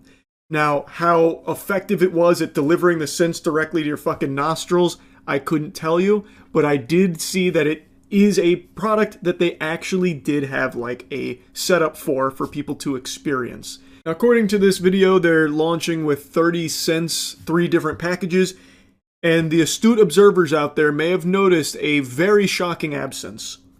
There's no Gooner package there. They don't have a selection of goon aromas. There's no sweaty gym socks. There's no panty fumes. There's no smegma adjacent scents or anything like that. And I gotta tell you, I think that was a big misstep. I think they're leaving a lot of money on the table because I bet you they could have found some real fucking degenerates to immediately buy the Gooner suite of smells out the wazoo. They'd be huffing that shit like it's Urgot's tubes in League of Legends. And uses AI image detection to work with practically every game. After backing this campaign, you will be able to enter the fourth dimension of gaming and start creating memories inside your games, just like in real life. Yeah, but I can do that now. I can make memories with games, and I do it all the time, actually. And I have tons of memories from games in my past without ever having to smell them or anything like that. Like, I don't know how much that really strengthens the experience of a game. But again, I can only speak for me personally. I just don't really care to sniff it. You know what I mean? Like, I'm not a dog. Like, I don't need to sniff it, really. Like, I'm happy just experiencing it without the fourth dimension being there. Like, it's not like it unlocks the ability to, you know, have these cherished memories of games. I can still make those cherished memories even without having to smell some scent fumes and juices from the pods that are being fanned at me through the Zestum device placed under my computer while I'm playing Expedition 33. You've got yourself a scent bar. Awesome choice. Let's get it set up together. First, take your scent bar out of the box. The scent bar works with AI image detection. You can download our software directly from the website. And don't worry, the software barely uses any of your PC's performance. Trust me, your frame rate is safe. Welcome to the scent bar control panel. The tabs at the bottom show your 10 scent slots and what's currently loaded in each one. Intense. Say zombie games and you rather not smell rotten meat all night? No problem. Just swap the scent pod manually and keep the label for the AI to recognize. That way, even zombies can smell like fresh roses. Or energy drink, if that's your thing. So here's the rundown of how it works and how it gets set up here. So you place it under your monitor, you connect it with USB-C, and then you have the control panel where all the scents are stored, your 10 scents, and you switch in the pods that you want for the scents, and then it'll use AI image detection to know what's going on screen and what fans to activate to shoot the fumes at you. And they even mention that you can, of course, swap out the pods but keep it labeled the same so that way it'll still recognize it and shoot out roses instead of rotten meat smell. Can you imagine, though, if you couldn't swap those out at all? Like, it just has like a million scents that it instantly swaps in between, and it's like super realistic. So if you get tear gassed in the game, you get tear gassed in real life with the fucking Zestum blasting right into your eyeballs, basically pepper spraying you. Or like, you know, mustard gas shoots out and just asphyxiates you while you're sitting in your chair trying to play your game. Nah, that'd be crazy. That's some Sword Art Online type shit. If you like expand upon this idea as like a torture device almost. But I mean, again, it seems like this is something that does actually work. I just don't know how many people are like really salivating over the ability to smell the game that they're playing. I feel like it'd be cool for a couple of minutes, but the novelty would really wear off when playing for a long period of time in like an extended gaming session, which most people are playing for a couple of hours usually. And I feel like if you're smelling shit the entire time, it's just going to be a bit of a headache. And you're probably going to like really go through the smell juices, like the potions they've got in there, because they're tiny pods. They show you in the video here in a moment. They're like this big, maybe. They're not huge at all. So I feel like you'd probably run through a ton of them very, very fast, which would then mean that you're constantly reloading and repurchasing pods, because I imagine they're not free. I don't think you can just replace them for free. Maybe I'm wrong. But you would be spending quite a bit of money to keep the scent bar fully stocked on smells. And if you're using it daily, I just truly don't know how long these pods are going to last you. Once your game's running, simply share your game window with the software. Don't worry, nothing's recorded or stored. The AI just analyzes your screen in real time and nobody else can see it, not even me.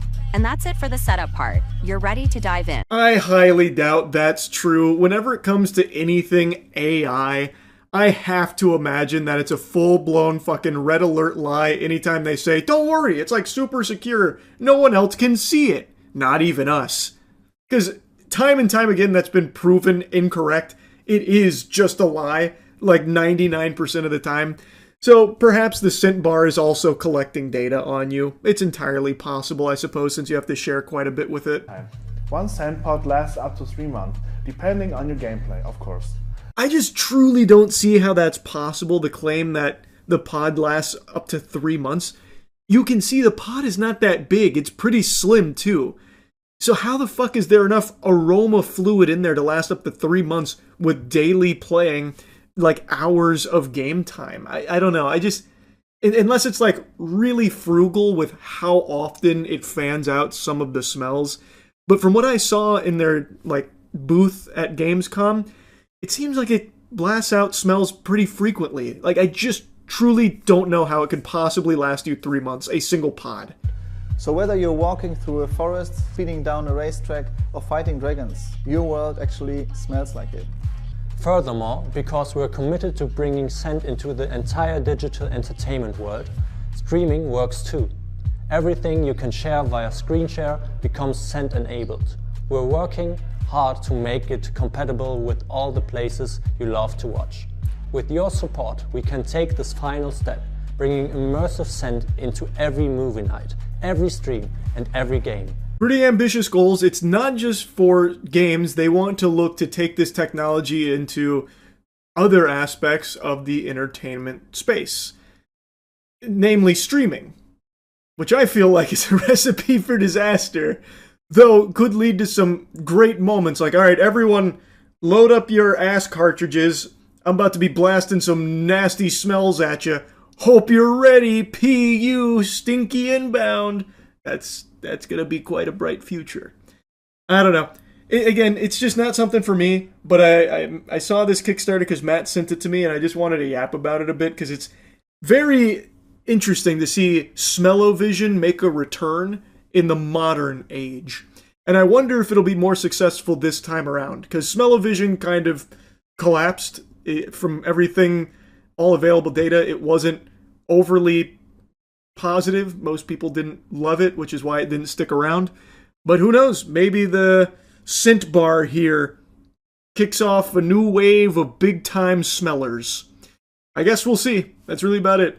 See ya. I told you, it's only getting worse, man. Yesterday I made that video going over the silly, goofy fight over Pokemon cards at a restock, which, again, Pokemon restocks are basically the purge at this point.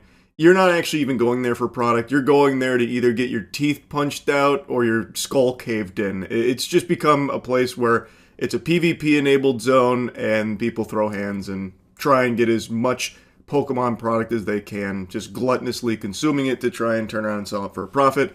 And in the video I made on that yesterday, I said that it's only a matter of time before someone gets killed over it. There's already been a shooting over Pokemon cards, and I'm sure there will be a murder around the corner. And it turns out that that did already happen. I just learned about a case in Chile where a 20-year-old woman who is a Pokemon vendor was kidnapped and killed by a couple looking to rob her of her Pokemon cards. So they kidnapped her and murdered her in her apartment and stole her Pokemon cards. Now, there's no English outlets reporting on this case as of right now, so all of the information I'm getting comes from Chilean sources directly, which I have to translate. And on YouTube, they only have auto-dubbing available, which I find to be pretty unreliable. I don't think it's entirely accurate, but I've checked some people in Chile that are relaying the information as well that corroborate a lot of what the auto-dubbing is saying. So the story is true based on all the information here. Just certain elements of it might be a bit incorrect, like the value of the Pokemon cards they stole. It's reported that this couple robbed and murdered this woman for 3,000 pesos worth of Pokemon cards, which is not expensive. That's not a huge value there. They didn't get the fucking One Piece or anything. They basically got like 2 hamburgers worth of Pokemon cards. So like I feel like maybe that number is incorrectly translated, or maybe they truly did do all of this over that little amount. Like the Pokemon card hysteria is completely out of control, so it's possible it really was over just that little amount. But no matter how expensive the Pokemon cards were, it doesn't justify murdering someone for them. That is a vile, evil action. And they have been taken into custody. They have been arrested. They are being charged with robbery and robbery with homicide. So fingers crossed they get maximum punishment here. Another important part of this investigation is precisely to reveal the amount of Pokemon cards that were ultimately stolen from the victim. We are talking about Camila Dominic and Olortig Quispe, as Florencia was telling you, a young woman who is only 20 years old, and this incident is being investigated as a robbery with homicide. Unfortunately, and this is what the family is asking for, the body of this 20-year-old woman has not yet been found, but all the evidence that the prosecution has at this time leads them to a single answer, that a homicide occurred inside the apartment of one of the defendants. Her name was Dominic Camila Olortigue Quispe, and she was reported missing for quite some time. Investigators believe that she was murdered in one of their apartments, this Chilean couple. They, based on some of the other reports that I read as well as what I was watching from broadcasts, they found surveillance footage that shows them taking her into an apartment and she never leaves. Unfortunately, in addition, the 2 defendants, 2 people, a man and a woman under 30 years old, are also being held in preventative detention. Now, what happened? This young woman was selling Pokemon cards in a community of young people who exchanged these cards. She was moving around trade with her show, card, where she had an approximate value of cards worth around 3,000 pesos. This would be the method of procedure. What? Why? The reason why the defendant would... So they kidnapped and killed her to steal 3,000 pesos worth of Pokemon cards. What the fuck? This was the first report I watched on it that gave the general overview of everything that unfolded. It was a couple. They had got Dominic Camila to their apartment, and she never left. They have security camera footage of her going in, and then they only ever have footage of the perpetrators leaving, and there's a lot of other things that they found on the security camera footage. But in this report, they said that the value of the cards they stole was 3,000 pesos, which again, that's literally buying like a handful of gummy worms. That's not a lot at all. But in the other report I was watching, they say 3 million pesos, which is quite a bit more. Not that it changes anything here. Having someone's life taken over Pokemon cards is completely unacceptable, and this couple should 1000% never see the light of day again. They should be locked in a hole for the rest of their lives. This is a genuinely evil action that is unforgivable. But I just wanted to show that since there aren't any English sources that are reporting on this as of this moment, I have to rely on translations, and they're not entirely accurate. So the story does get a little muddy, so if there's any things that I'm messing up, I apologize, but this is a very serious story, and one that I just can't help but yap about, man. The state of the Pokemon hobby couldn't be worse. Robbery, because the victim's belongings were allegedly stolen. A cart that she usually used to move her folders which contain these Pokemon cards that are valued at close to 3 million pesos. And finally, that is what also leads the prosecution to part of the evidence used by the prosecution to indicate that a robbery occurred here, and that they later attempted to, or ultimately killed, this 20-year-old woman. We must review the words of the prosecution that refer to this case. Sendum, the victim is seen entering the apartment with the defendant, and only the defendant is seen leaving on several occasions. And the defendant must have entered with the defendant, and always taking the victim's cart, where she had all her letters, which were the ones with the greatest value. The auto-dubbing is just really falling apart. It's really it's sucking major ass here. But from what I can piece together with this broadcast as well as what I've read, is that on the security camera footage, they know that Dominic Camillo was in the apartment. She went into that apartment. And they also know through the security camera footage she never left. But the couple did on numerous occasions and had even left with Milla's belongings. And what she said there with letters that had the most value, I think they were talking about the cards. They left with her Pokemon cards, the greatest value Pokemon cards. And they have evidence of that through this footage. And there are also videos where the defendant is seen entering the supermarket to buy these garbage bags and packing tape. According to the prosecution, these security cameras are key to the investigation, and they are continuing the investigation based on these records, which show the defendant's constant comings and goings from an apartment on Monjita Street in the Santiago commune, where the victim was allegedly taken, and from which apartment the victim never left. These records are important because the body of this young woman, who is only 20 years old, Camila Dominic, has still not been found. They are also alleging that through the security camera footage, they saw that this couple was getting trash bags and tape and bringing it into the apartment and just very suspicious shit like that. That is extremely shady. So they haven't found her body. They are still investigating and doing all they can to locate that, but they are treating this as robbery with homicide. That's what they are pursuing here. They have enough evidence to support that, it seems, and it is just fucking sickening, man. I know I've made so much content on it recently. I just can't help blabber about it. I'm obviously very passionate about TCGs, have an entire fucking channel dedicated to it. So seeing what's happened to not just Pokemon, but just TCGs across the board really sucks. And in Pokemon in particular, it is really in the shitter. It is just terrifying. People being beaten to a fucking pulp, people being shot over Pokemon cards, and now even people having their lives taken over Pokemon cards. And again, there's other examples of scalpers going crazy and all like, you know, trying to get their hands on the same stuff to try and flip for like a fucking $5 profit over the years. But for Pokemon in particular, it has become just deplorable.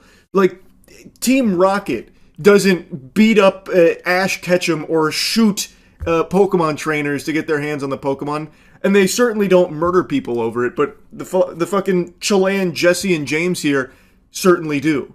It's scary, and it's only getting worse. Like I said, it has spiraled totally out of control now. It's heartbreaking hearing about what happened to this woman in Chile. So anyway, I just wanted to talk about it a bit. That's really it. See ya. For a couple days now, there's been a video YouTube's been shoving down my throat, recommended out the wazoo, and tonight finally caved and decided to give it a peek. It's called Pulling Over the Police Doesn't End Well from Midwest Safety. And as advertised in the title, this citizen's arrest attempt does not go swimmingly.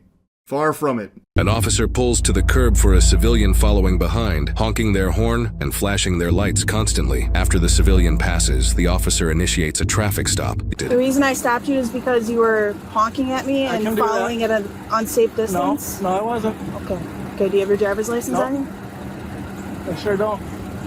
The chess master has made his move. There was no pressure, yet the quarterback still fumbled here.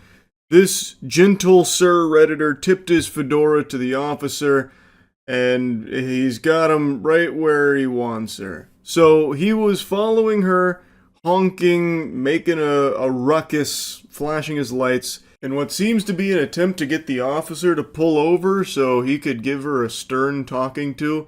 And the way she describes it, and I guess even the way he describes it, makes it sound like that old meme, you know, the hit it, Joe, and then the guy's on like the fucking doohickey, just like a piano with a ton of noise-making gadgets and gizmos going boom, boom, boom, boom, penny whistle, wee, wee, wee.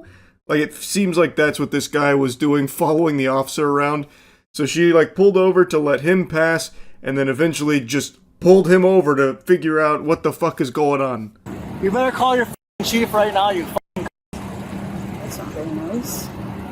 Well, I have the right to fucking pull you over. You were on the phone and you were doing something wrong. So and you were not. So you were trying to pull me over? Did you not see the lights flashing? Okay.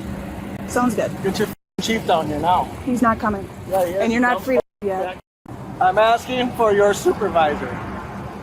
Supervisor can come down, but not my chief. Your supervisor's gonna come here. Okay. Because you have no business pulling me over. Okay. But you were trying to pull me over. I didn't do nothing wrong. I was behind you. He's got some nerve questioning this man's authority. It's pretty clear he's in charge. So he is now doing the classic I need to speak to your manager move here, the old go-to Karen play. A John Madden classic. It's timeless. He did fumble the nomenclature. He was asking for the chief, which I guess the chief doesn't have an obligation to show up to every traffic stop when requested. Like Bloody Mary, if you say his name 3 times, the chief of police will show up. So he did eventually realize that it's the supervisor that he can request, which she obliges and gets the supervisor on the horn to join them at this hootenanny. Can you determine from your mirrors what's safe? Because this says right here that may appear to be closer than 10-4, do we have any recent contacts with it? Scream for help. Get out of the car and scream for help. The driver is talking to his own child, who's also in the vehicle. Start screaming for help. He's now got his child stepping out of the car to scream for help. Help! Bud, you don't have to do that. Okay, he's going to do it because you're Help! Help! Help!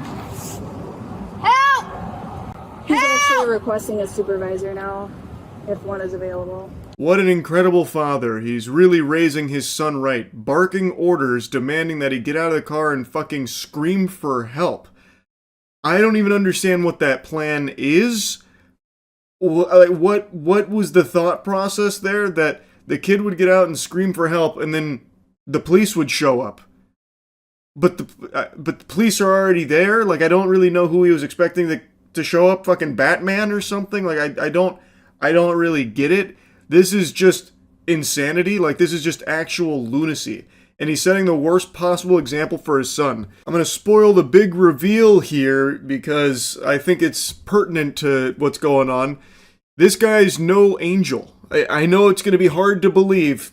Imagine my shock when I found out that he actually has an extensive criminal history with a litany of charges, like an absolute laundry list of charges, and he should not, under any circumstances, even have visitation rights to his child. This guy is a fucking menace. And he's using his kid here as some kind of, like, accomplice to his nefarious scheme. It's so fucked up. It's so weird. Because you were doing something illegal.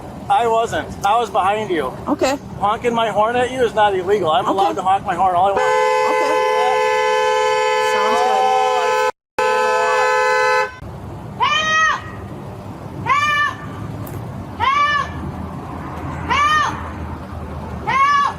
What a circus he has created here. Entirely avoidable, by the way. This guy went out of his way in order to find shit to get himself into. He literally tried to find ways to steam his own ham by following the officer around apparently super closely, blasting his horn and flashing his lights and shit like it was some kind of like kaiju attack, and he was trying to warn everyone about the impending danger. Is it gonna be funny when I tell the judge that I was following behind you honking the horn because you were doing something wrong? And I just had a conversation with the day officer yesterday that says that I have the right to do something. Oh, I know who you are. Yeah, you dumb. Okay. Perfect. I cut out a lot here because it's mainly just him headbutting the horn non-stop. It's such an annoying pest. And now he kind of lets it slip. The cat's out of the bag that he's already had talks with officers, even as recent as yesterday, and then it dawns on her who this guy is. Other officers arrive at the scene. They also know who this guy is because he is a frequent nuisance. This fat yesterday was on the phone with me yesterday, and that's why she's here now. Hey, Joe. What's up, man? I'm the supervisor. You want to talk to somebody? Yes. Can I get out for a second? Just stay put. I can talk to you right here. Okay. I was coming off of Ellis Street. This dumb came off of fucking Main Street, had no blinker on when she made the turn. She was as well on her phone. I followed her down the road because I talked to somebody yesterday that made it very clear that if I had a problem with one of the officers that I can most definitely make a complaint about it. Okay. So I was following her down the road to figure out who she was, and I was flashing my light and honking my horn. Were you behind her or in front of her? I was behind her. Okay. What a story, Joe. A riveting tale indeed. So he wanted to follow her, find out who she was so he could make a complaint about her not using a turn signal and apparently being on her phone. That was the plan. And things went tits up real quick. So he's now talking about like a ticket that she's trying to give him for all of the hoopla that's being caused here, which has only set Joe off even further. He is now fully deranged and has gone feral because of that, and no matter what the supervisor says, it's already too far gone. He is a powder keg that is in the process of blowing, and he can't stop blowing. And now she thinks she has the right to give me a ticket for honking my horn? I got every right to honk my horn. How close were you to her? I was a car lengths behind her. Okay. She swerved and hit the curb like a dumb bitch with her car over here. Yeah, so he could go around me. And I was nowhere close to being by her. Did I drive any closer to anybody else than I do any other day in the world? So, once again, this guy uses his kid as some kind of criminal sidekick, like a lackey here, to try and help him out of this pickle that he himself has put himself in. So now he's having his kid vouch that he wasn't following any closer to the officer than he does for any car on the road, which is scary, because this guy is probably up every single car's ass if he perceives that there is something out there that they may have done that he didn't like. And also, this guy looks like he is just actually on some very heavy drugs. This guy looks like he is off his gourd right now. Look at these eyes. That is a soulless stare of the devil. This guy looks crazy. For flashing your lights or what? She said I was honking my horn at her because I was trying to get her to stop. I was not following too closely. Okay. Can you guys prove it? What is the law when it follows too closely? What does the mirror say when you read that? What does that say? If you guys are so smart. Objects in mirror appear closer than they are. It has nothing to do with what it says in the mirror. Yeah, it does. It is a lawful statement on there. Why do you always have to be so confrontational when you deal with us? I'm gonna be honest, I really like that line of thinking that Joe cooks up there. Read what the car mirror says. Objects in mirror may be closer than they appear. He can't quite read that. He's fuming too much. He's seeing red, so he's gone full illiterate. But he's trying his best. He knows that there's words on there that say something to that effect, but he can't quite get them out. But the idea that he's trying to get across is that he wasn't following too close. She has been deceived by the mirrors, which clearly state that they may seem closer than they appear, thus reality is distorted. You've fallen for his trap. Joe wins. that's the idea here. The mirrors prove he's right. Because you guys, listen, this is about transparency. I have been being harassed by my neighbors time after time again, and you guys allow it to happen. This called me yesterday harassing me, and then now she's pulling me over because she's breaking the law. And you guys want to write me a ticket because you don't want to sit in front of a judge in front of one of your... Talking on her cell phone? Is it against the law to be using electronic devices while operating a vehicle? Is it against the law in the state of Wisconsin? Not to talk on your cell phone like this. No, it is not. Since when is it not to... The officer then goes on to explain the law about being on your phone in the state of Wisconsin, which actually somehow gets through to Joe, at least temporarily. It breaches his defenses where he's like, oh, okay. But of course, that's not, you can't put the toothpaste back in the tube. He's already upset. So, even though that does dawn on him that maybe there wasn't a law being broken there and that this is a whole bunch of nothing, making a mountain out of a molehill, he's still mad, and thus he needs to take out his wrath. We can take it to court, and we can make this a thing with Madison. That's your right to take it to court, Joel. Just like you took that disorderly conduct ticket to court when we dealt with you down at the school. This dumb bitch literally said in front of my kids it ain't gonna do you any good argument. I don't give a dude. What are you gonna do? Not a thing. Because obviously you're letting this fat do what the she wants anyways. She's just doing her job. No, she's if not. If you don't agree with it, you can argue How in is she court. doing her We're job? not going to argue What out is the here. law when it comes? Joe continues to try and alt. The officer sounds extremely tired of it. No one here besides Joe even seems mad.